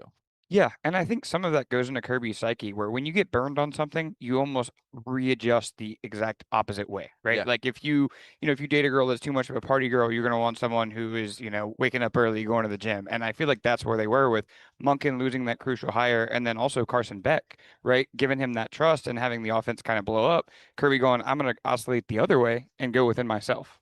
Yes, we have the legend, Mr. College Football, Tony Barnhart, is sitting down right now. Yeah, we're live, Tony. Don't worry about it. We're good. We're good. Hey, look, Tony, it is a pleasure for you to be here with us. Good to see you, Connor.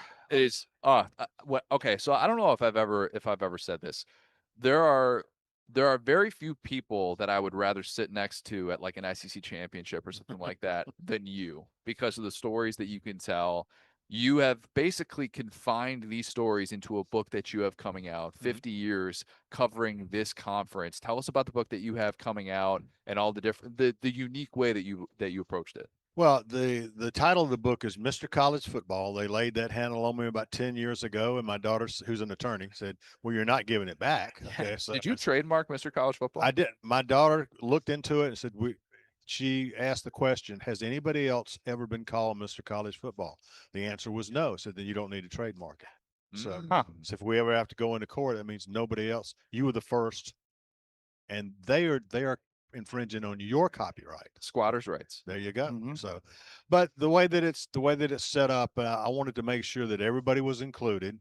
So look at it this way: 16 teams in the Southeastern Conference, 16 chapters. Everybody has their own chapter, and we have 2 bonus chapters. One is of the commissioners I work with, Commissioner Sankey, Commissioner Kramer, and of course, Commissioner Slive. Yeah. Thank you. And what was ironic was I went to see Commissioner Slive up in his home in Tennessee like 3 weeks before he passed away. We spent an afternoon together.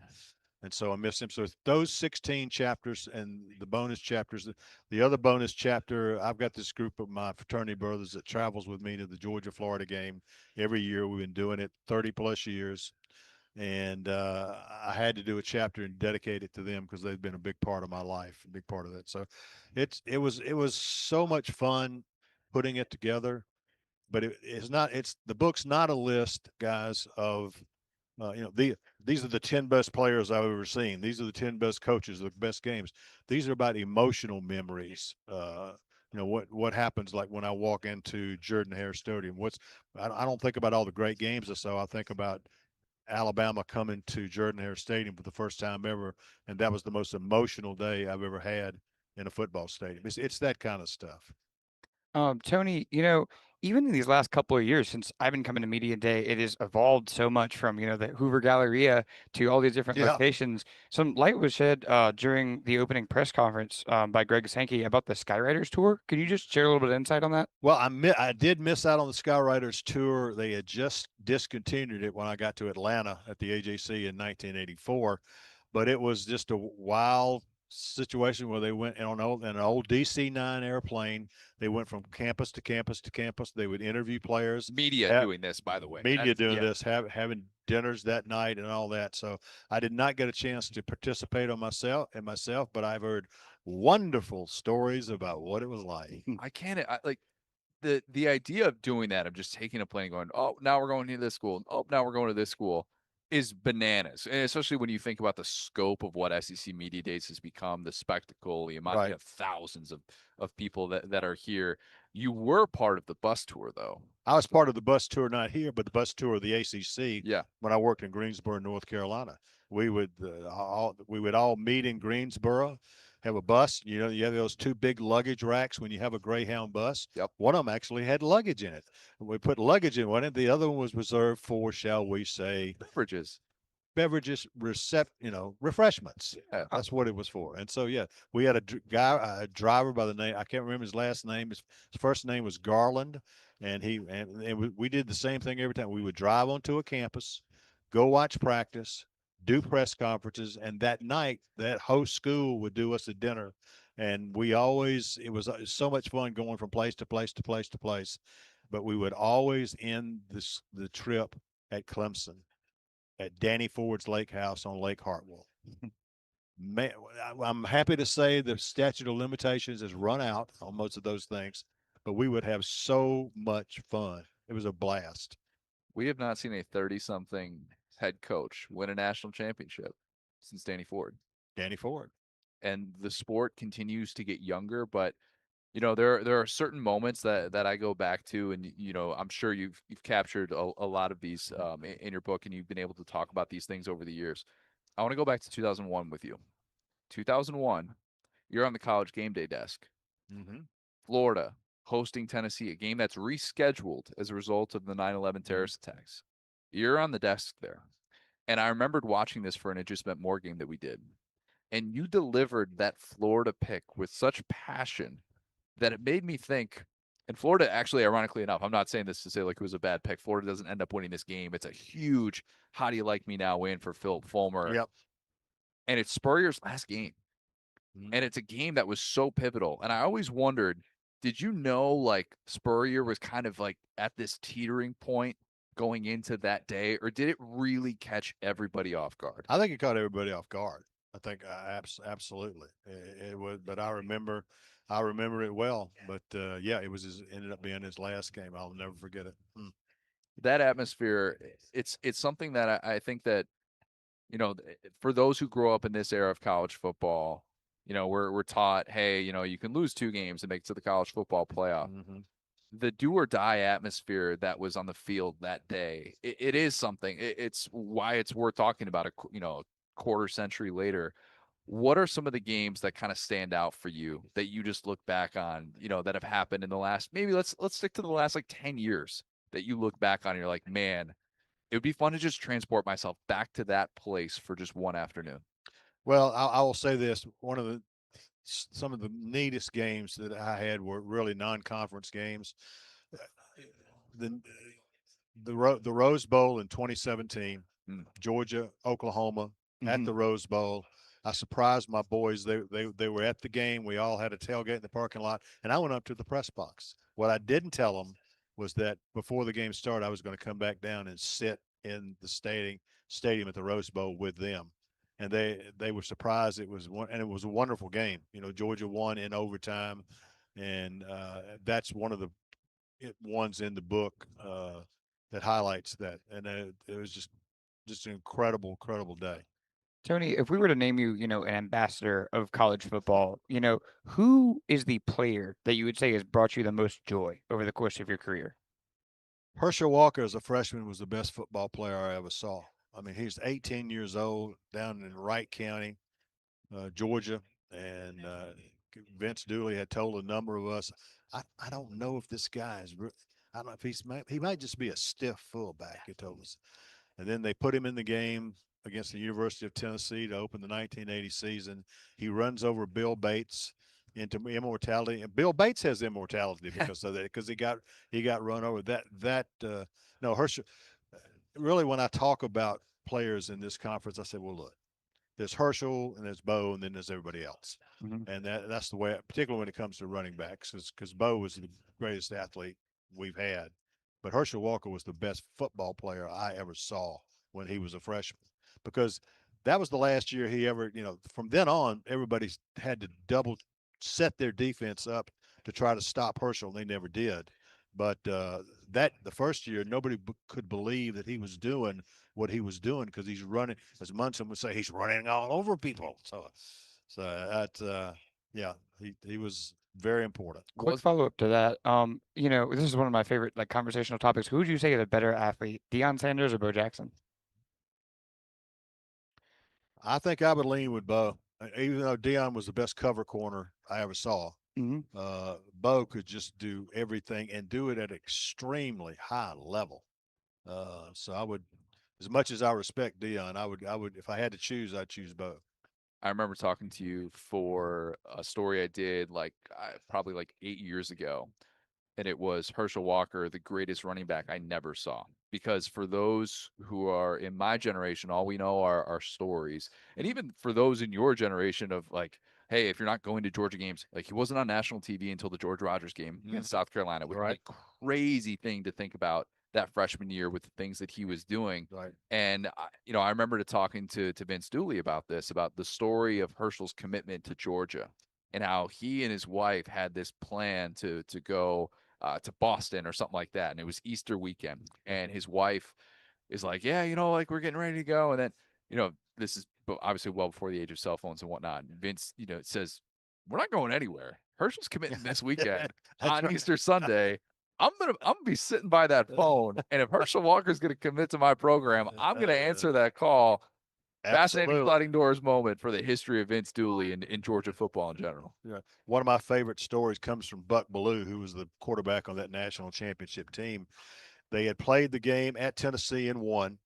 Then they were playing Texas A&M in Athens. Herschel breaks off a run, runs over 3 people, runs 70 yards for a touchdown.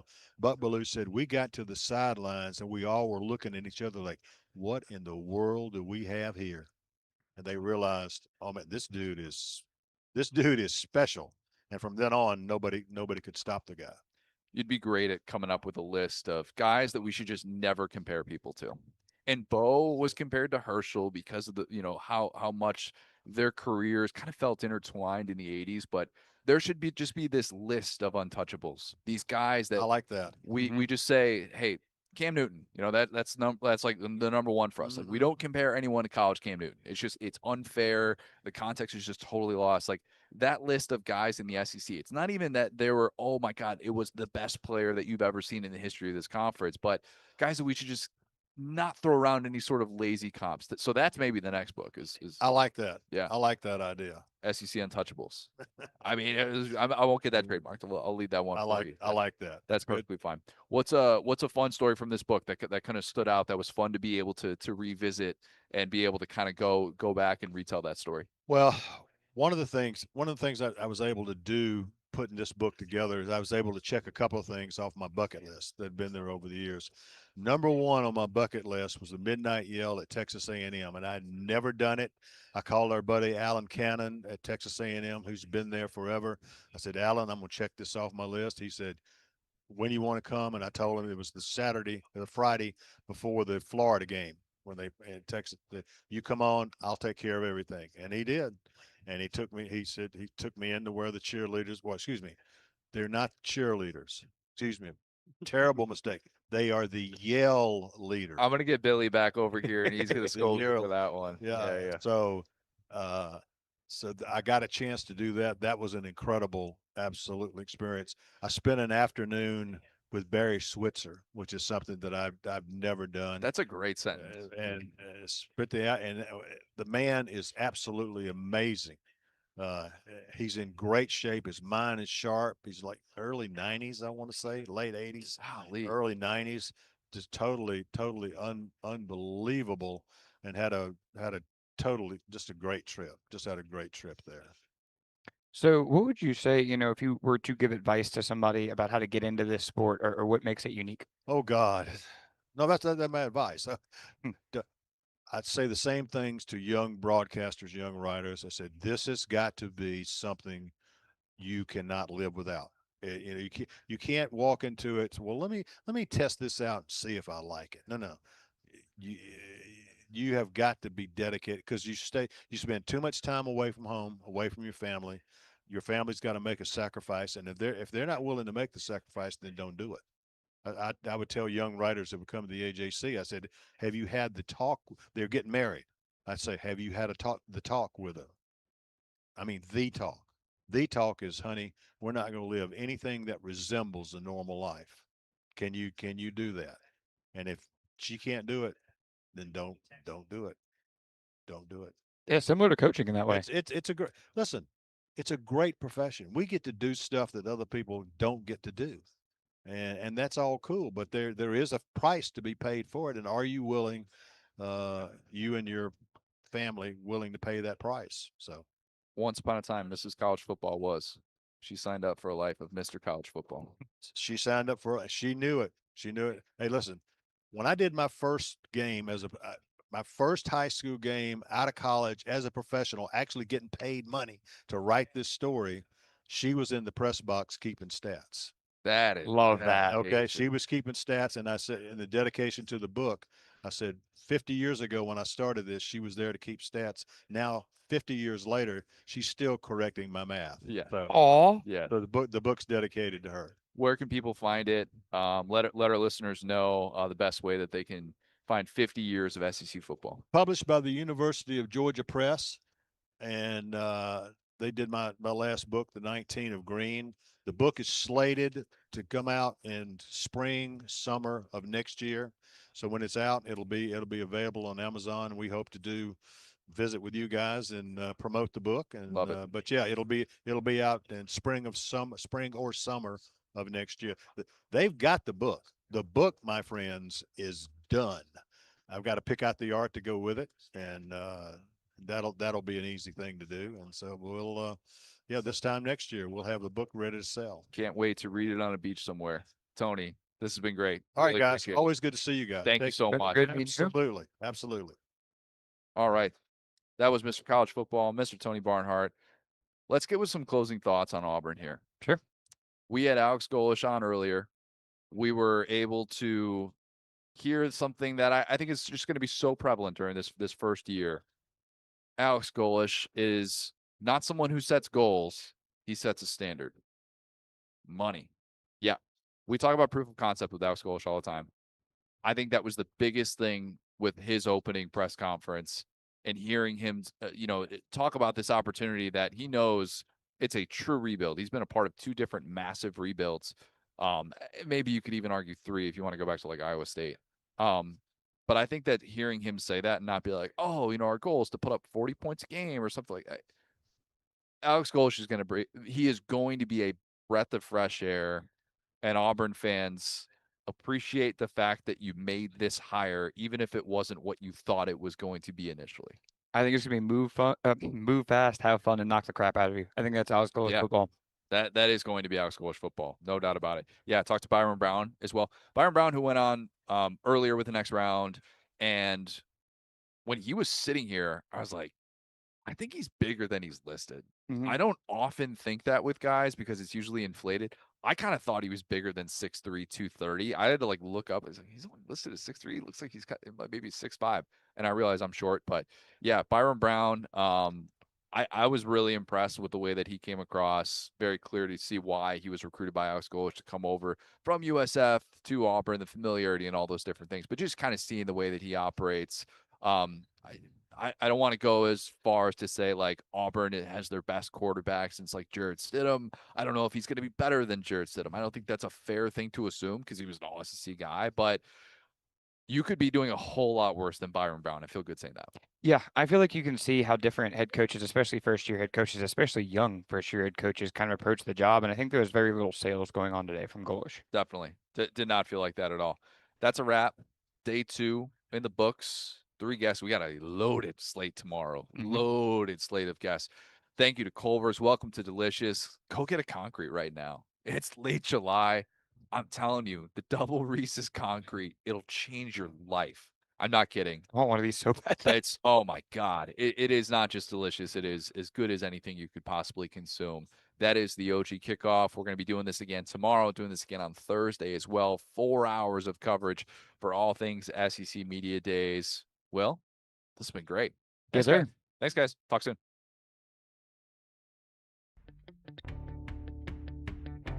Jim Dunaway,